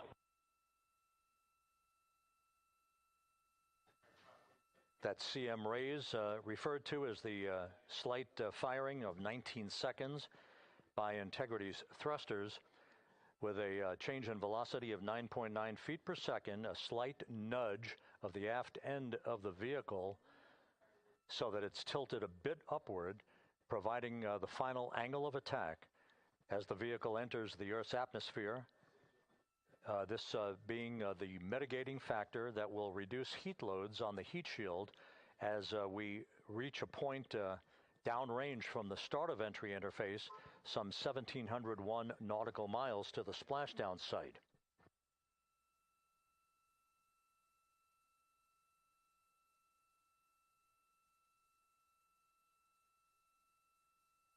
Integrity systems in excellent shape. We are currently 3,300 nautical miles left in this mission. Splashdown scheduled 36 minutes, 39 seconds from now.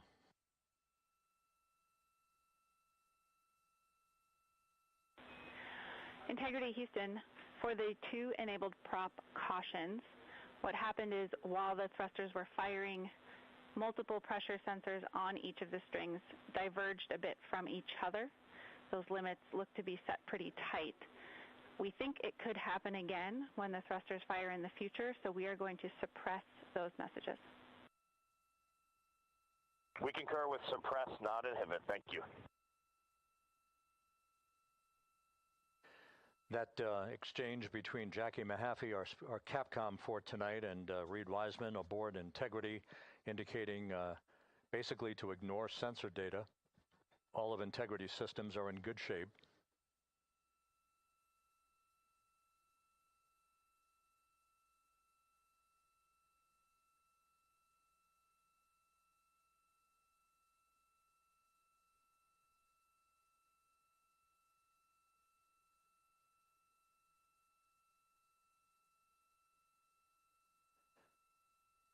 Now, coming up on about 90 seconds till the crew module, service module separation.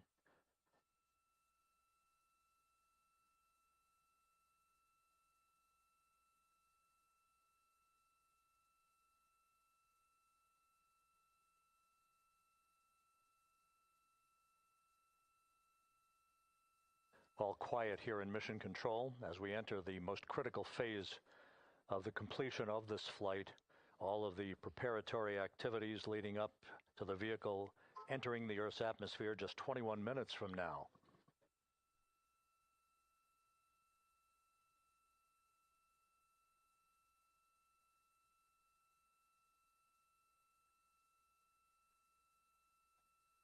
Coming up on 1 minute. Mark 1 minute till crew module, service module separation.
And we have confirmation of crew module, service module separation, and a great view, albeit momentarily.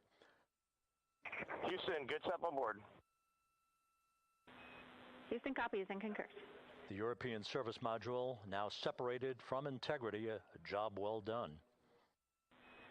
Integrity, no action for the 4 CDH cautions. Those are SM related, not applicable.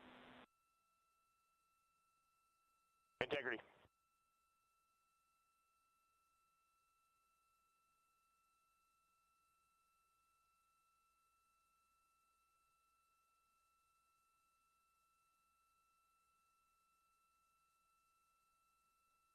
So, with Integrity now flying free on its own for the remaining 32 minutes of this mission, next up, the raise burn, a 19-second firing of Integrity's thrusters. GPS 2.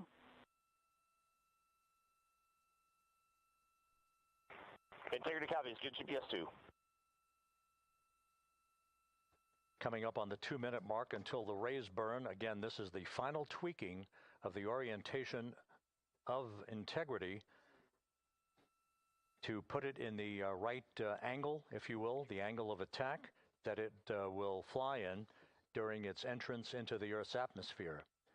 Entry interface now just 18 minutes, 25 seconds away.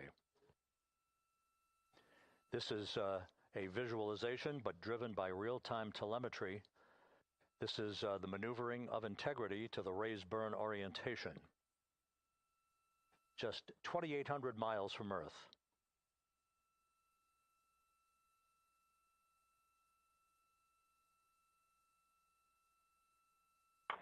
Houston, we got a great view of the European Service Module out the window with the sun hitting the side and the solar rays and the NASA worm right there. It's a beautiful looking machine. Roger.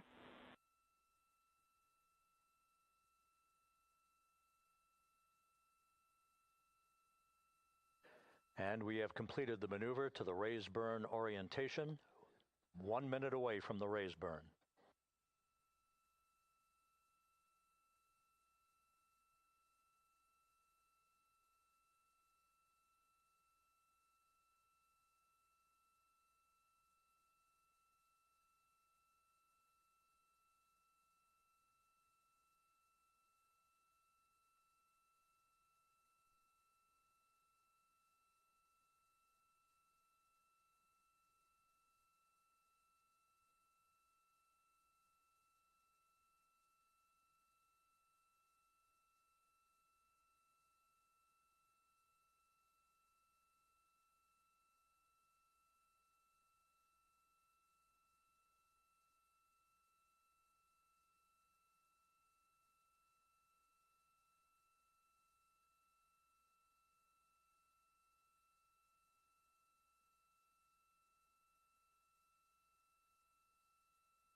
And the crew module raise burn is underway, a 19-second firing of the thrusters, and we have a completion of the burn.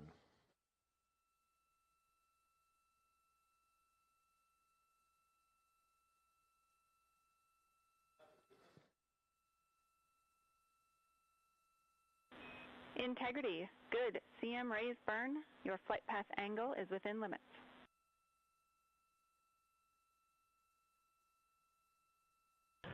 Integrity copies. Looks good on board, Jackie. So the final maneuver is now complete. Our trajectory for a splashdown in the Pacific 29 minutes from now is set and will not be amended any further. And we have the right angle of attack to mitigate any excessive heat loads on the vehicle during entry interface. Integrity, Houston, a heads up about comm coverage. When you perform the 180 roll, for the first minute or so in that attitude, we expect about a minute LOS. We copy.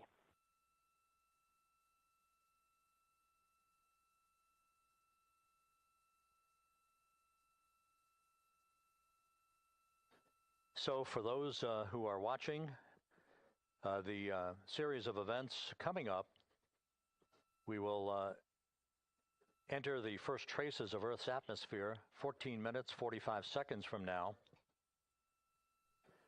6:53 and 30 seconds is what is pegged for entry interface at an altitude of 400,000 feet, traveling at approximately 34,800 feet per second, range to touchdown or splashdown 1,701 nautical miles. 24 seconds after entry interface, we will enter a 6-minute blackout period in which we will lose communications with the crew. This is expected due to the buildup of plasma around the vehicle. That's an ionization effect due to the collision, if you will, of the velocity of the spacecraft with the friction of the Earth's atmosphere. That 6-minute blackout is expected to begin at 6:53 and 54 seconds p.m. Central Time. During that period of time, we will reach our peak speed of 24,661 miles per hour. That comes just short, based on unofficial data from the flight dynamics officer right now, will come just short of the velocity record set by Apollo 10 of 24,791 miles per hour in 1969. We expect peak heating on the vehicle at 6:54 and 52 seconds p.m. Central Time, a minute and 22 seconds into entry interface.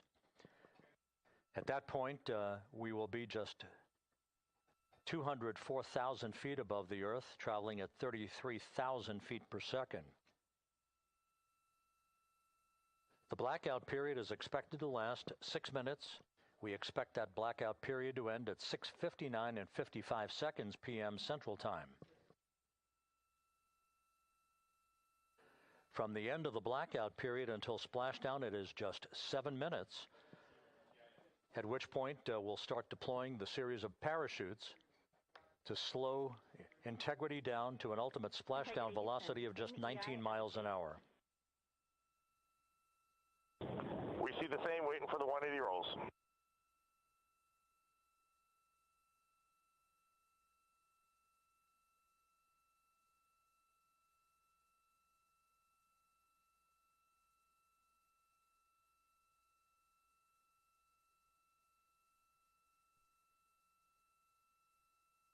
The parachute deployment sequence, once again, will come in several segments, but in rapid fire succession. And we have a great view of the moon out window 2. Looks a little smaller than yesterday. Guess we'll have to go back.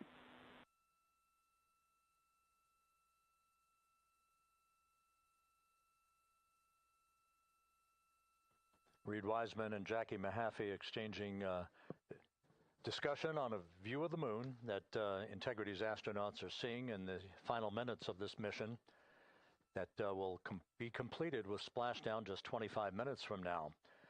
3 forward bay cover parachutes will be used to pull the forward bay cover off the top of the vehicle. Then 2 drogue parachutes will be deployed to slow and stabilize the crew module during its descent, followed by 3 pilot parachutes that will lift and deploy the main parachutes from the forward bay. The final sequence will have 3 main parachutes deployed. These will be 116 feet in diameter, each main parachute approximately 265 feet long when reefed. The parachutes will ultimately slow Integrity down from its peak speed of almost 33 times the speed of sound to a gentle 19 miles an hour at splashdown.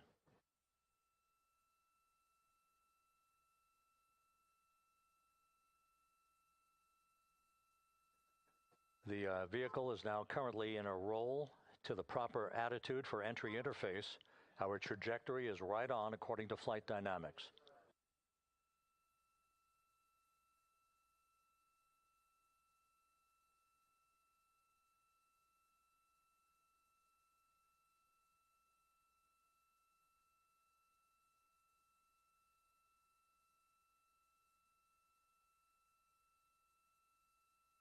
Integrity is on a trajectory from southwest and northeast across the Pacific Ocean, descending at a rate of 15,000 feet per second.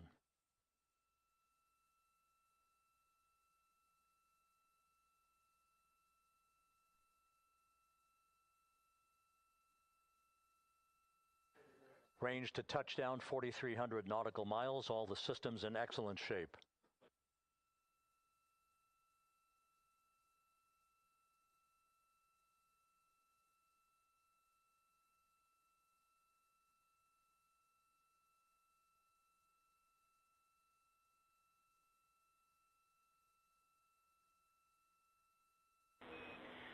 Integrity, Orion in the EI roll 180 attitude.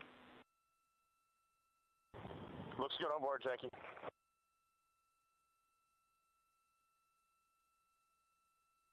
This view out of one of Integrity's windows. We had a call for 3 good baros. Those are barometric pressure sensors that feed altitude and rate of descent information to Integrity's computers that will trigger the parachute deployment sequence. We are less than 9 minutes away from entry interface, 22 minutes from splashdown.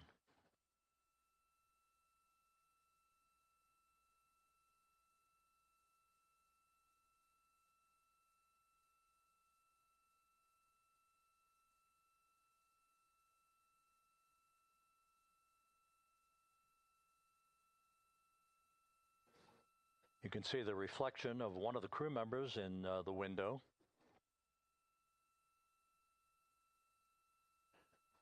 Out in the Pacific, the weather conditions remain go. Just a few clouds, some scattered clouds, winds at 10 knots, wave heights just about 4 feet. A gentle day in the Pacific for the homecoming of Integrity's astronauts.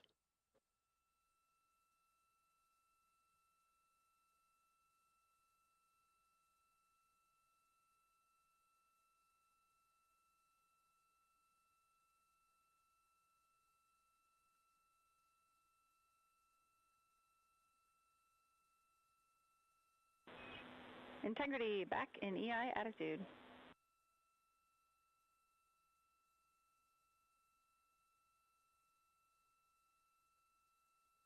We see the same on board, Jackie.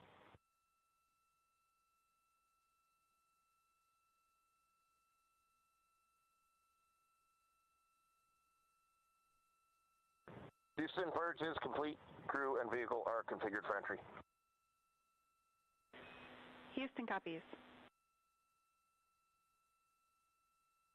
And we're in step 37, transferring nav state to BFS.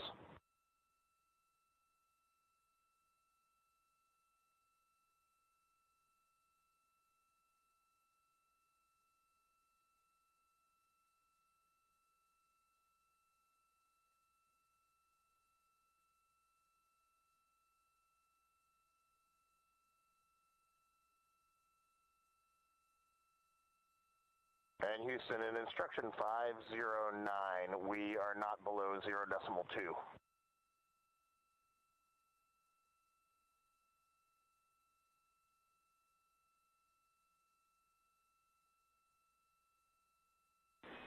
Integrity, no action required. Integrity.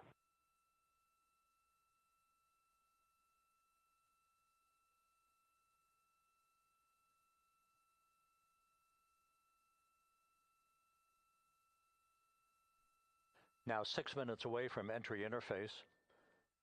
We will hit the first traces of Earth's atmosphere at an altitude of 400,000 feet, traveling about 34,882 feet per second. Range to splashdown at that point will be 1,701 nautical miles.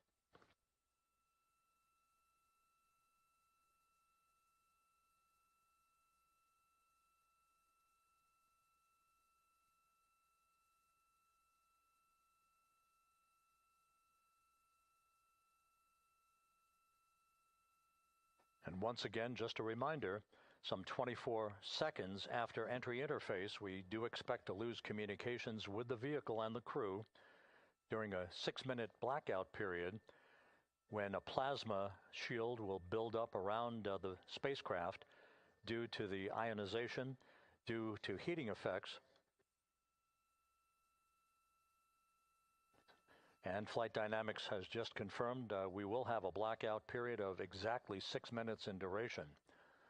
And once again, that's due to the fact that a plasma buildup around the vehicle will prevent communications and data, so we will not be able to talk to the crew members at that time, nor will we receive data here in the flight control room. Houston, everything is looking good on board. Just confirm no pre-EI downloads.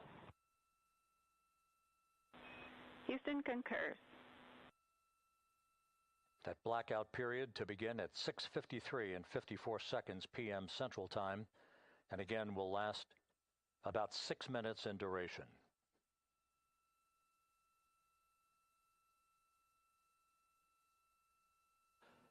We're 4 minutes away from entry interface.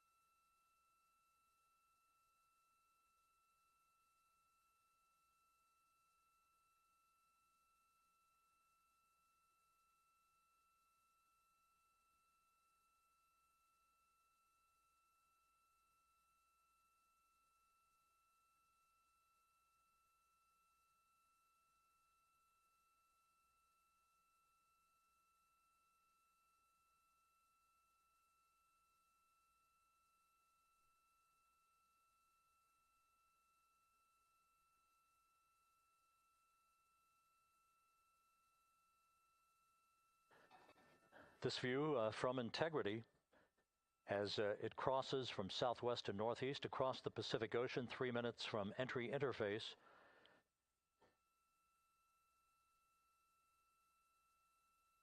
"16.5 minutes till splashdown.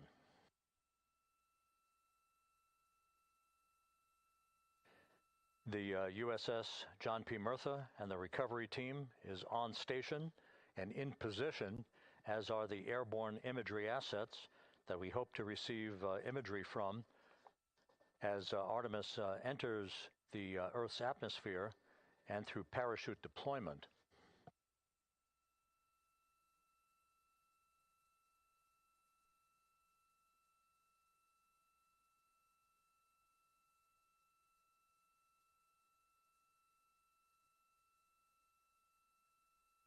All of Integrity's systems are in great shape. The crew is ready to complete its mission just 15.5 minutes from now. All of the activities today have gone off in perfect fashion. No issues with the vehicle, no issues with the crew. And the weather at the splashdown site is go.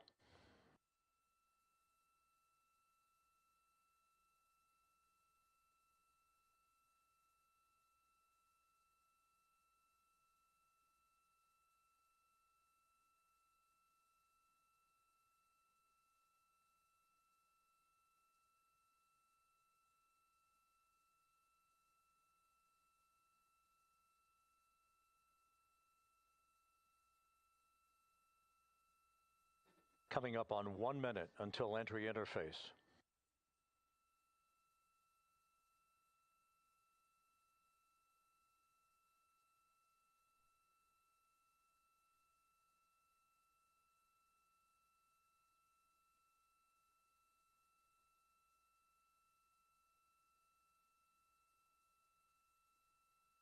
Mark 1 minute until entry interface. 1 minute, 20 seconds until the expected start of our 6-minute blackout. Integrity, 1 minute to a 6-minute blackout. Integrity.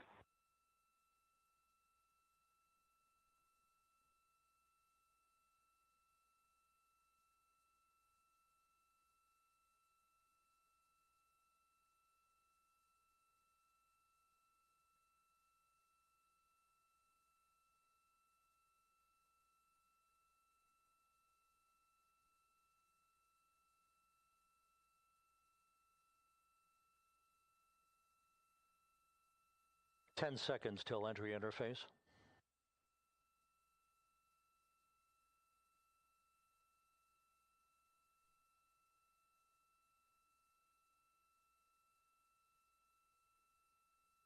And we have crossed the threshold, now entering the Earth's atmosphere.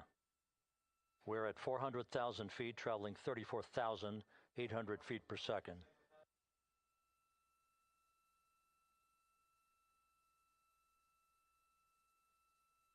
Time to splashdown, 13 minutes, 10 seconds.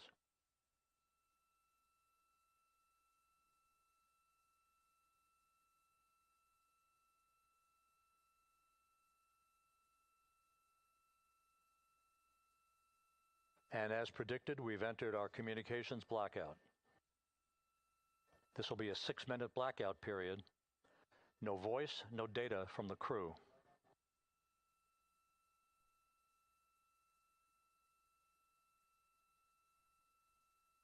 We're 30 seconds away from the anticipated point of peak heating on the vehicle, where temperatures will rise to about 4,000 to 5,000 degrees Fahrenheit. This is the true test of our trajectory.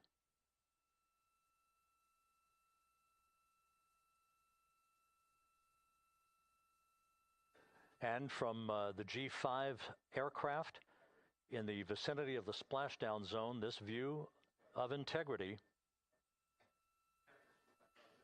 So that pinpoint of light shows the vehicle as it enters the period of peak heating in the Earth's atmosphere, the first tug of gravity being felt by Integrity's astronauts since their launch back on April 1st.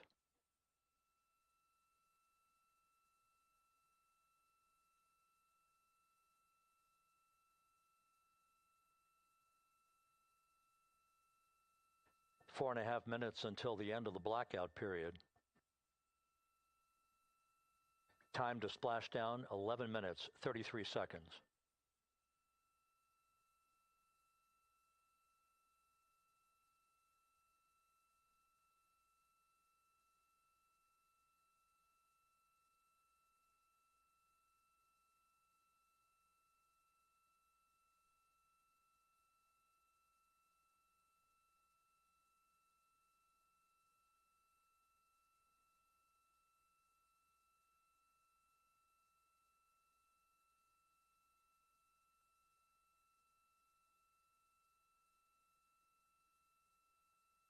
The landing and support officer reports that the P3 has acquisition on Integrity.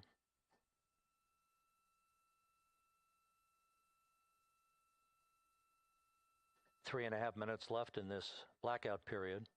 This is a visualization of the plasma buildup around the spacecraft and the repelling of that heat on Integrity's heat shield.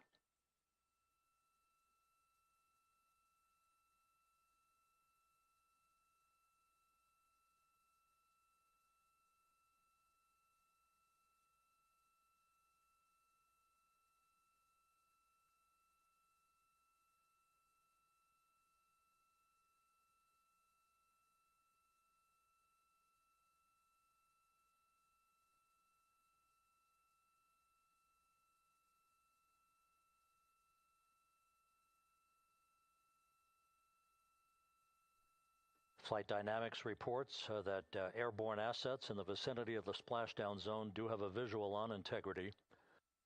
Still 2 minutes and 40 seconds left in our blackout period. Time to splashdown, 9 minutes, 35 seconds.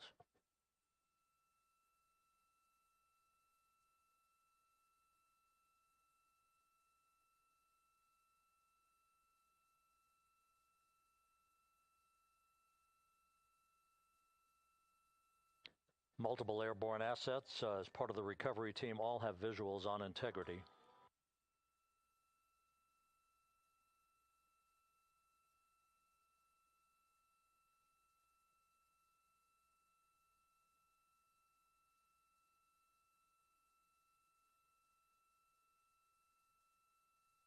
And the WB-57 flying in the splashdown zone also has a visual.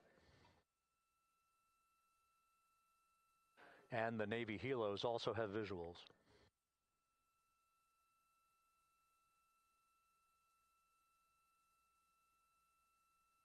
We're still in the blackout period. Still do not have communications from the crew.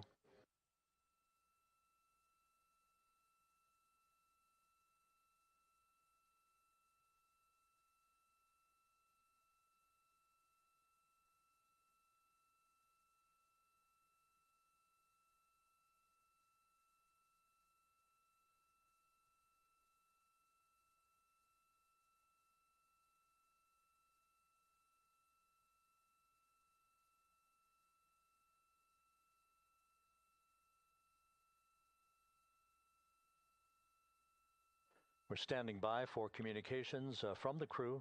We should be out of the blackout period less than a minute from now.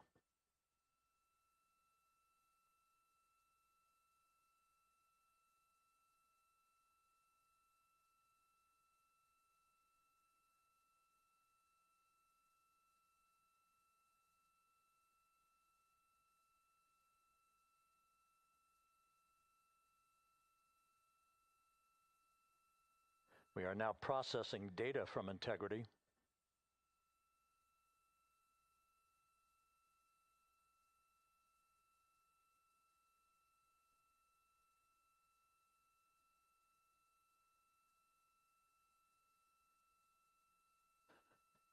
Landing and support officer reports the small boats are en route to the splashdown target zone.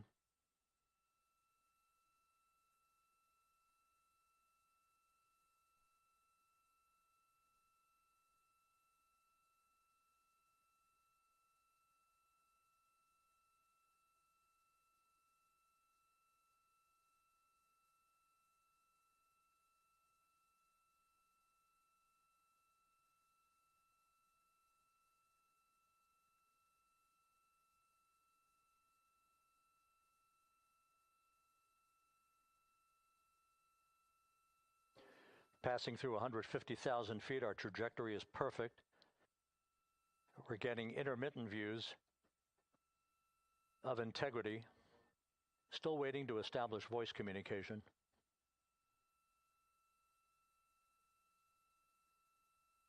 Integrity, Houston, comm check, post-blackout. Houston, Integrity, we have you loud and clear. Your trajectory is nominal, and your recovery teams have visual. Guidance looks good.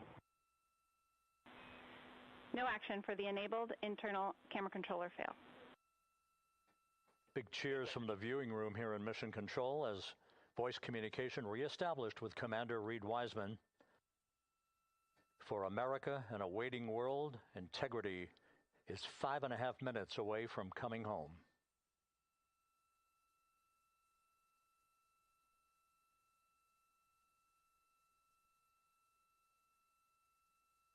Passing 100,000 feet now. Range to splashdown 19 nautical miles.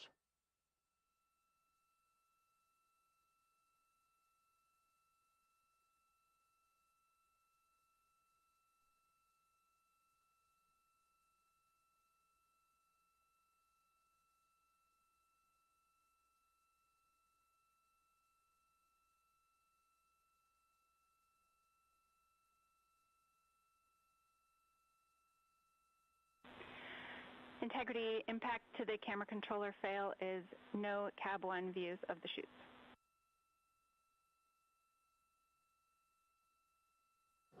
Integrity.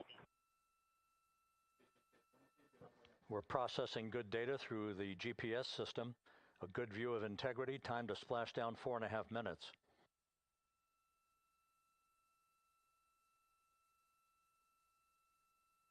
And a view of Integrity from the WB-57. We're at 50,000 feet.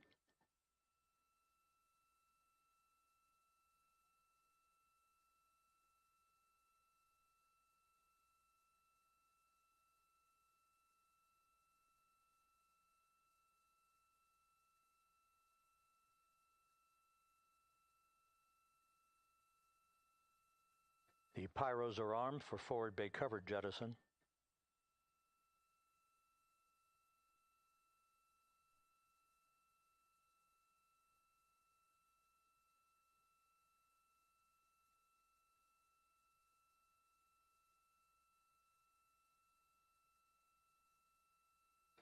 And there go the first series of parachutes, and we're on drogues. And Houston, we're visual 2 drogues out the window. 2 good drogue chutes. Next up. We copy, we see them. Next up, the deployment of pilot parachutes that will pull the main chutes out. Time to splash down 3 minutes and 10 seconds.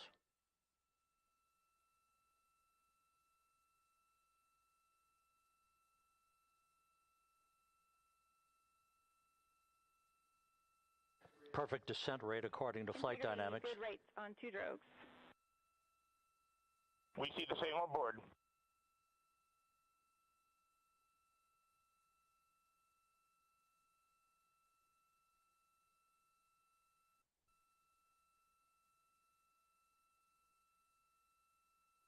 Passing through 10,000 feet, still on drogues.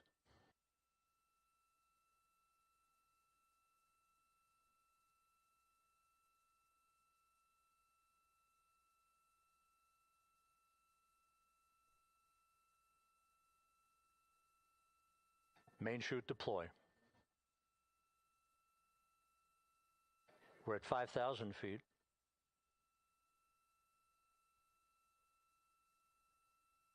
Search and recovery beacon has been activated on integrity. And we have 3 good main chutes. Good 3 main chutes, good reefing, good descent rate. Good rates, and we see 3 good-looking parachutes.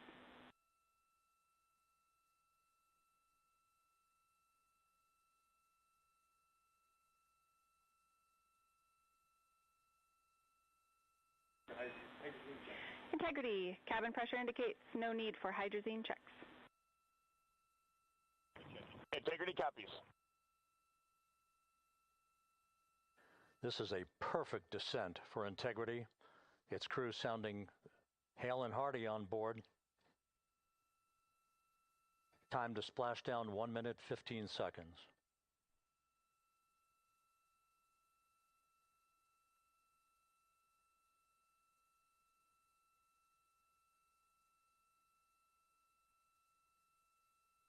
Integrity about to complete a journey spanning 694,481 miles from its launch from the Kennedy Space Center back on April 1st, and a trip around the moon.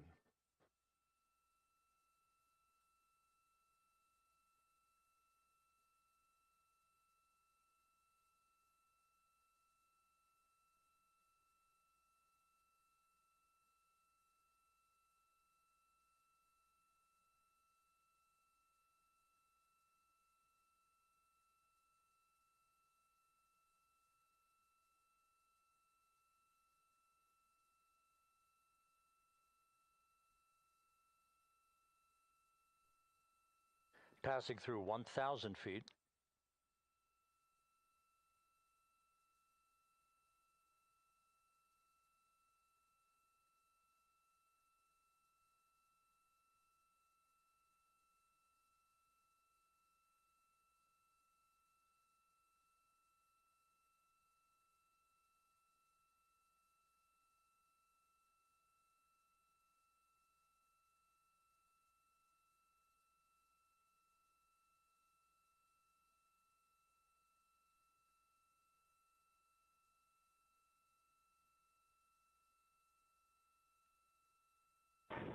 Integrity, splashdown, sending post-landing command now. Splashdown confirmed. Copy splashdown, waiting on VLDR. Splashdown confirmed at 7:07 p.m. Central Time, 5:07 p.m. Pacific Time. From the pages of Jules Verne to a modern-day mission to the moon, a new chapter of the exploration of our celestial neighbor is complete. Integrity's astronauts back on Earth.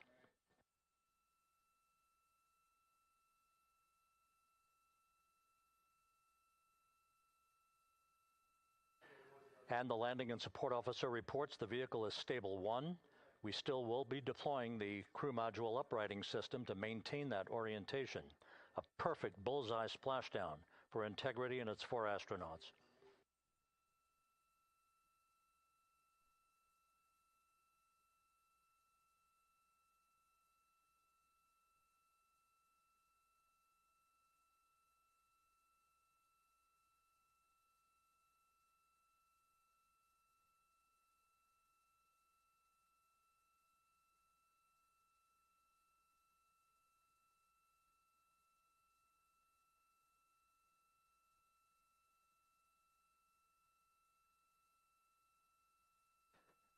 The unofficial splashdown time, 7:07 and 47 seconds p.m. Central Time. We'll get that refined for you. That would put the end of the mission at a mission elapsed time of 9 days, 1 hour, 31 minutes, 35 seconds.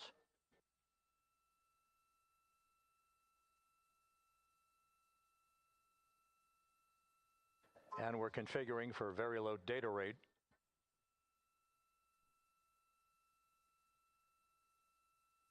Once again, splashdown occurring in the Pacific, southwest of San Diego at 7:07 and 47 seconds p.m.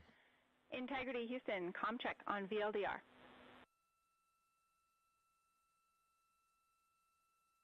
Houston, we have you loud and clear on VLDR. How else? We have you the same. We'll meet you over in post-landing. Perfect communications established. What a journey. We are stable 1, 4 green crew members. Houston copies all. Reed Wiseman reporting 4 green crew members. That is not their complexion. That is the fact that they're in great condition. That's what that means. So stable 1, upright. The crew module uprighting system is being deployed. The 5 airbags being inflated through helium to maintain the upright configuration for the vehicle. This was a textbook entry and a textbook touchdown for integrity. Reed Wiseman, Victor Glover, Christina Cook, and Jeremy Hansen back on Earth after a journey around the moon.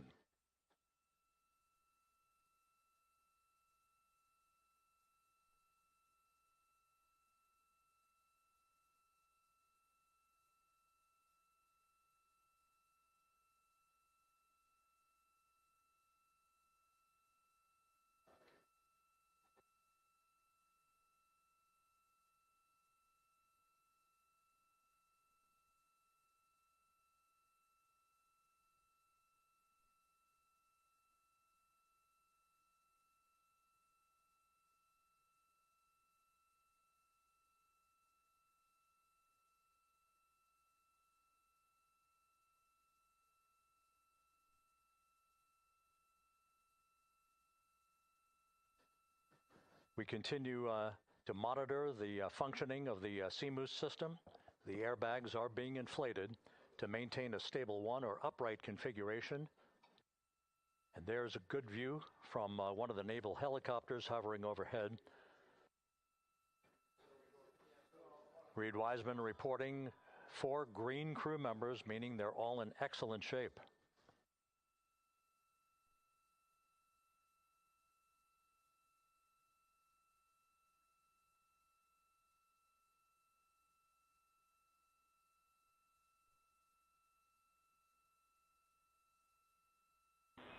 Integrity Houston for SAR beacon and radio.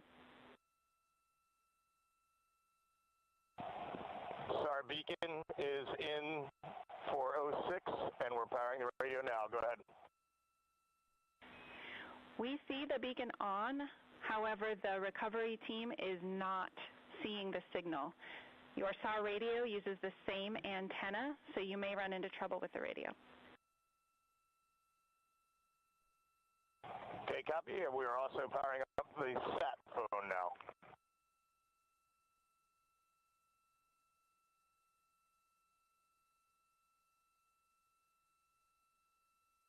So integrity is in great shape, and as the crew continues its post-splashdown timelined activities on board, Reed Wiseman once again reporting that all 4 crew members are in excellent shape.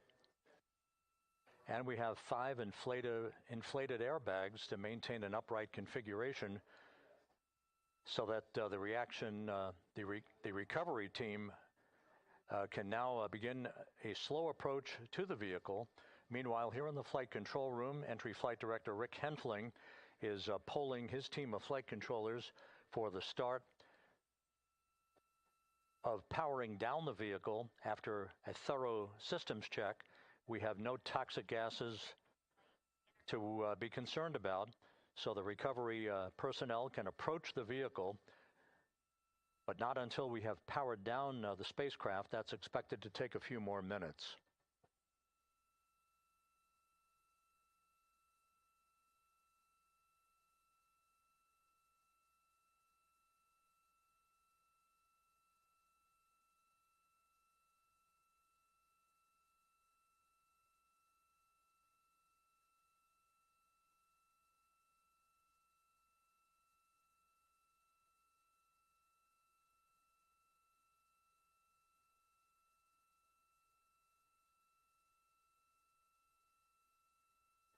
Integrity back on Earth following its historic flyby of the moon. It was, for all intents and purposes, a textbook mission. On 2828, but I'll remain on this frequency. We copy.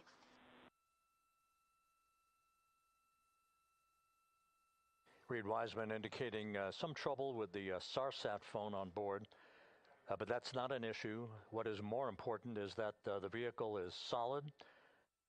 No issues as we begin the power down of the vehicle to begin the recovery process.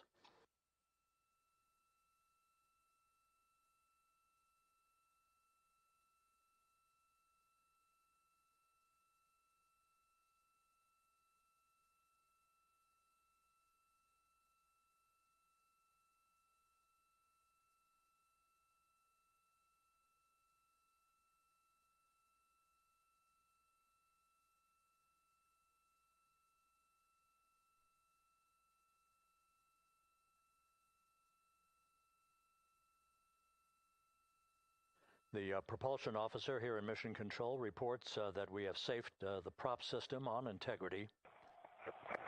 Can you say again that was very weak and broken?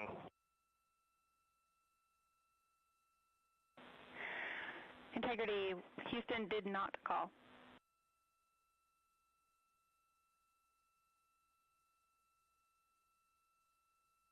Copy that, Houston. It might have been on the SAR radio. Stand by.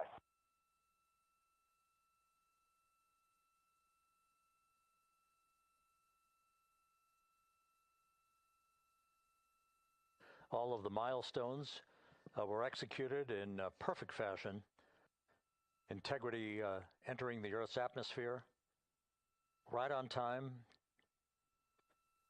reaching its peak speed shortly after a blackout period began. We emerged from the blackout period, but the recovery imagery airborne assets were able to pick up Integrity's descent almost immediately through entry interface, tracking the vehicle all the way down. And finally, you saw the sequence of chute deployments. First, the forward bay cover being pulled off the top of the vehicle by a series of 3 parachutes. Then the drogue chutes were deployed, followed by the 3 main chutes that slowed the splashdown velocity of Integrity to just 19 miles an hour.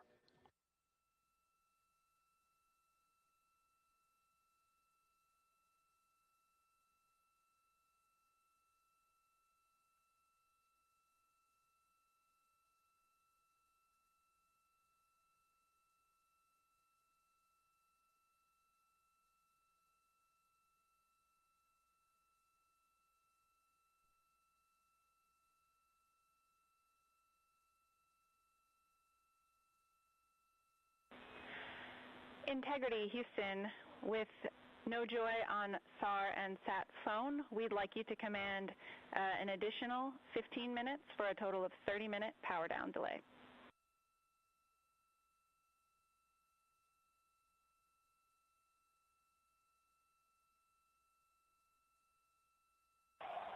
All right, Jackie, we have selected T/D+30. No joy on SAR radio or SAT phone. And stand by, we have the master diver on SAR radio. Please hold comms. Hey, Lily. Excuse me. Hey, Jackie, we just got the master diver on SAR.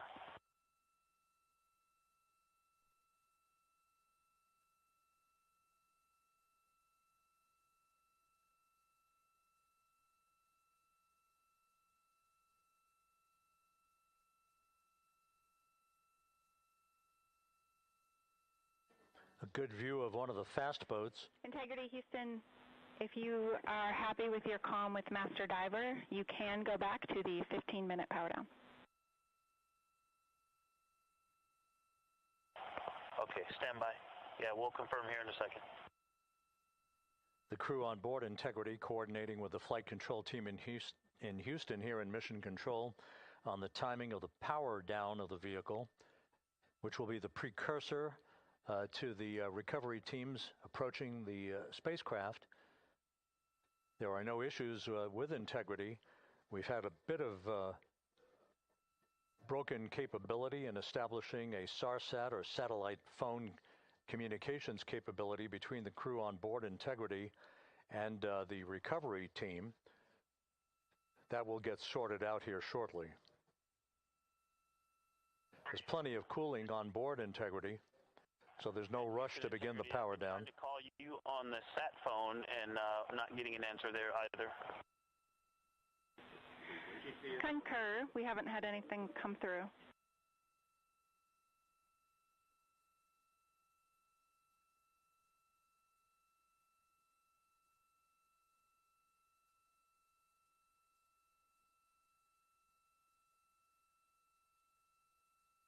And Houston, if you could relay to recovery that we hear them, but it does not appear as though they are hearing us.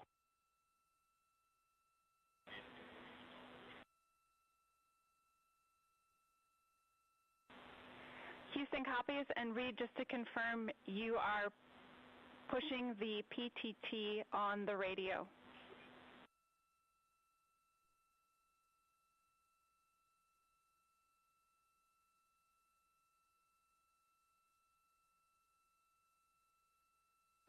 So as we continue to sort out the communications between Integrity and the recovery teams, we are standing by for the initiation of the power down procedures that, as you see, the recovery teams are moving towards the side of the capsule. The next major event will be the erection of that large inflatable raft called the front porch. That will be the port of call for the crew as they're being extracted one by one from the vehicle.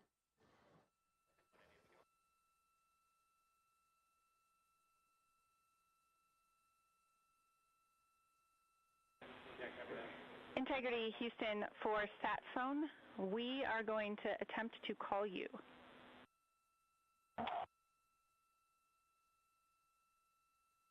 Good idea, standing by.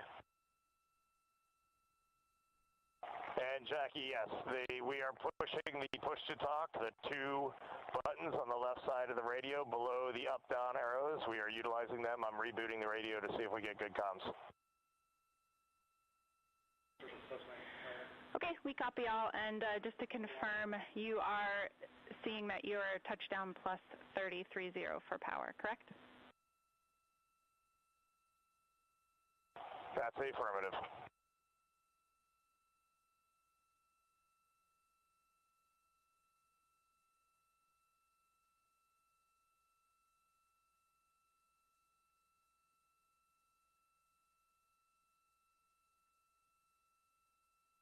We are trying a backdoor approach to have Mission Control here call the crew on their satellite phone.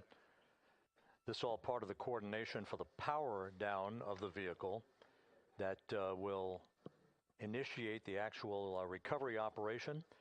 The first boats with the Navy divers on board are standing by, waiting to close in on Integrity to begin the process of erecting the large inflatable raft.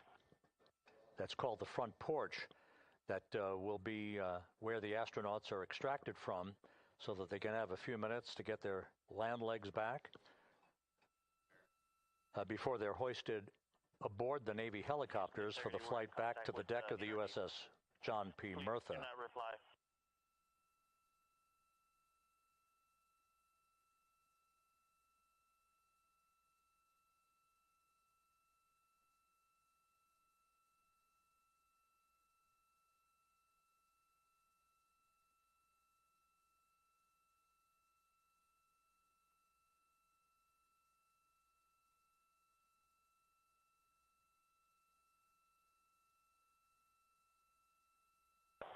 And Houston, please don't reply. NRD, very weak, but readable. Master Diver, we can hear, but they cannot hear us.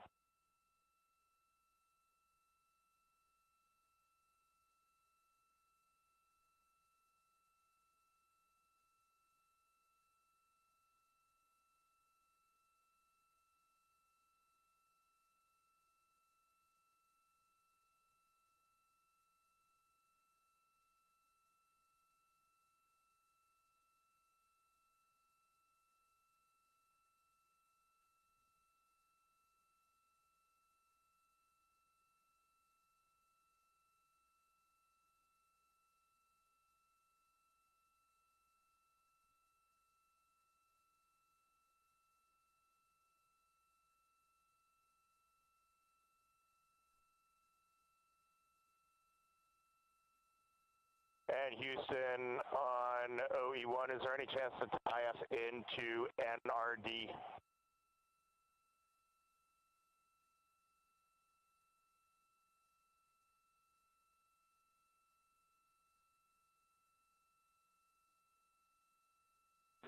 Checking.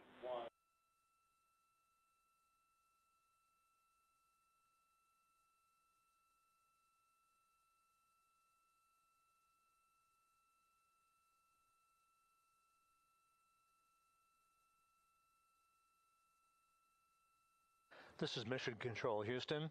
While we stand by for the establishment of communications between Integrity and the recovery team that is basically standing by very close to the spacecraft, we're going to go to the deck of the USS John P. Murtha, where Megan Cruz is standing by with Administrator Jared Isaacman.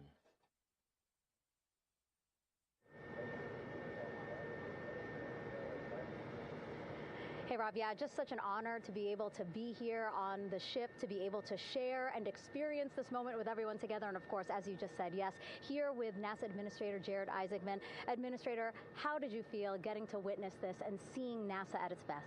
Oh, I mean, I'm honestly, I'm still at a loss for words. I mean, you know, like the childhood Jared right now can't believe what I just saw. I mean, almost been waiting my whole lifetime to see this, and then it's NASA Administrator. I just couldn't be more proud of the entire workforce, the years, the effort, the late nights, all the hard work from across the country that contributed to this incredible moment right now. And yeah, incredibly grateful too for our teams here on the John P. Murtha right now. Yeah, look at them behind us here. We got everybody. Hey, what do you guys think? We just brought some astronauts back from the moon, huh?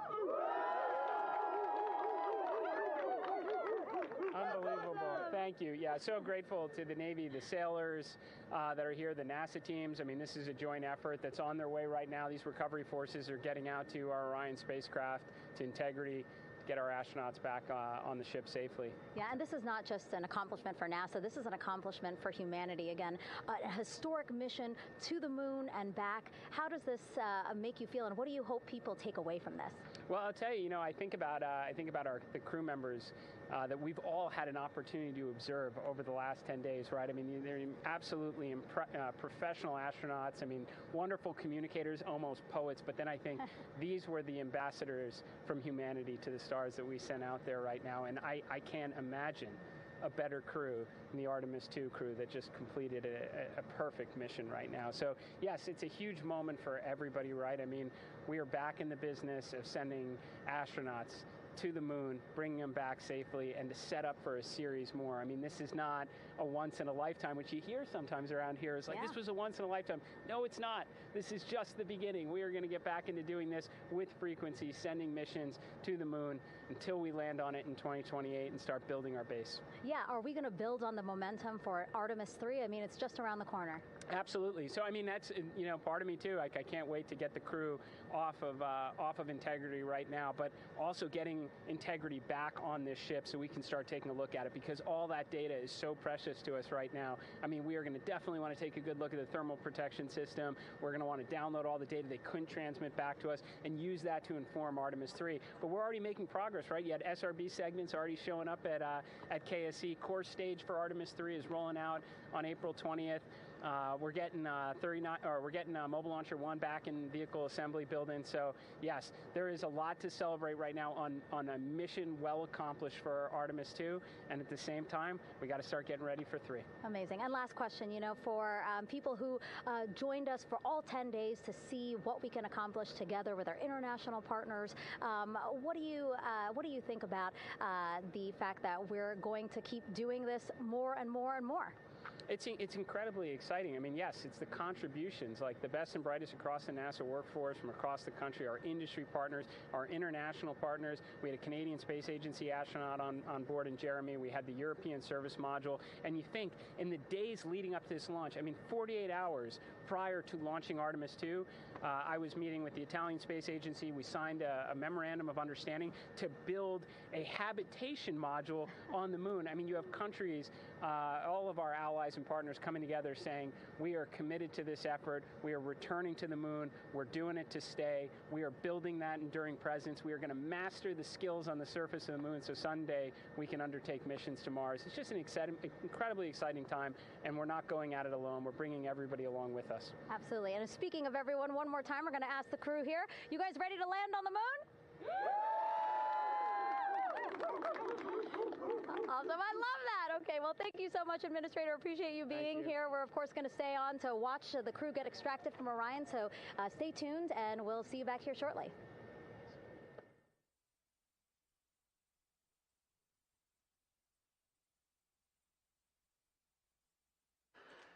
Thank you, Megan, and thank you, Administrator Isaacman.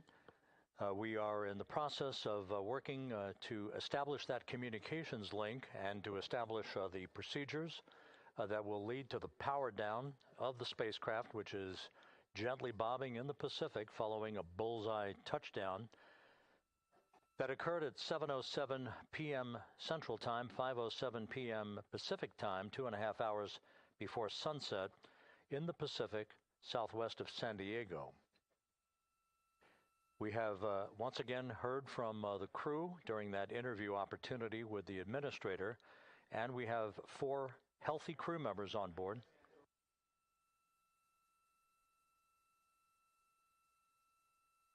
We now have confirmation that the vehicle has been powered down as per the procedures, so we have vehicle powered down, and the flight control team here in Houston, Flight Director Rick Henfling, has handed over mission authority to the Exploration Ground Systems team out in the Pacific. Now, we will physically not get off console with this team until the crew has been extracted into the front porch, that inflatable raft that will be erected along the side hatch of Integrity. So we're standing by for that in the next step in the recovery procedures. But everything is in great shape, and we have 4 healthy crew members on board the vehicle.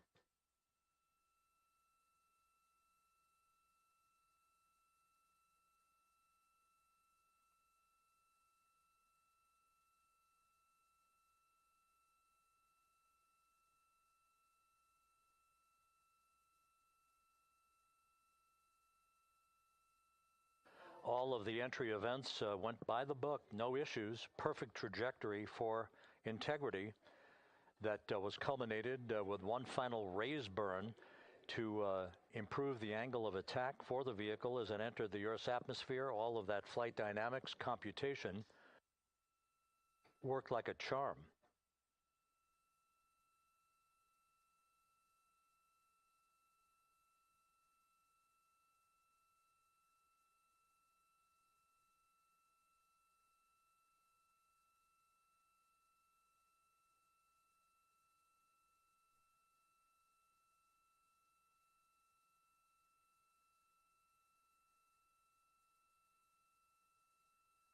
So we are standing by for the recovery team to approach Integrity and begin the process of erecting that inflatable raft called the front porch, which will see the crew members be extracted from the hatch of Orion into that inflatable raft before they're hoisted aboard 2 Navy helicopters in a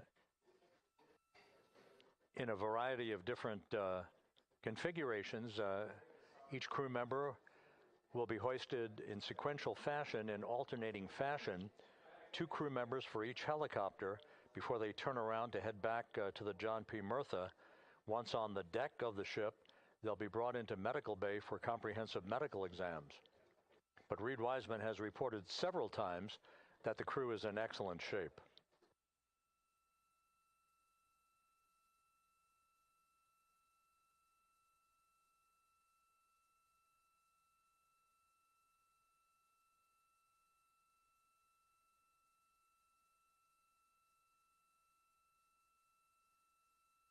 So just to recap, it has been some 26.5 minutes since the splashdown of Integrity in the Pacific. The vehicle is in excellent shape. It performed like a champ all the way down through the Earth's atmosphere. All of the vehicle functions were checked off in excellent trip hammer fashion. The parachutes all deployed as planned. Splashdown occurring at 7:07 p.m. Central Time, 5:07 p.m. Pacific Time.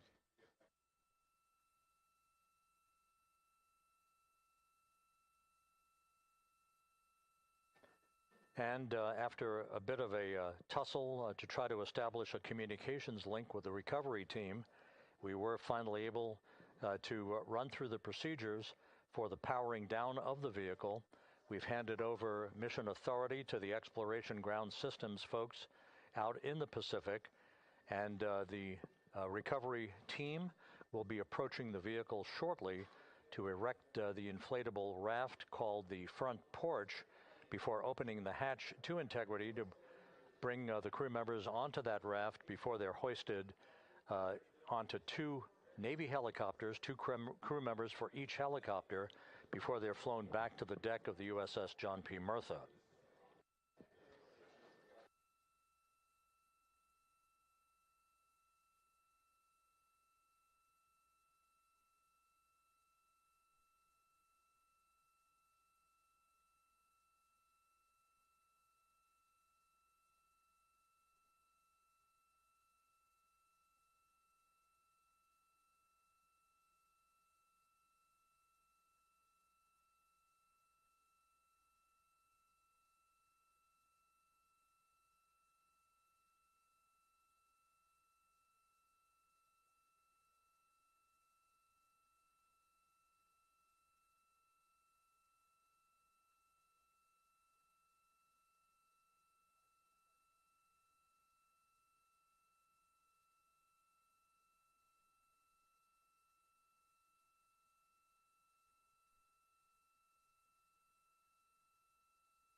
This is Mission Control Houston. After talking to the flight dynamics folks, we have a bit of a refinement on the splashdown time for you. Their computation shows a splashdown time of 7:07 and 27 seconds p.m. Central Time, 7:07 and 27 seconds p.m. Central Time.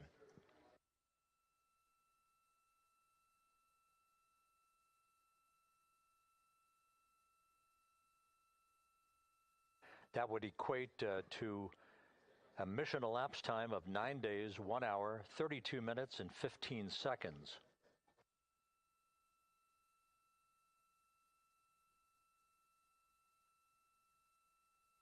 Once again, from Flight Dynamics, a splashdown time of 7:07 and 27 seconds p.m. Central Time.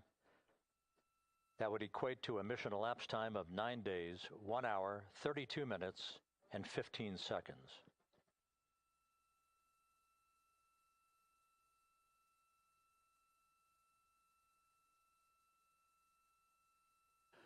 Reports from the Pacific indicate that the recovery team, in communications with the crew aboard Integrity, that the crew remains in excellent shape as they await the approach of the team for a final hazard gas evaluation before they move to the side of the vehicle to erect the inflatable life raft called the front porch.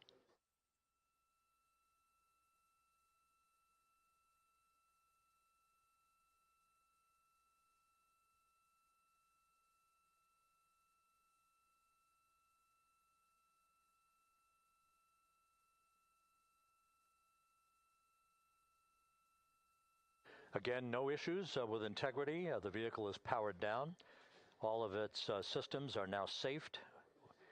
We have handed over mission authority to the Exploration Ground Systems folks in the Pacific, but we will not stand down and have the entry flight control team depart its positions until that inflatable raft, the front porch, is erected, the hatch open, and the crew having exited the vehicle. So that's the next step in the recovery process that will lead to the hoisting of the crew members. For 2 crew members for each helicopter, they'll be hoisted to a pair of Navy helicopters that will then fly a short distance back to the USS John P. Murtha.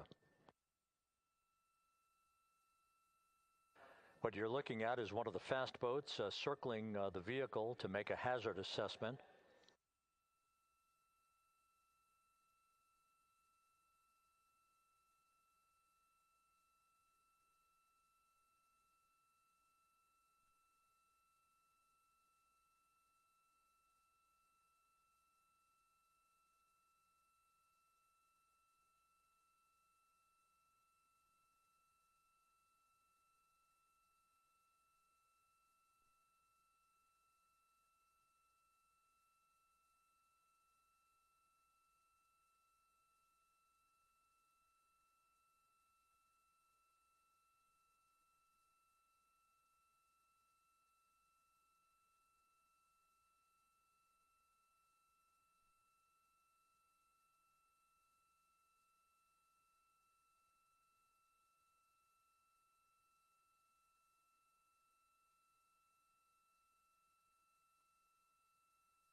This is Mission Control Houston. Once again, you're watching the initiation of the recovery of the Artemis crew aboard Integrity.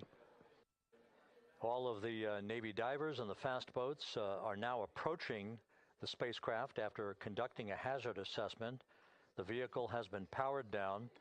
Entry Flight Director Rick Henfling now waiting for the life raft, the front porch, to be erected along the side of the vehicle so that the hatch can be opened and the crew members extracted from Integrity, soon to be hoisted one by one into a pair of Navy helicopters for a short flight back to the deck of the USS John P. Murtha. If you missed it earlier, we talked to Flight Dynamics and received a more official touchdown time or splashdown time, as it were, of 7:07 and 27 seconds p.m. Central Time, 5:07 and 27 seconds p.m. Pacific Time. That would equate to a mission elapsed time of 9 days, 1 hour, 32 minutes, and 15 seconds.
Continuing to get excellent views from the imagery assets out at sea in the Pacific of integrity. We continue to get good reports from the landing and support officer, who's in contact with the recovery team, that the crew is in excellent shape, no issues.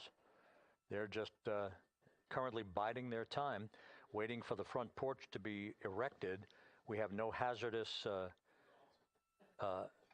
hazard gases and no hazardous situation with the vehicle. It performed perfectly all the way down from entry interface to its splashdown in the Pacific at 7:07 and 27 seconds p.m. Central Time. And as you can see, the first phalanx of recovery personnel now pulling up alongside of integrity.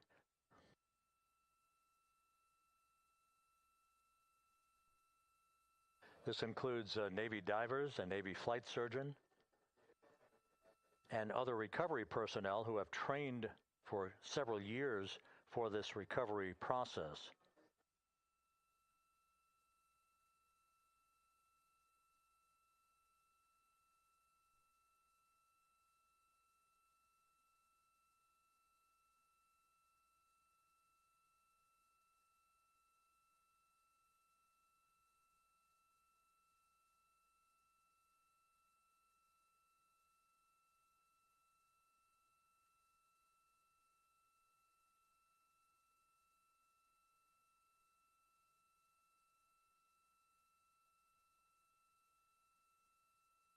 At this hour, some 41 minutes following splashdown, The vehicle has been powered down. There's no hazardous gas emanating from the vehicle. That's why the first team of recovery personnel has been able to pull alongside Integrity.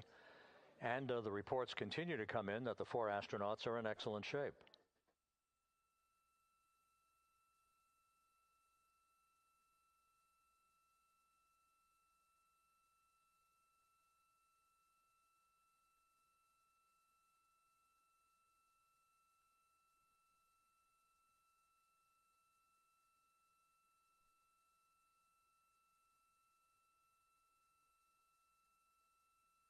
Yes.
This is Mission Control Houston, continuing to watch the initiation of the recovery of Integrity's astronauts. One by one, they'll be brought out of the spacecraft onto a large inflatable raft just a short time from now. In the meantime, we can go back to the USS John P. Murtha, where my colleague Megan Cruz is standing by to provide her situation report. Megan, can you hear us?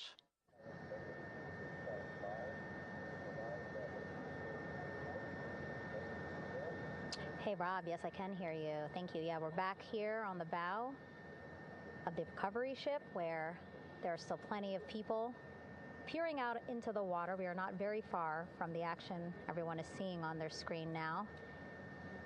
The Orion spacecraft, Integrity, in the ocean, surrounded by a number of recovery boats.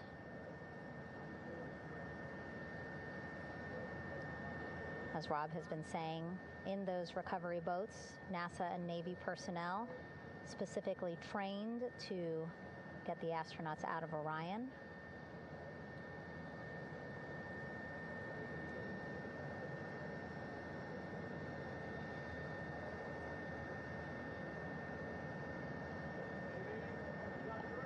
In some of our wide shots, you can probably see that there are 6 boats out in the water.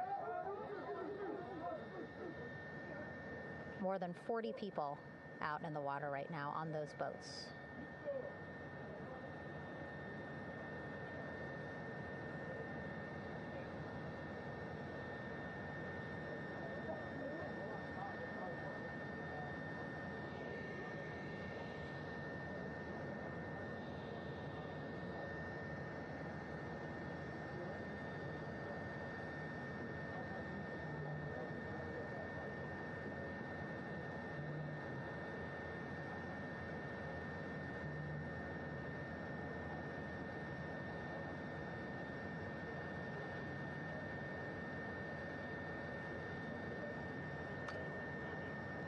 First order of business is to set up the front porch and the stabilization collar.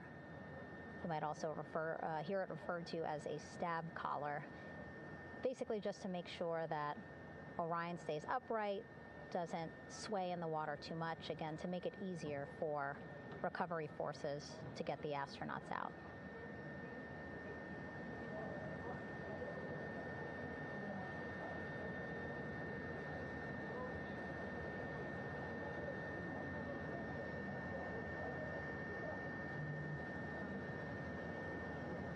Again, we splashed down in the Pacific Ocean just after 5 p.m. Pacific time here.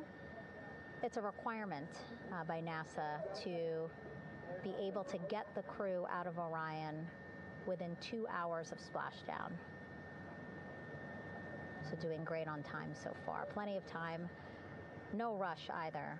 I was speaking to NASA flight surgeon Rick Schuring earlier in this broadcast, and he said to me, no rush to get the crew out. Just want to make sure that they're feeling good, and whenever they're ready to take their step out of Orion and onto that large raft, the front porch, folks will be ready.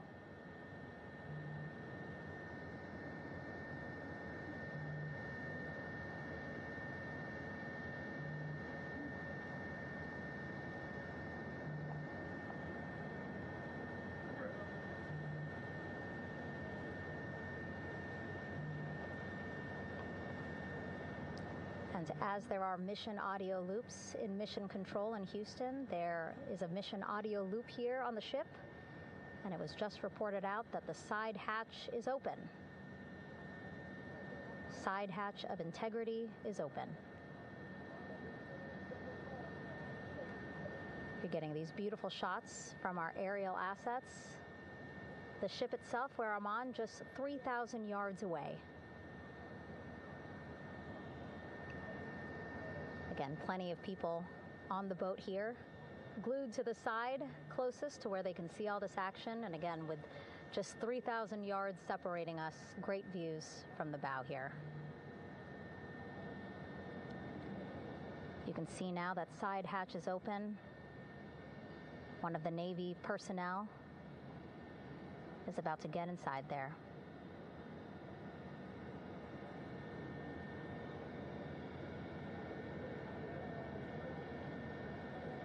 In they go.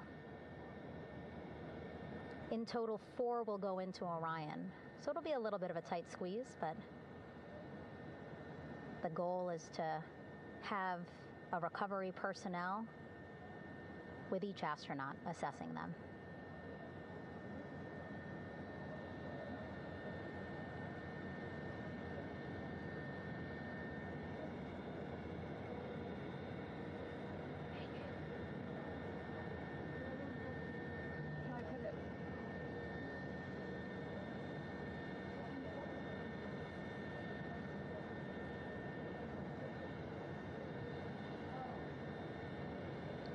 Boats getting closer now.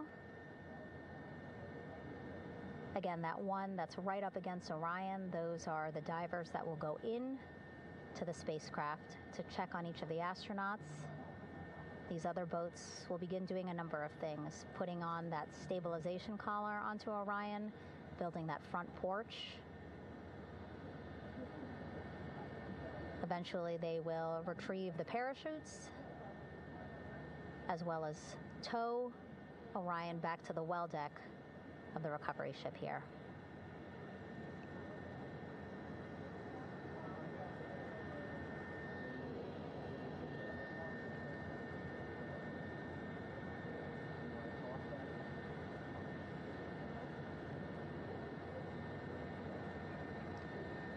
And so as we wait for the Navy and NASA personnel to get their assessment of the crew inside of Orion, why don't we toss it back to Rob for an update?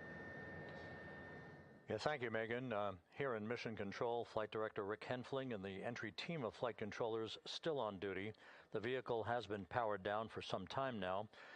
There are no hazardous gases emanating from Integrity. That, of course, allowed the recovery personnel to approach the vehicle and then open the hatch to begin the initial medical assessment of the crew, as you just indicated. Now we're standing by for the erection of that inflatable raft, the front porch, alongside of the vehicle that will enable the crew to be extracted one by one onto the raft, have a moment or two to get their land legs back before they're hoisted into 2 hovering Navy helicopters, 2 crew members for each helicopter, for a short flight back to the deck of the USS John P. Murtha.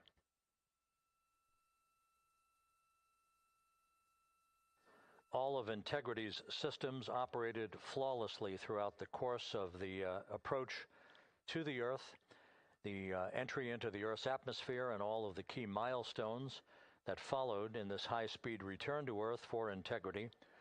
A mission that spanned more than 694,000 miles from the vehicle's launch from the Kennedy Space Center atop the Space Launch System back on April 1st.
As we mentioned at the top of the broadcast, the last time that the Apollo program saw a splashdown in the Pacific was Apollo 17 back on December 19th, 1972.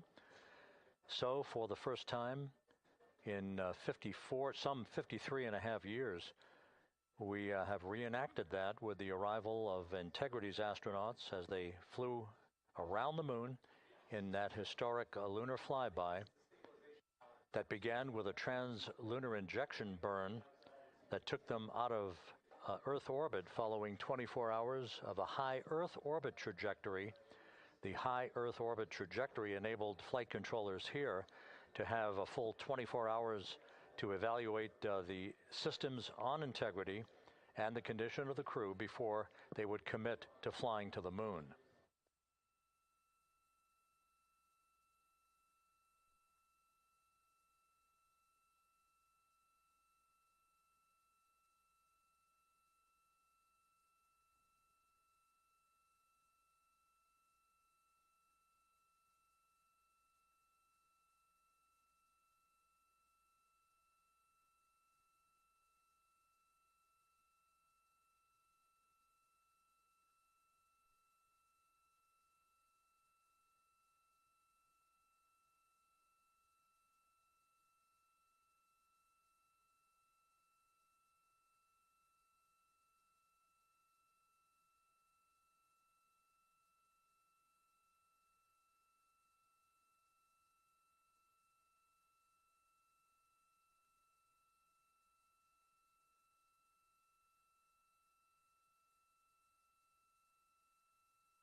With the side hatch of Orion having been opened to set the stage for the erection of the inflatable life raft, known as the front porch, to be erected alongside the spacecraft for the extraction of the crew.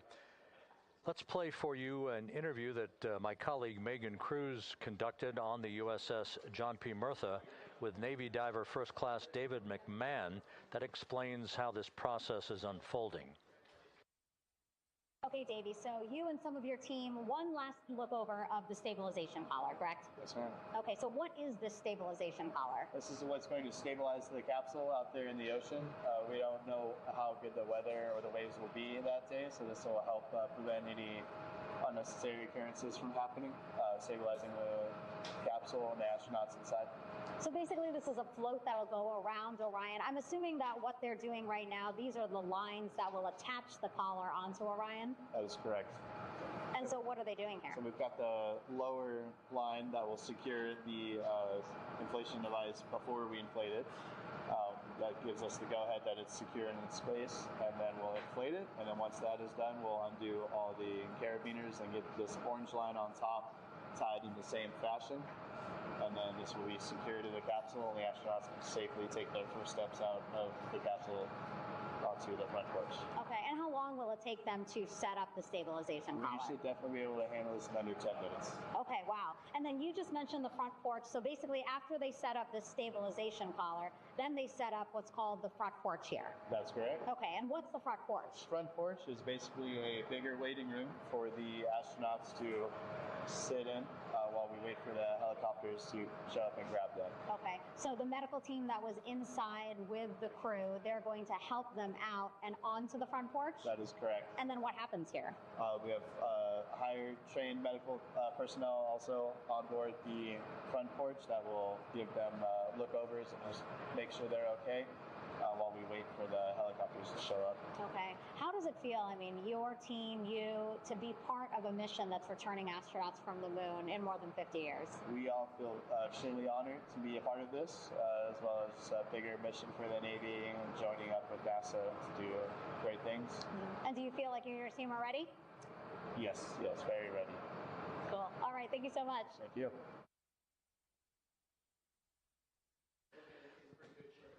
Once again, the recovery operations are continuing out in the Pacific. We shortly should see that life raft, the front porch, erected alongside the side hatch of the vehicle.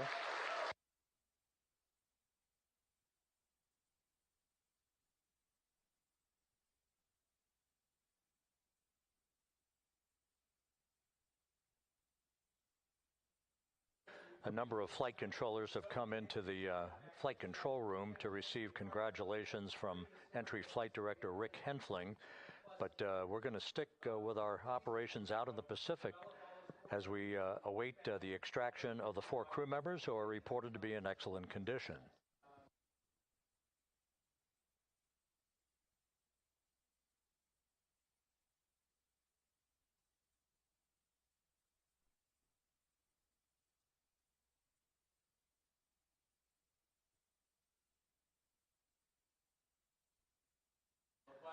Again, while we stand by for that front porch to be erected alongside of the side hatch of the vehicle, let's go back to the USS John P. Murtha and Megan Cruz. Megan?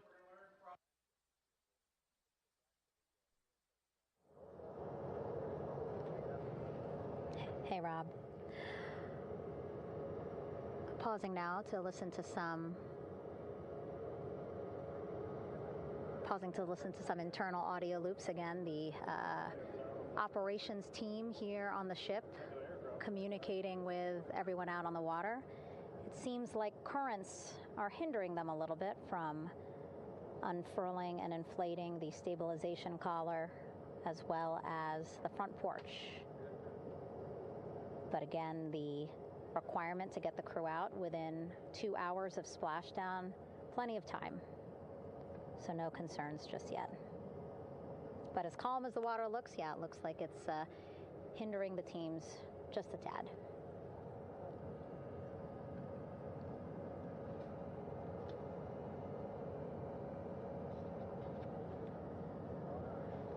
You can see in some of our shots that side hatch still open. Again, inside there are now 8 people inside. 4 divers, Navy divers, all with medical training, each assigned to an astronaut each. Making sure that they're comfortable, feeling good.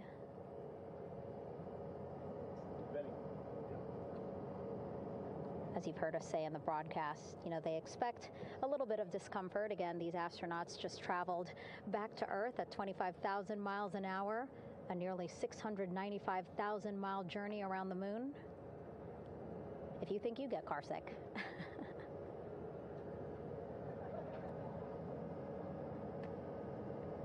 Again, 6 boats out there, lots of gear with them, just in case, right?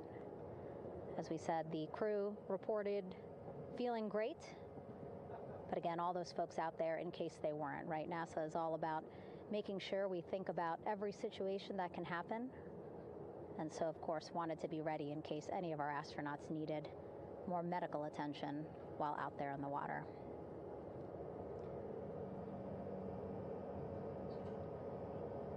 You see now teams again trying to set up the stabilization collar and front porch for the crew to get out of Orion. They need both, right? The stabilization collar will keep Orion from swaying as you see it is doing now.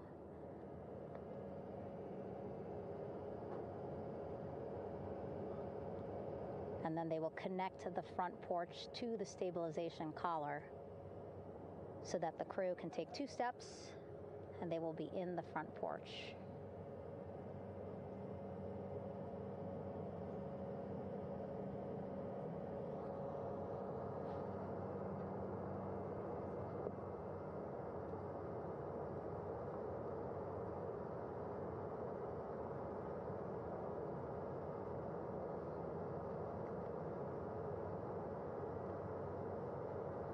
Not a lot of chatter on the mission audio loops. That's a good thing. Again, things proceeding pretty nominally, even if they're fighting some currents out there on the Pacific Ocean.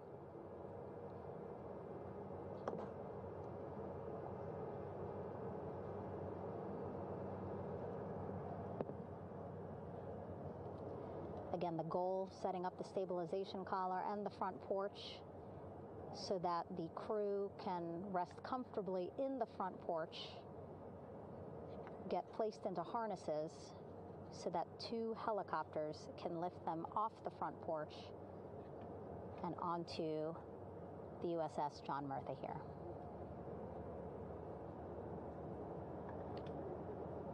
The helicopters are going to take turns picking up an astronaut. So again, Helo 1 and Helo 2.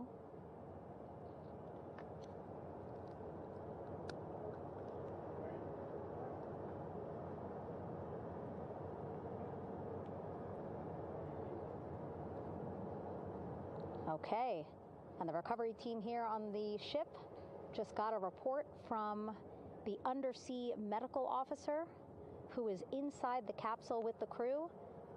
He is reporting all 4 members are green. All of our 4 astronauts, Reed, Victor, Christina, Jeremy, green, meaning they are feeling great, not the complexion of their skin. They are feeling great, happy to be home, and ready to be extracted as soon as possible.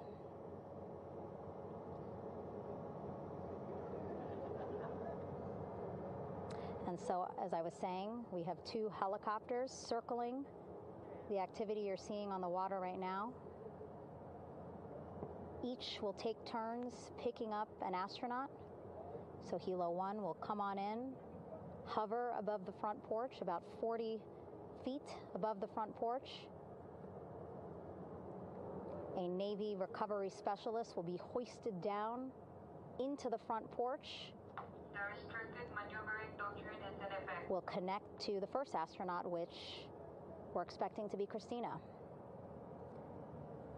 And then Helo 2 comes around, picks up Jeremy, while Helo 1 stays above head, and then Helo 1 will come back in for another astronaut, and then Helo 2 for the last astronaut, and then back to the flight deck here on the recovery ship.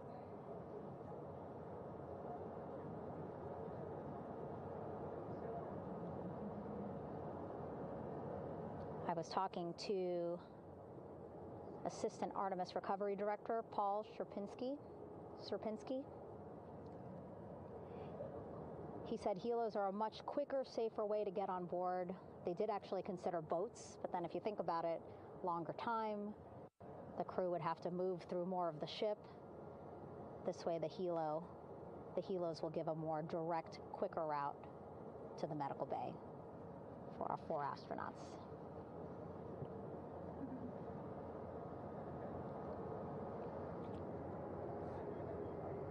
Beautiful shots from our aerial and imagery teams.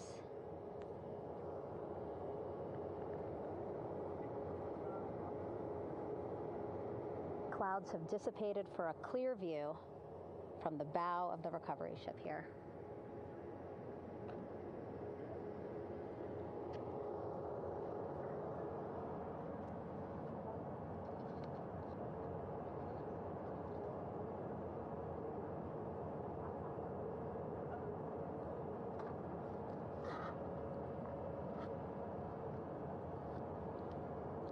You can still see divers in the water there.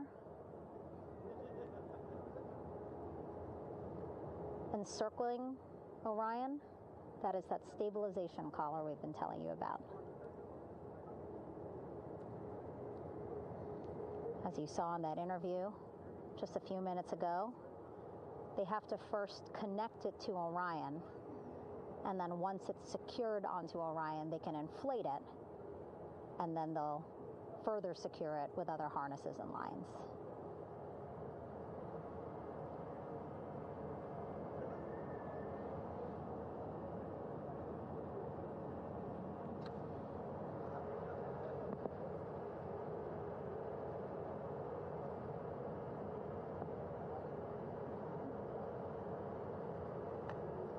About an hour and 10 minutes since splashdown in the Pacific Ocean here.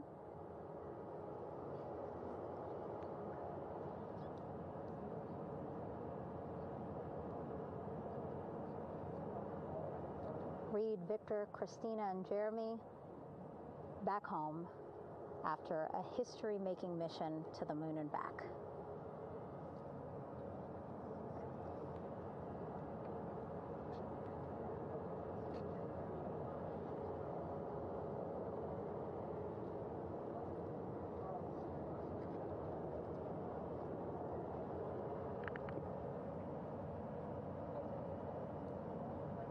And if you missed what we said just a couple of minutes ago, the undersea medical officer inside with the crew in Orion reporting all 4 crew members feeling great.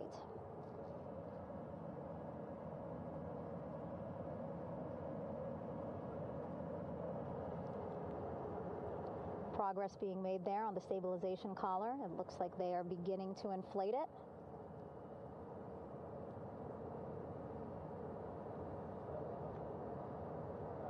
And it looks like they're starting to unfold the front porch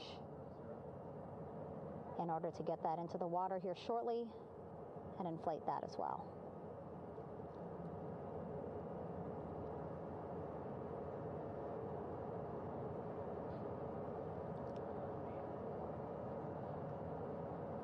Again, more than 40 people out in the water right now.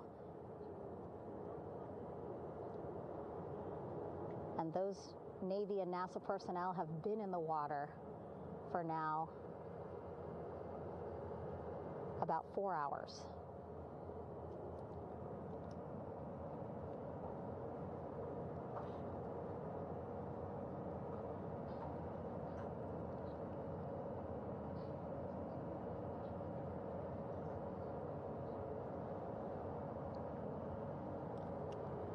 The reason why they had to get out so early is just to stage everything. And actually here on the ship, when there are flight operations happening, you can't have anything else, right? Just because the flight deck can be a dangerous place, so they just want to focus on planes coming and going from the ship, so that's why they wanted to get the boats in the water to make sure that they have all the time they needed for the flight ops.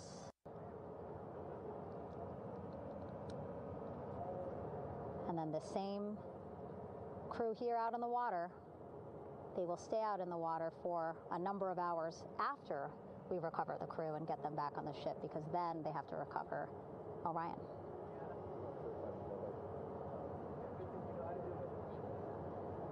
All right, that stabilization collar looking good around Orion. We're now seeing some recovery personnel getting on to that collar. Again, they need to further attach it to Orion to make sure that it can really prop up the spacecraft. It's basically lifting it up off of the water just a tad. Again, so it's not so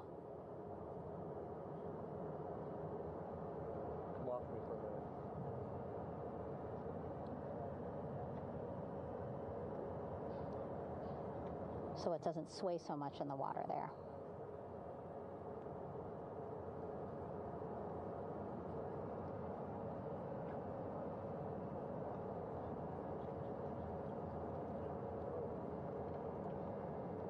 And now that front porch looks like it's nearly fully inflated as well.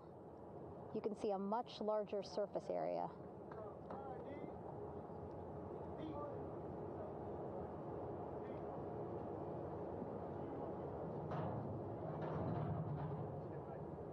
And so once the crew get out of Orion, they can stretch their legs a little bit on this front porch, get some fresh air.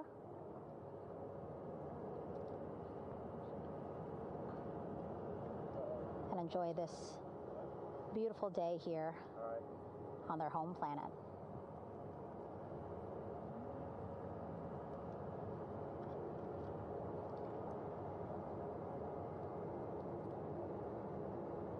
It appears teams now are about to connect the front porch to the stabilization collar.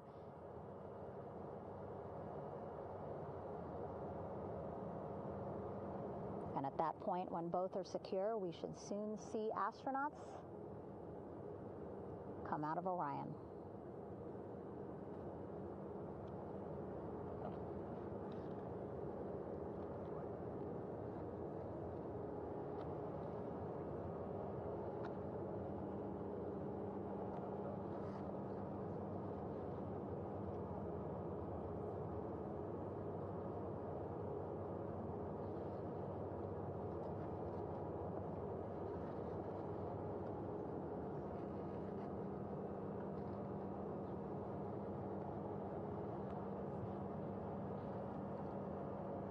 All these views you see also being fed to the Landing Force Operations Center here on the ship. Of course, it is very important for our recovery teams leading the mission to have all the views that you're seeing as well. Again, listening to their communication loop here on the ship. Very quiet, which is a good thing. It means things are going pretty nominally, meaning as expected.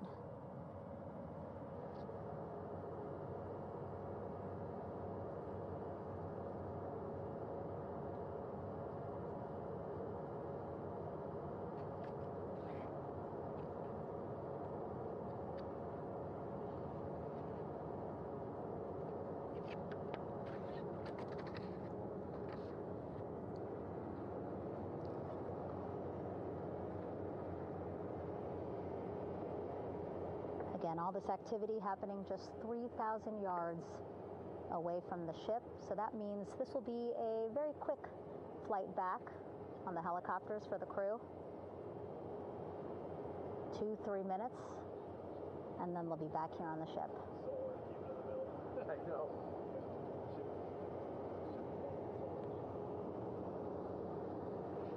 Okay, saw a thumbs up from one of the personnel on the front porch. It looks like they are now getting ready to deploy what they call the Air Rescue Vest, ARV. And so this is the harness that each crew member will get into in order to be hoisted into the helicopters. Again, those helicopters hovering just about 40 feet above the front porch when they're ready to pick up each crew member.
This is Mission Control Houston.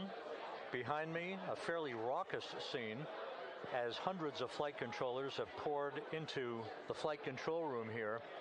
This is reminiscent of the scene after the final shuttle mission of STS-135, although that was the end of a program. This is only the beginning of a program with the textbook splashdown of Integrity and its 4 astronauts.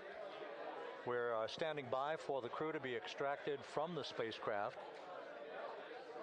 Entry Flight Director Rick Henfling invited all of these flight controllers who have contributed to this mission to enter the flight control room to have an opportunity to receive well wishes and to share the mutual glow that exists in the wake of a textbook mission for Integrity. On the front screen here in Mission Control, a sign that says, "Welcome home, Integrity, taking humanity back to the moon, going further, and returning safely to Earth." So all of that jubilation, part of the post-splashdown activities, even as we await the crew being extracted from the vehicle to be hoisted onto Navy helicopters for the trip back to the USS John P. Murtha.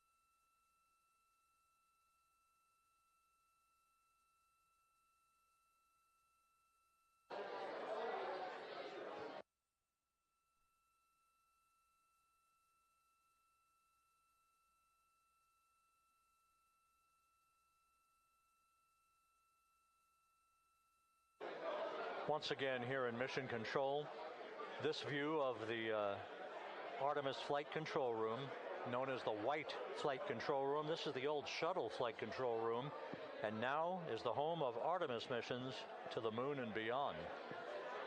Once again, quite a few flight controllers were invited in by Entry Flight Director Rick Henfling to share in the jubilation following the successful splashdown of Integrity. That splashdown occurring an hour and 22 minutes ago, as we stand by for the completion of the extraction of the crew and ultimately their hoisting onto Navy helicopters for a short flight back to the USS John P. Murtha. Splashdown occurred at 7:07 and 27 seconds p.m. Central Time. I had an opportunity to talk to the head of flight dynamics, Jeff Birch, a moment or two ago. He said the trajectory of Integrity coming through the Earth's atmosphere was so precise, they've never seen anything line up on a ground track like today's entry by Integrity for its splashdown southwest of San Diego.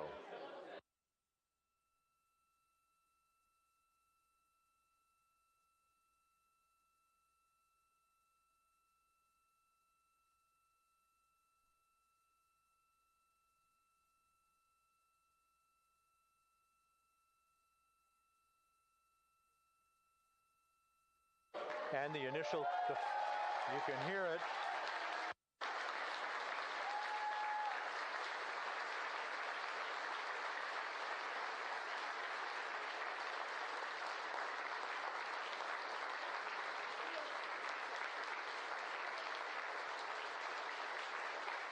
Jubilation here in the flight control room. The first crew member is out of Integrity.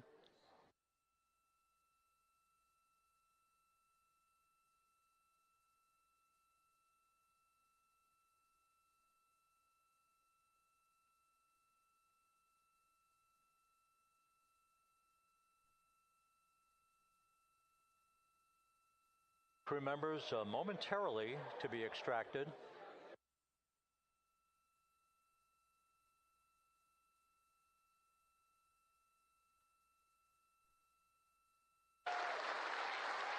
We now have 2 crew members out.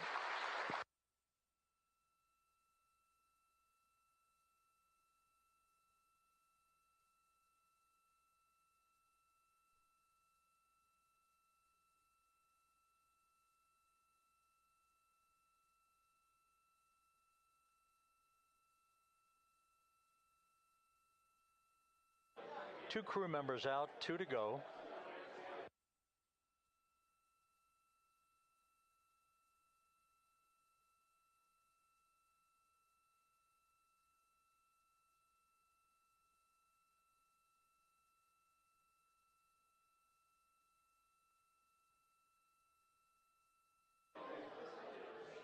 We're about 1 hour from sunset out in the Pacific. Everything continues to go well. Integrity's systems function perfectly during its entry back to Earth. And Reed Wiseman, the commander who will be last out of the vehicle, reported that all the crew members were feeling very well.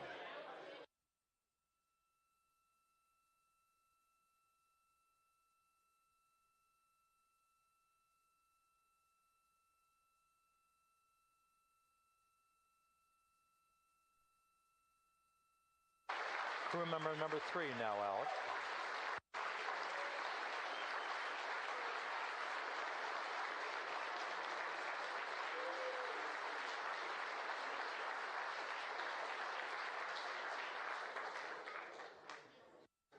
And now standing by for the commander, Reed Wiseman, who will be last out of his ship. Bobbing in the Pacific under almost ideal conditions, Integrity spanned 694,000 miles during its journey from launch to splashdown.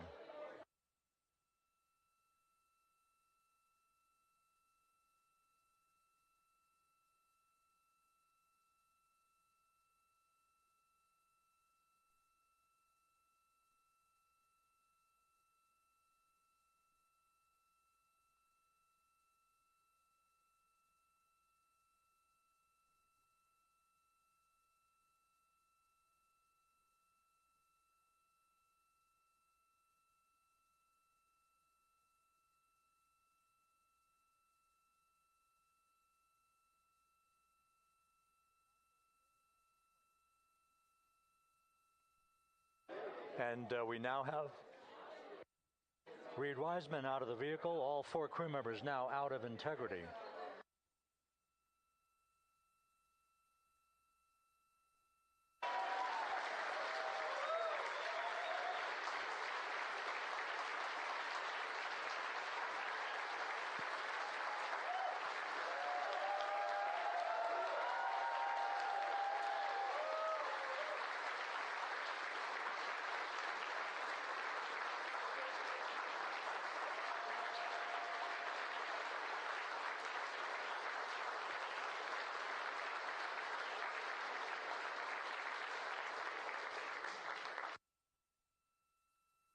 Once again, all 4 crew members now on the front porch, and the procedure to begin hoisting them up to these 2 Navy helicopters hovering overhead will begin shortly.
This is Mission Control Houston.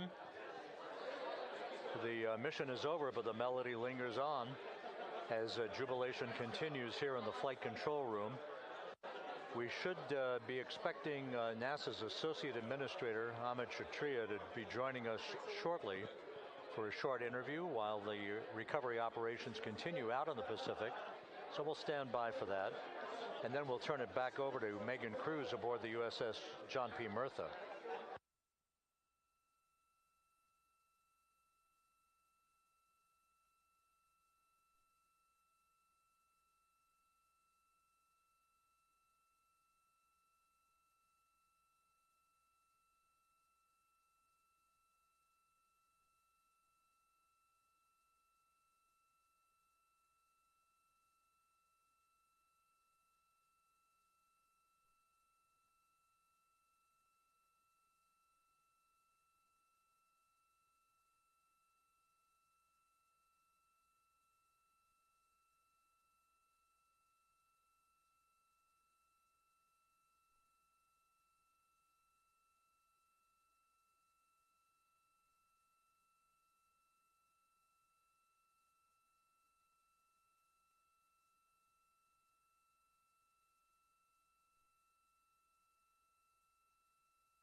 This is Mission Control Houston here in the Artemis Flight Control Room.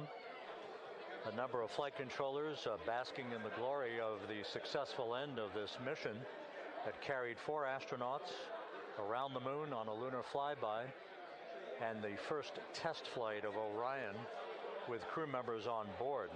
Splashdown occurring an hour and 32 minutes ago after a flawless descent back into the Earth's atmosphere for the vehicle. Its 4 crew members in good shape, simply enjoying their time right now on the front porch, as it were, the inflatable raft alongside of their Integrity spacecraft. We're expecting Amit Kshatriya, the NASA Associate Administrator, to join us here momentarily for a brief interview before we turn it back over to Megan Cruz aboard the USS John P. Murtha, the recovery ship.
This is Mission Control Houston. We're about an hour and 34 minutes since the textbook splashdown of integrity in the Pacific to bring home our astronauts. And with us now is Amit Kshatriya, the NASA Associate Administrator. Amit, a little bit of history made tonight, a little bit of history made over the past few weeks. Your thoughts as this team here basks in the glow of what they just accomplished. Yeah, Rob, we're here in the control center, and it's kind of overrun with jubilant folks in the Mission Control Houston, as well as engineering, and folks that just want to be here, part of it, as we watch our crew get extracted from the vehicle. And you know, my thought is always about these teams. The team that's in the water right now, pulling the crew out. The team here in Houston that worked so hard over the last 10 days, no sleep to get this done. You know, we still have some work to do to get the crew to the med bay here on the ship. They all look great coming out, so hopefully that won't be too long. You know, I think we saw the administrator on the boat too, giving his thanks to the Navy team on the Mirtha, which they're just an incredible group of sailors. I was able to visit with them a couple weeks ago. And then if you pull it all the way back to the workers and the folks that joined the rocket at Michoud, that made the heat shield tiles, that held together tonight, that stacked the vehicle in Florida, that integrated the vehicle in Denver, that fired the engines in Stennis, that fired the boosters in Promontory. I mean, this is the entire team, coming together and being tested by the environment that this machine went through, and they did it right. The work was good. They did it right. You've said in a number of briefings, of course, and in other forums that this is just the first step.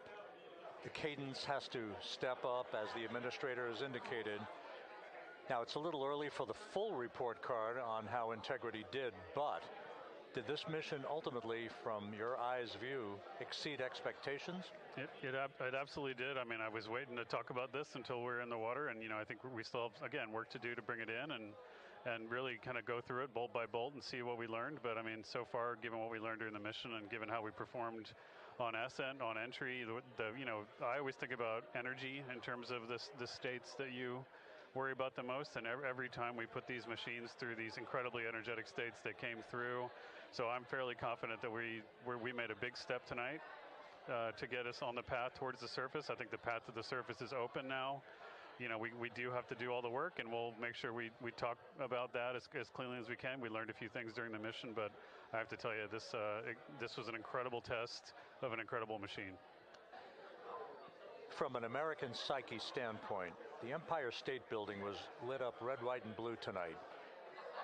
Our coverage was seen on baseball stadiums around the major leagues.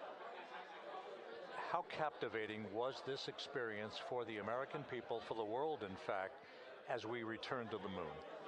I have not been able to watch a lot of the coverage as we've progressed through the mission. I will tell you, just from my witness in Florida before launch, and then seeing the people's faces here, and then reading where I can about how things are going. I think this has been a gift to the world from NASA. NASA has given the world a gift, proving to folks all over the place, especially young people, and that to me is what this is really about. Young people, when they see what we can do when we work together, when we have teams that collaborate, that it doesn't matter how hard the problems are, we can solve them. I'm hopeful that Artemis II, as folks witness what we were able to do with this incredible crew, this incredible team that we've birthed into the world, scientists and engineers and artists that have been inspired by this.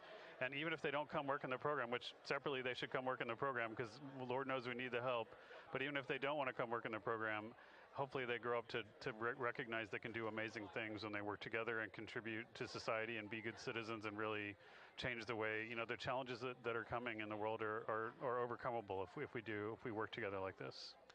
And one final question. Flying to the moon, we did it. We've done it again this past week and a half or so. But the engineering that went behind the design of this mission and the precision, the pinpoint precision of this vehicle entering that entry corridor, it's almost mind-boggling. Yeah, it is incredible when you think about the energies involved and the uncertainties involved. That when we inserted the vehicle into orbit, it was 99.2% down the middle. When we dropped the vehicle right on top of the fleet here, our guys knew exactly where to go, but the guidance was perfect.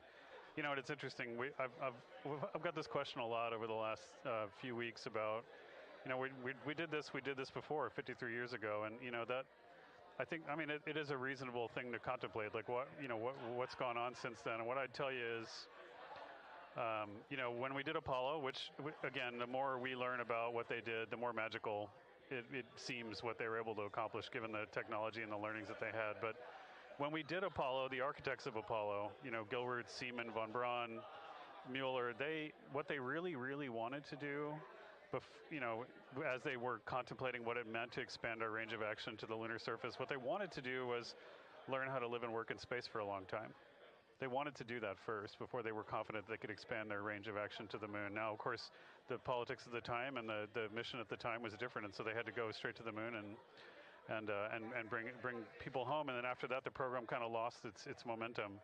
But you know, after that, NASA kept moving along those paths, right? So we recognized during Apollo that reusability was going to be important. We spent a lot of money on those machines, and you know, we spent a lot of money on these machines here.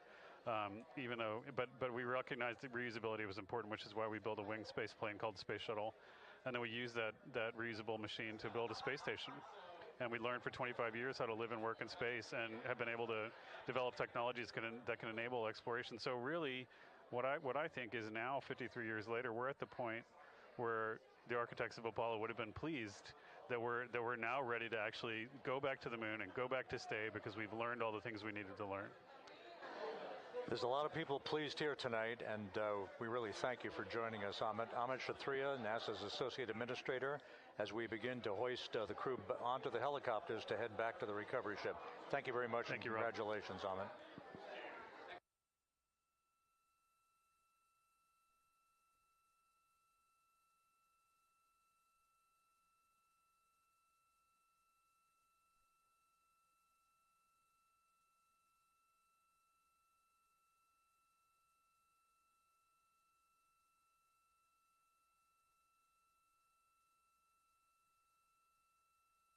This is Mission Control Houston, with the crew members now beginning to be hoisted aboard the Navy helicopters. Let's go to Megan Cruz aboard the USS John P. Murtha, who will take it from here.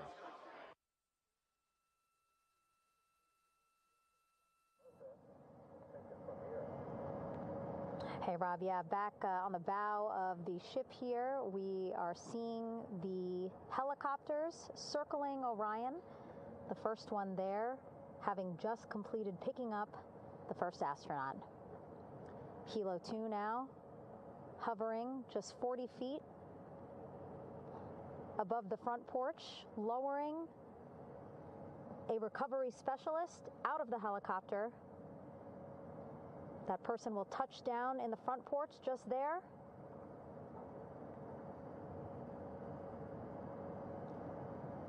The crew members already outfitted with a harness that will allow them to quickly attach to the hoisting device.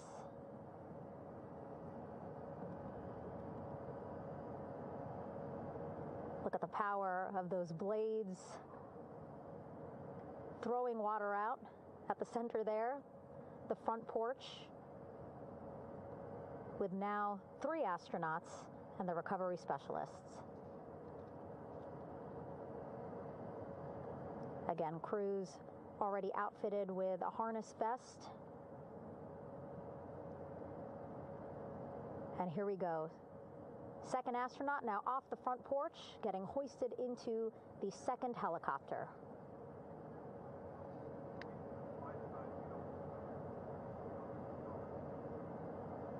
That helicopter will now hover just a distance away to give room for the first helicopter to come back and pick up the third astronaut.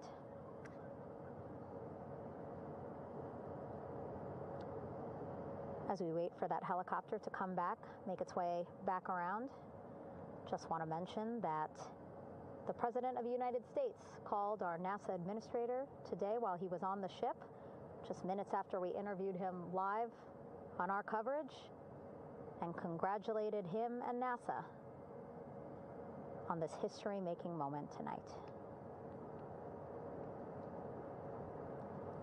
Helicopter 1 again hovering 40 feet over the front porch. We will soon see another recovery specialist getting lowered onto the front porch.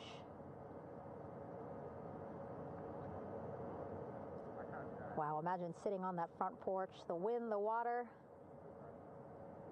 But again, the recovery team determined that a helicopter flight back to the ship here would be safer, faster, and more comfortable for our crew who just completed a 10-day mission around the moon. Third astronaut in the air, getting hoisted quickly back into the first helicopter now.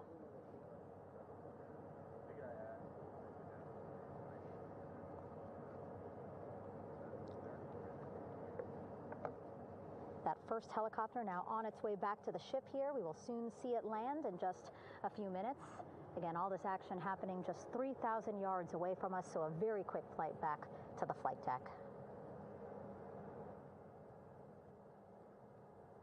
And now the only person left on the front porch, Commander Reed Wiseman. That second helicopter now making its way back over to the front porch. Here it comes.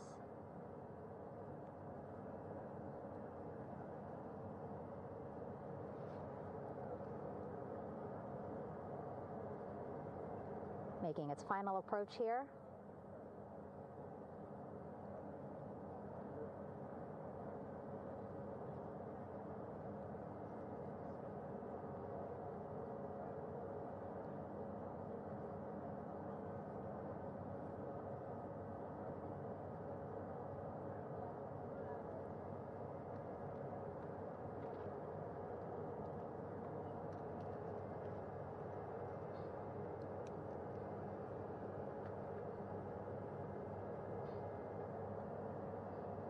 The last astronaut, Commander Reed Wiseman, now off the front porch and almost into the second helicopter. Both now on their way back to the ship where we are, the USS John P. Murtha, just west of San Diego in the Pacific Ocean.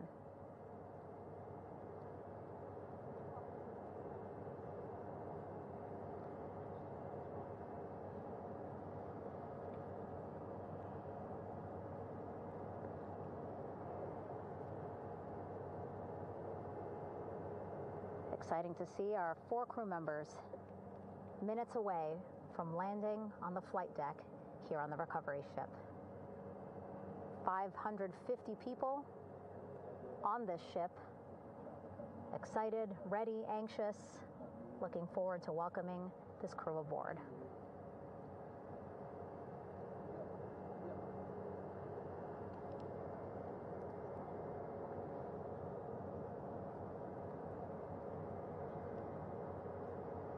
Watching them now with our own eyes. Close to the ship here. Hearing them begin to hover on the flight deck, which is just across from us, here on the bow.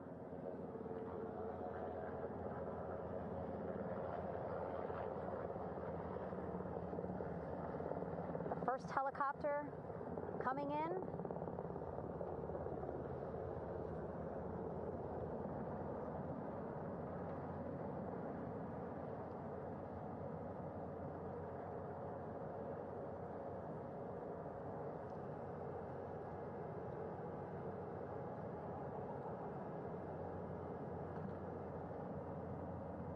And wheels down. Wheels down of the first helicopter carrying 2 of our Artemis II crew. Pilot Victor Glover and mission specialist Christina Cook.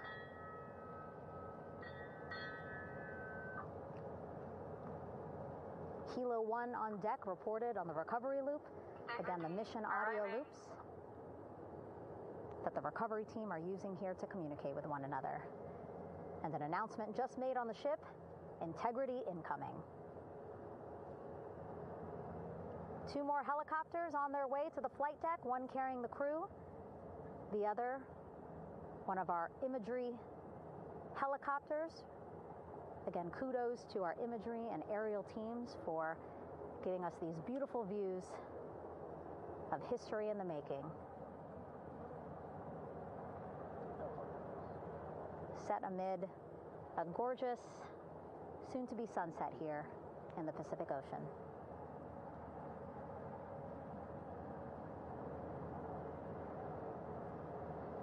Second helicopter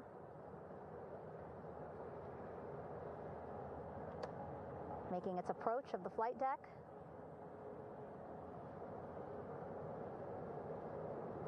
Plenty of people here on the bow with their cell phones out, filming this moment.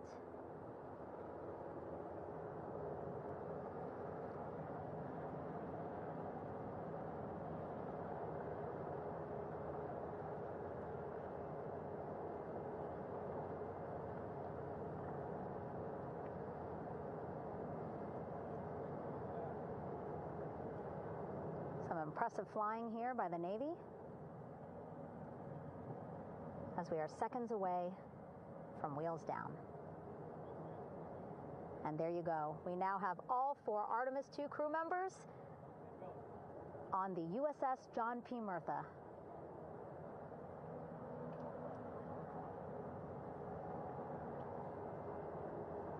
I'm sure they're happy to be out of the water and on this recovery ship with, again, 550 people on board, ready to welcome them home. But first, as we've been saying throughout the broadcast, just making sure the crew feel good. We reported that they were feeling good when they were in Orion, but those were just initial, quick, verbal assessments of how they're feeling. Their destination tonight, the medical bay here on the ship, right after we power down the helicopters here.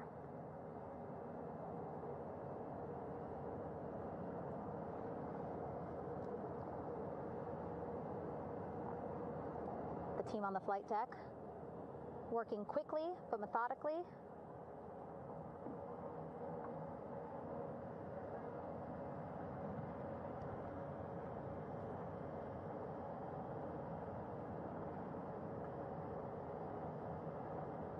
Waiting for just one more helicopter to touch down.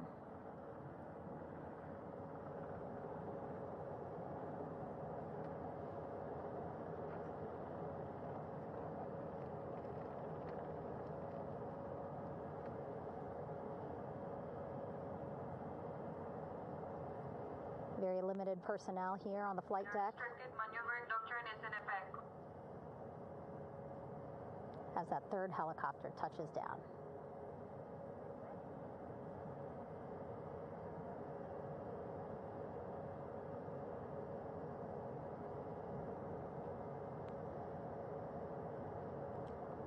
The ship is at flight quarters. Stand clear of waiter decks, aft of frame 095.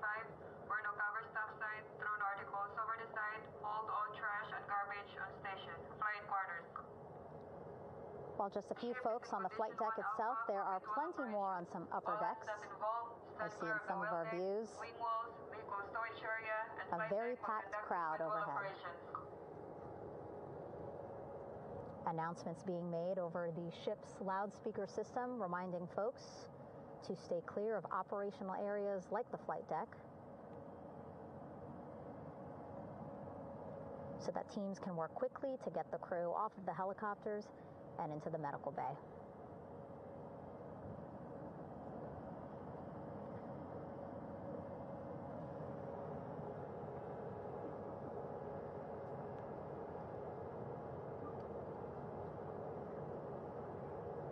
Splashdown today, 5:06 p.m.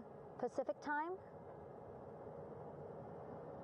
We are within 2 hours of that splashdown time, and already we have all 4 crew members on the flight deck of the USS John P. Murtha.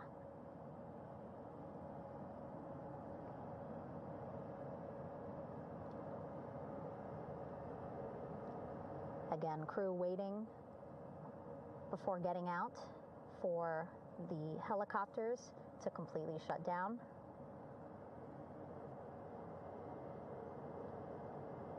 Safety, of course, very important to NASA and the U.S. military.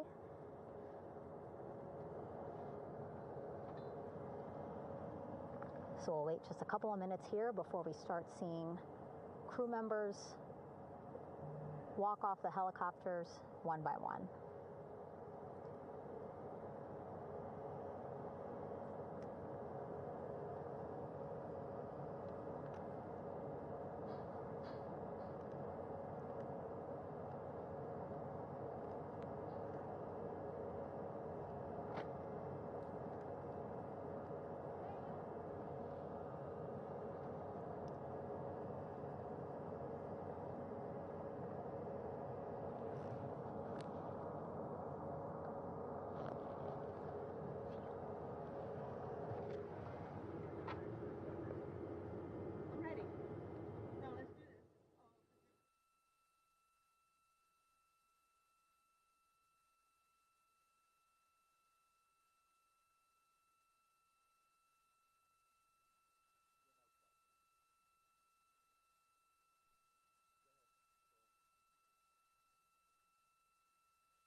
All right, and now here we see pilot Victor Glover and mission specialist Christina Cook sitting on the edge of one of the helicopters, looking in great spirits. That familiar smile and laugh from Victor, I can see it from here. Christina, I'm sure, feeling the same way, just blocked a little bit by our camera here, but we'll see her here shortly. A photographer taking their pictures. Victor saluting folks on the flight deck. They look like they're in great spirits. Happy to be home, I'm sure.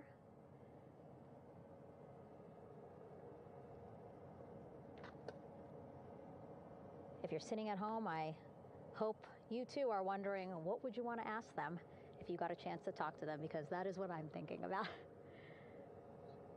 Getting the opportunity to talk to or ask questions of these 4 astronauts who just made history as the first crew to return to the moon since 1972.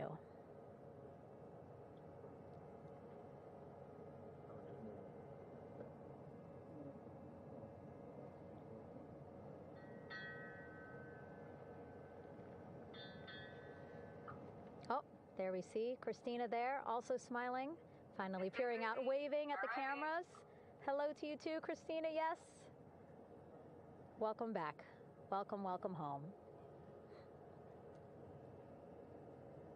A loudspeaker announcement on the ship saying, "Welcome home, Integrity."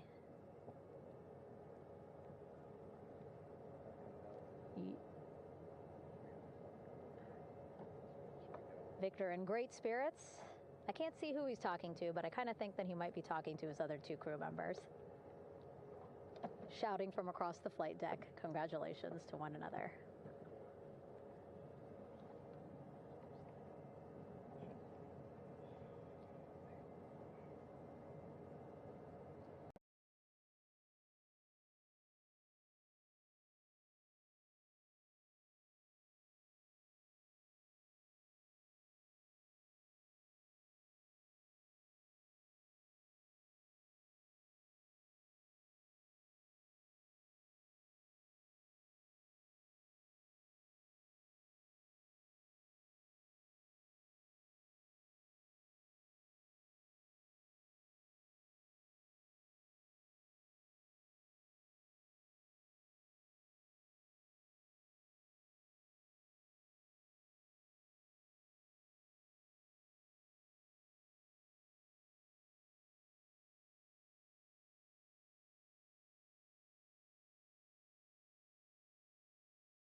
Kind of think that he might be talking to his other two crew members.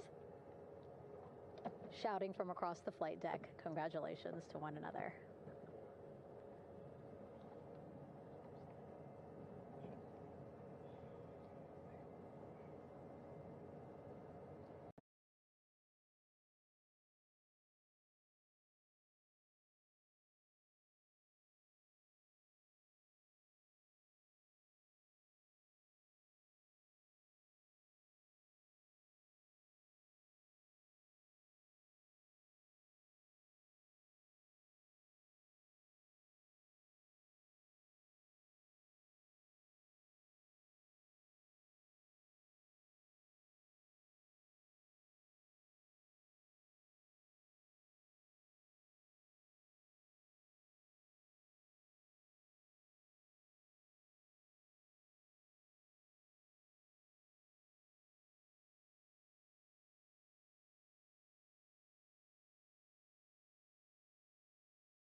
Kind of think that he might be talking to his other two crew members.